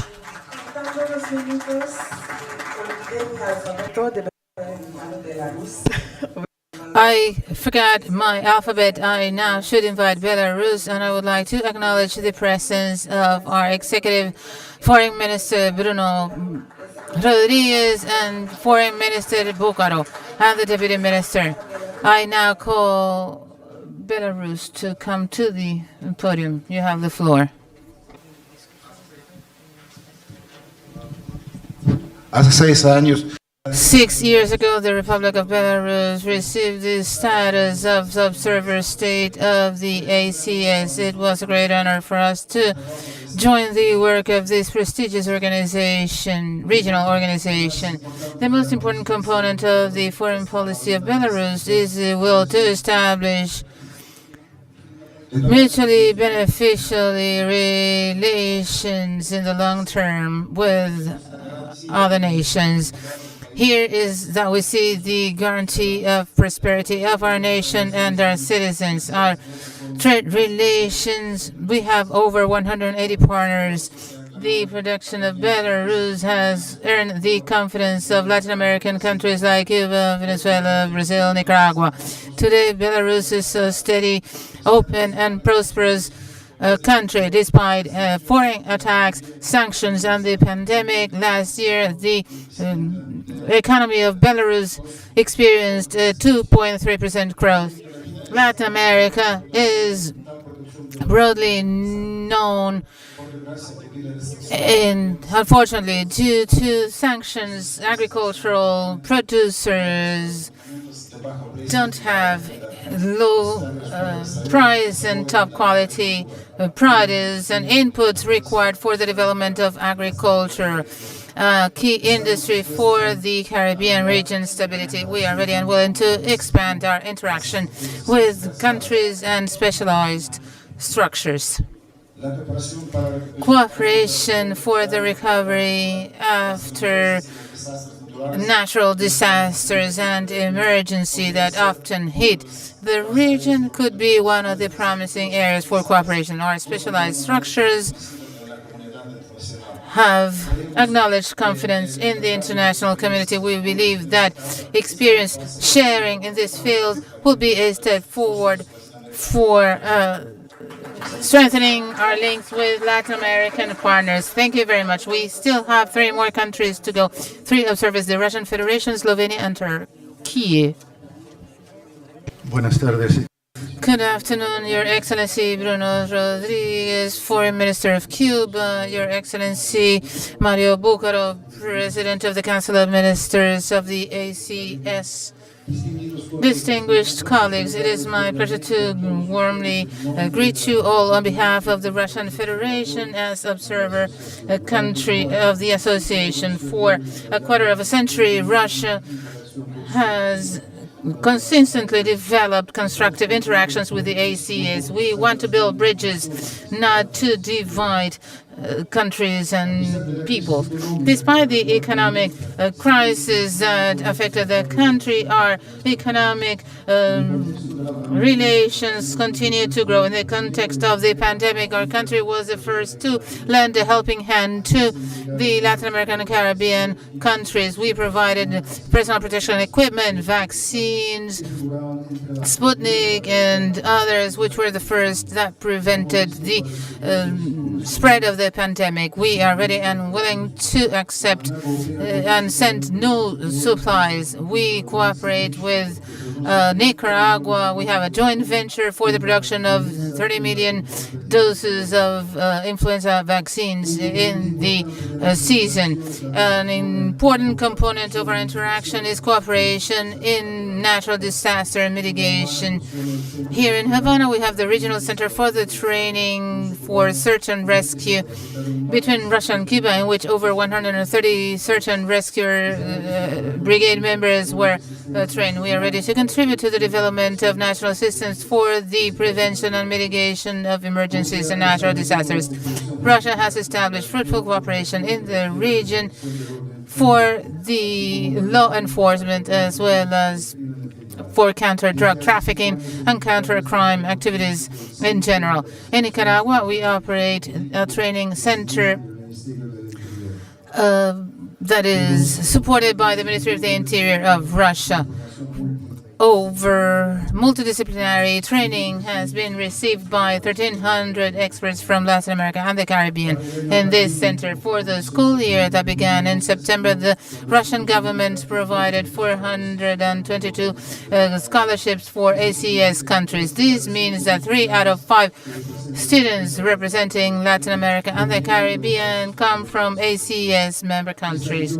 This region is very popular among Russian tourists. The Dominican Republic, Cuba, and Mexico in 2021 were among the first 20 countries to receive Russian visitors. To conclude, let me assure you that Russia won't cease to find as many ways as possible to continue to strengthen the links of friendship and cooperation with the ACS member states and the rest of original members. Thank you very much. Thank you, Russia. We only have time now for the presentations of Slovenia and Turkey. Please be very brief because we have to move on to the closing session. Much for this opportunity. I'm coming from Slovenia, from a small European country, and I'm very thankful for this opportunity of being here, and I would like to congratulate the organizers for organizing such an excellent and also for us from Europe useful event and conference. Well, actually, Slovenia is a small country, but we would like to increase and to see the opportunities for cooperating also with your region. So therefore, we are observers in your organization, but also in CARICOM. And yearly we organize since 2018 also Latin American and Caribbean Days in Slovenia. This year in November and in December, being focused on environment, on digitalization, on water. These are the questions which are dear to our hearts. And well, we hope that we will be able to greet also many representatives from the Caribbean states, because Caribbean region is in focus of this year's conference. Slovenia was among the proponents of the UN General Assembly resolution on the right to a clean, healthy and sustainable environment. I would like also to inform you and to say that as a responsible member of the as a responsible member of the UN, Slovenia decided to present its candidacy for the non-permanent member of the Security Council for 24-25. We believe that we are going to bring a perspective of a member of the European Union, but of a small country which survived centuries as a nation, just 2 million people, as a part of a big I would say big societies and etc. So we believe we are those who can we believe that we have to find a compromise between bigger and smaller, and with such kind of topics as women, human rights, as children, equal opportunities, and particularly environment, water, and etc. These are the topics which are the topics that connect us. Once again, thank you very much, and sorry I was a bit confused, but I hope that it was... In any case, I'm looking forward to the future cooperation. Sir, I'm an English speaker. We understood you perfectly. Thank you very much. Turkey.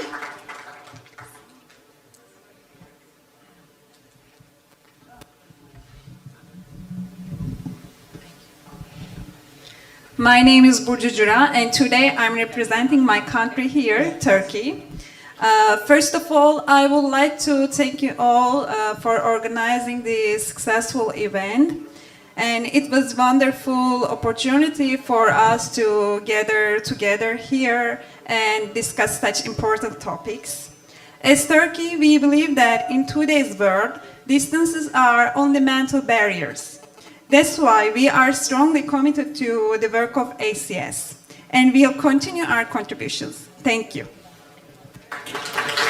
Thank you very much, Turkey. We would like to invite those who spoke and those who unfortunately, because of time constraints, have been unable to take the floor to please submit your remarks, your observations in writing so that we can include it in the report that will be circulated to you all. And I'd like to invite our very distinguished closing ceremony participants to take their place on the podium.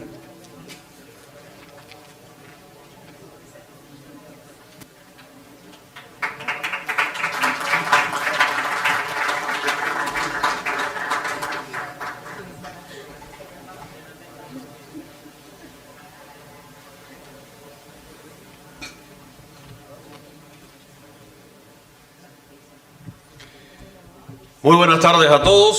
Good afternoon. After two intensive working sessions, we are closing the 6th International Cooperation Conference of the ACS. We invite Mrs. Adriana Bolaños, the General Director for Cooperation of the ACS, to present the executive report of the Special Committee for Cooperation and Resource Mobilization.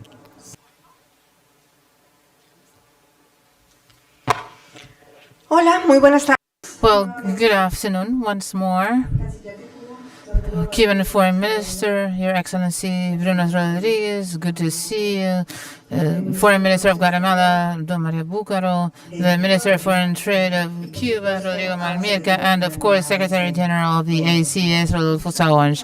And I especially wish to greet each and every one of you for taking part there in these 2 days of sessions. For me, it is a great honor to share with you, after 2 long days, the conclusions or executive summary of our deliberations. It is not an easy task after such a long number of speakers that raised very important topics. That is why I want to thank, first of all, speakers for their presentations and all delegates for their active participation, which undoubtedly enriched this conference. During 2 days of very hard work, we were able to discuss the challenges that the Caribbean region faces, the work development proposed by the ACS projects that are taking place as we speak, and the priorities of our organizations. And we also listen with great interest opportunities resulting from the presentations of the various panel members.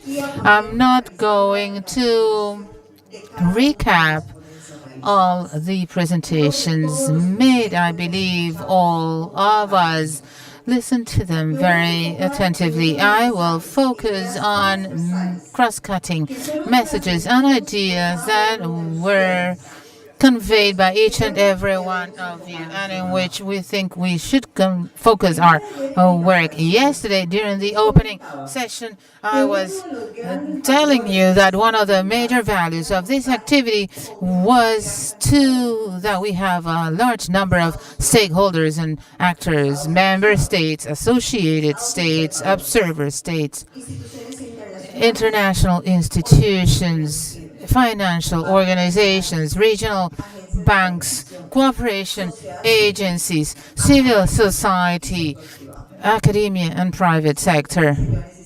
Ladies and gentlemen, the analysis of the challenges that our region faces, the identification of opportunities, and the presentation of solutions from all these different perspectives has outstanding value, and we managed to showcase it throughout these 2 days. Only working jointly with common goals, we will be able to overcome these challenges. The perspective of each of the stakeholders is completely different. That of institutions is not the same of the private sector or of the NGOs, but when we work with common objectives, those various perspectives only contribute to enrich the concrete actions, as one of the speakers for this morning said, that are required for the fulfillment of the SDGs. We need to combine to bring everyone on board. As the Foreign Minister of Guatemala well said, unity and hope are the key words. Unity within the diversity of the Greater Caribbean, as it was said by Mr. Rafael Torralbas of the Scientific and Technological Park of Havana, or grow in what we share, as the representative of CAF said this morning. The first message is that we require multi-stakeholder cooperation. We need to build collectively. A second message that serves to wrap up everything that has been said is access to knowledge, to capacity building. That is crucial. Throughout these 2 days, we many times listen to the term training, education. It's not that we give you the fish, but that we teach you how to fish it. And here, South-South and triangular cooperation play a decisive role, precisely to work in capacity building, knowledge transfer, and know-how transfer. We can contribute the best we each have, as the Guatemalan Foreign Minister well said, and we have to build capacities of the various social actors, communities. We should not forget them, and this was raised several times throughout these 2 days. Communities are crucial, and we must always keep them in mind. One third message, data and ICTs are vital, and they are needed today more than ever. Data collection, processing, and understanding of data will make the difference, as it was said yesterday by Josue Serrano. Information is necessary, but not only to create repositories, but to be used in a timely fashion, to be used by all those stakeholders we have talked about.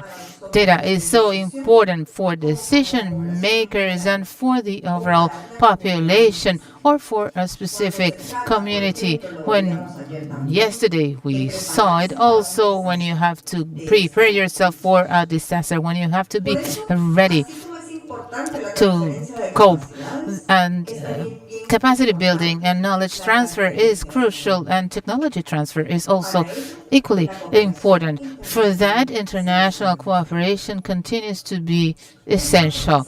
A fourth message that I was able to grasp during these two sessions, we talked about vulnerability, regional vulnerability, institutional vulnerability, social, environmental vulnerability. We talked about the vulnerabilities of the greater Caribbean and particularly of our people. Because yes, ladies and gentlemen, all these that we have discussed these 2 days in the end is about our people, and usually and mostly of the most vulnerable people, like Mr. De Cadena said yesterday. And this is also closely linked to the previous messages. We have to cooperate to transfer knowledge, to build capacities, to transfer technology, to make them reach our people and to make them reach the most vulnerable ones. Fifth message, financing. Of course, we saw that that is not the only thing, but it is very important. But what are the agendas to invest those funds? Awareness raising is crucial, and the development of projects that mobilize funds is also crucial.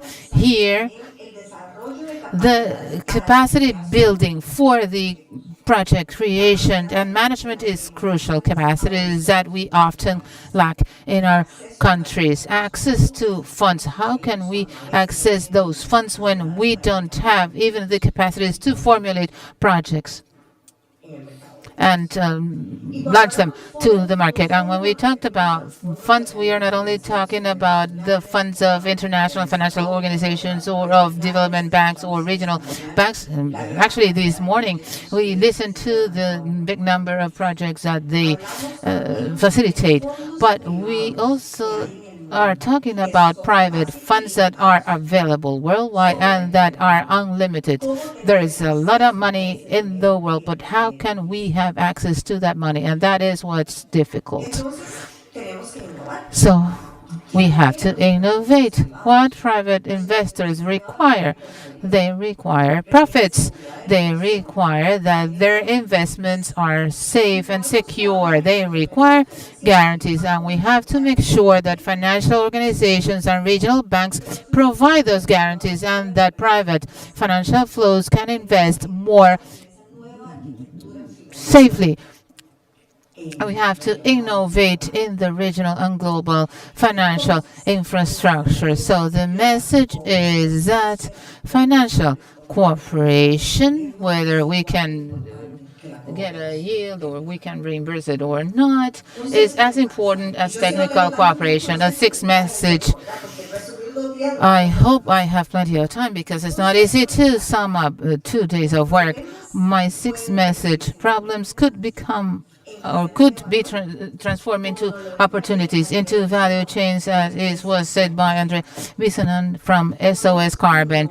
We can innovate with our own essence, or keeping our own essence, with the identity of our Caribbean communities, using those boats that collect sargassum that then is sold in Finland.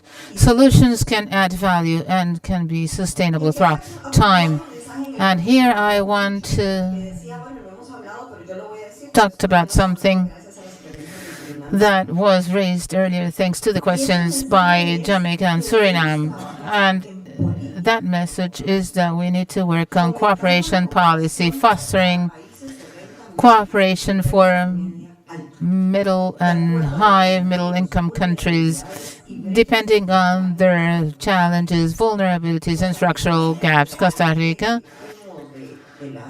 Chair that we were of ECLAC in the last period. We have just handed over the presidency to Argentina. We worked with ECLAC in the concept of transitional development because middle income and high middle income countries need a multidimensional analysis when it comes to obtaining concessional financing. I'm very happy because this week a resolution was adopted between the United Nations and the OECD, because the World Bank and the OECD are the ones that are the most reluctant, particularly the CAD, not the Development Center, but they are quite reticent to change these paradigms of the per capita GDP threshold. And this week, a cooperation resolution was adopted between the United Nations and the OECD, precisely, or whereby they talked about the needs of developing metrics that supplement or go beyond the GDP. We can then talk about knowledge, capacities, technology, digitization, vulnerabilities, financing, sustainability, multi-stakeholder cooperation, South-South and triangular cooperation. We talked about all that, but we also talked about mitigation, adaptation, which requires a lot more financing than it's actually getting on climate change, disaster management, tourism, networks, nature-based solutions, innovation, grants, scholarships, of regulatory frameworks, of connectivity, of trade, of integration, prioritization, and a lot more. Ladies and gentlemen, during the pandemic, I had a slogan that I used to repeat in most my speeches, and there are many colleagues in the room that perhaps have heard me. And I used to say that Costa Rica had to recover itself. It had to recover itself from the pandemic, but not recovering for the sake of it. It should recover in a green and blue manner, because we must keep oceans in mind. Our recovery should be sustainable, inclusive, and with a deep technological transformation. After listening to you for these 2 days, I think that these ideas also relevant for the recovery of the Greater Caribbean region, because we work for our people, we work for our most vulnerable people, and for each and every of the stakeholders represented herein. And we have a role that we must play of coordination, articulation, and cooperation, which today is more important than ever. I have no doubt that contacts established and strengthened during these 2 days of hard work will allow us to strengthen the role of our organization as the best counterpart for cooperation projects in the Greater Caribbean region, and that together we will be able to face the current and future challenges in a more coordinated manner, avoiding duplicity and focusing on our common priorities. Ladies and gentlemen, as chair of the Cooperation Committee and for the mobilization of resources, I once more wish to thank the Republic of Cuba for its hospitality. I would like to thank the Secretary General and his team for the wonderful work they undertake. And of course, I wish to thank the Presidency of Guatemala, and I would like to especially thank all participants for creating this space together that will undoubtedly open up new opportunities for the future of our region, of our countries, and our people. And I know I don't have much time. Whenever I read a book, I love reading, and whenever I read a book and I like a sentence or a phrase, I note it down in my phone. And as I was drafting this summary, I said, which of these messages could be relevant for today? And I found one by Victor Hugo. Huge dangers or threats have a beauty. They bring light to the face of strangers. We are no strangers to one another, and therefore the dangers and the threats we face, or the perils we face, will do nothing but unite us more. Thank you very much.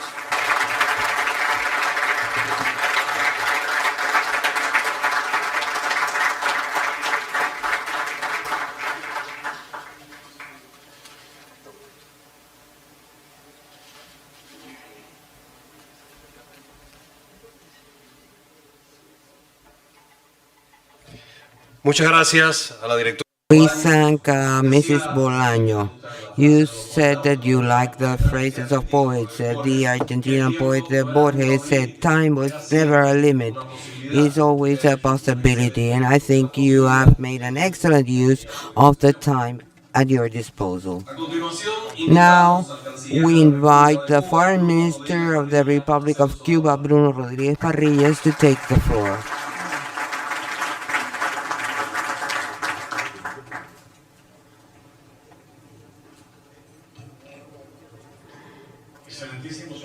Your Excellency, Mr. Mario Bucaro, President of the Council of Ministers of the Association of Caribbean States and Minister of Foreign Affairs of the Republic of Guatemala. Your Excellency, Mrs. Adriana Bolaños, representative of Costa Rica, Chairman of the Special Committee on Cooperation and Resource Mobilization. Your Excellency, Mr. Rodolfo Sabonge, Secretary General of the Association. Distinguished representatives of member associated and observer countries, special guests accompanying us. The 6th International Cooperation Conference of the ACS concludes with a very positive exchange and results. We thank you all for entrusting Cuba the task of becoming the venue of such an important event for the greater Caribbean region. This has been a special meeting, the priority of which has been the renewal of collective actions of cooperation and the reaffirmation of solidarity as an indispensable element to address the obstacles and challenges that not only persist but are increased in the current international scenario with a considerable impact on our region. The COVID-19 pandemic had a serious impact on our countries, which have become much more vulnerable. The Latin American and Caribbean region faces a very complex economic and social panorama. Poverty and food insecurity grew. Economic growth slowed down and foreign investment dropped, while debt and informal and precarious employment increased. All this exacerbated the serious problems faced by our region, the most unequal region on the planet. Our countries, to a greater or lesser extent, face major challenges as a result of precarious food security, natural disasters, inflationary pressures, and most particularly those associated with small island nations or states. Some of the ACS member states are affected by unilateral coercive measures that violate international law and undermine the development, stability, and prosperity of the greater Caribbean. I wish to thank from the bottom of my heart all the representatives of the countries present here who voted in favor of the resolution calling for an end to the economic, commercial, and financial embargo against Cuba adopted on November 3rd last at the UN General Assembly. Esteemed representatives and guests, it is seen as remote and difficult the attainment of a favorable and inclusive environment for growth and development of our countries. In the meeting that concludes today, The relevance of science, technology, and innovation in the integration processes around the Caribbean Sea has been ratified. This region needs to become a special zone of sustainable development. ACS member countries have actively participated in these 2 days, demonstrated their commitment to work in key areas for partnerships, and confirmed their willingness to further foster the development of national and regional capacities, as well as to replicate experiences that have been validated as good results. Cuba makes available to the ACS countries its scientific and research potential, as well as the experience of our experts, and we reiterate our willingness to actively participate in the projects that have been presented. We firmly believe that together with solidarity and cooperation of the international community, South-South cooperation and even triangular cooperation or in any other format will be essential in any efforts for the recovery of the systemic and devastating effects of the pandemic and in the multidimensional approach to eradicate poverty, exclusion, and inequality. Despite difficulties, we share expectations in relation to North-South cooperation in key areas of the ACS, acknowledging that, in addition, this is mutually beneficial. Against this background, we support the demand of the sisters and brothers in CARICOM countries to receive special and differentiated treatment. We thank observer countries, agencies of cooperation, and potential donors who have attended these days, the will to accompany efforts by the Association of States of the Caribbean. Our gratitude to all of them.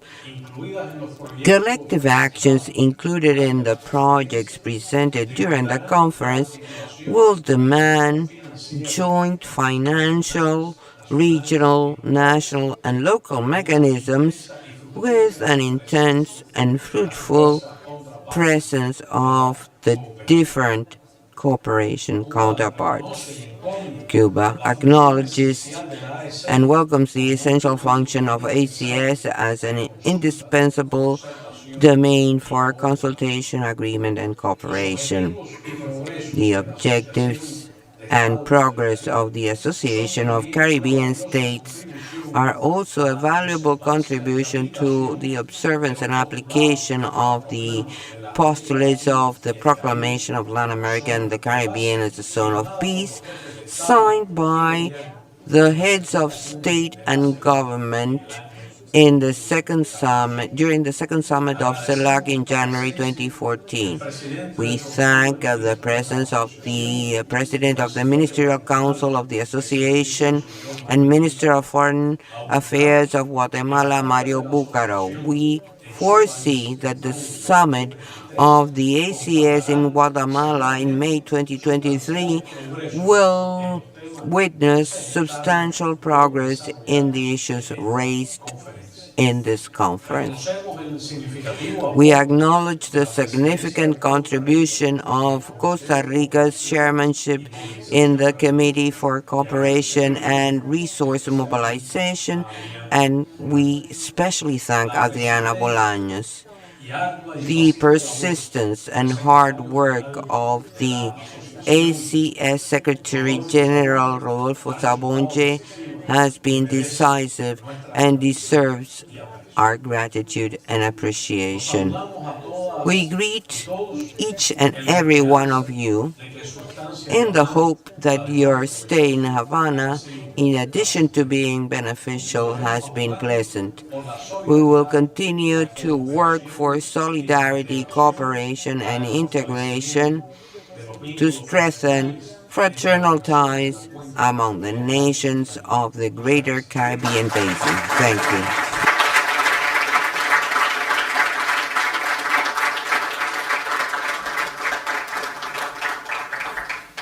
Muchas gracias al canciller de la República de Cuba. Thank the Foreign Minister of the Republic of Cuba, and for the closing remarks of this 6th International Cooperation Conference of the ACS, we invite Rodolfo Sabonja, Secretary General of the ACS. Sorry. I thought that the chair would talk before me, but well, thank you. I want to reiterate our thanks to Cuba for accepting our initiative of holding this meeting here. I think that this is proof that this was a good decision. We want to thank Guatemala that since the beginning of its chairmanship has approved everything we have recommended, and we want also to thank the Ministry of Trade and Chairman of the Special Committee for Cooperation and Resource Mobilization. I want to recall the first presentation on behalf of Ana Ramirez, our director, who made or who presented the schedule of the life of our planet that witness how in a second in the history of our planet we are almost putting an end to it.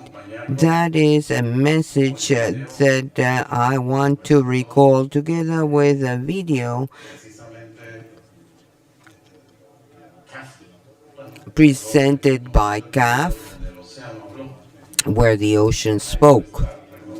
Iberostar, sorry, it was a video presented by Iberostar, where the ocean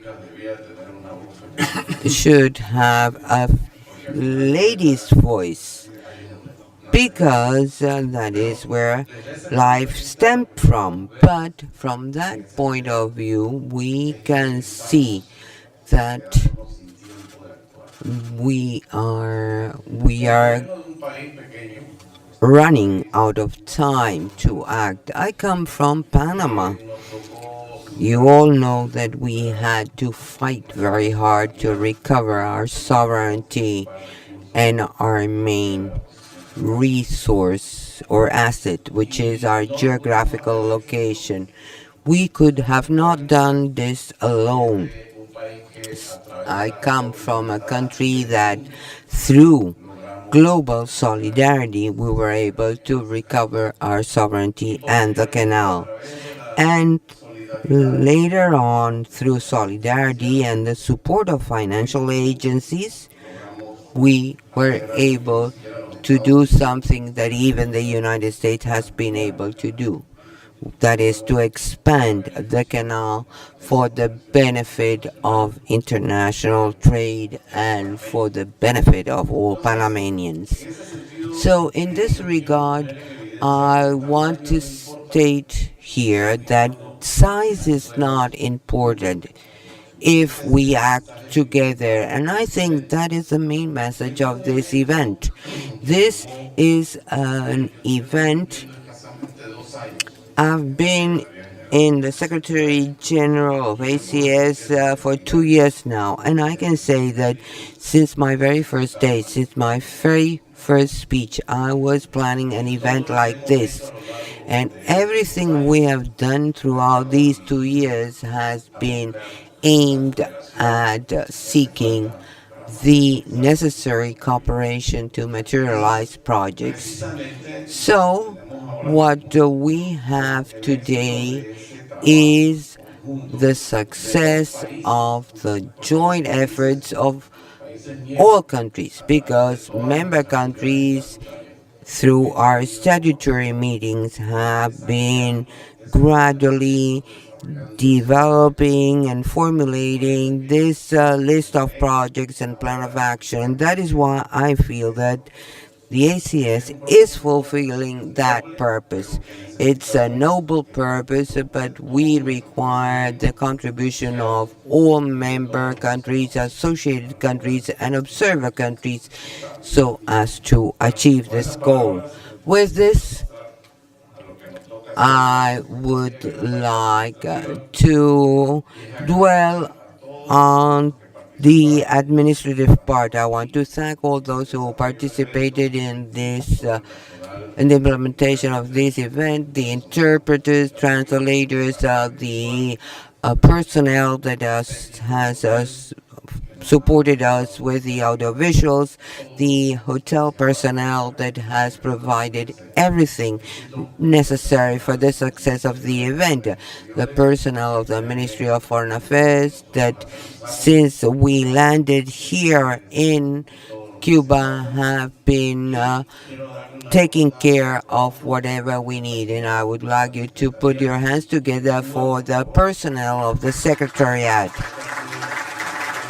I think this has been a great effort by our three directors and by Tricia. They all deserve this round of applause because they have shouldered this meeting. This is our A team. And finally, put your hands for all of you.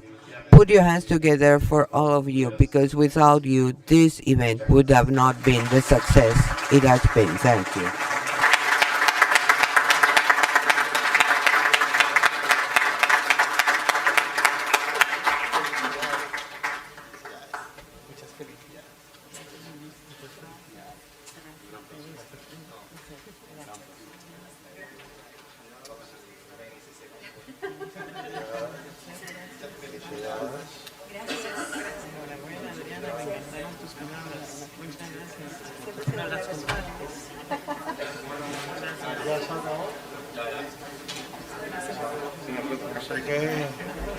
Pensé que había otras cosas.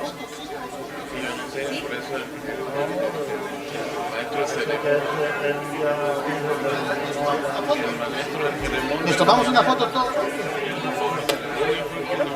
Josh ran into, you need to get one of those.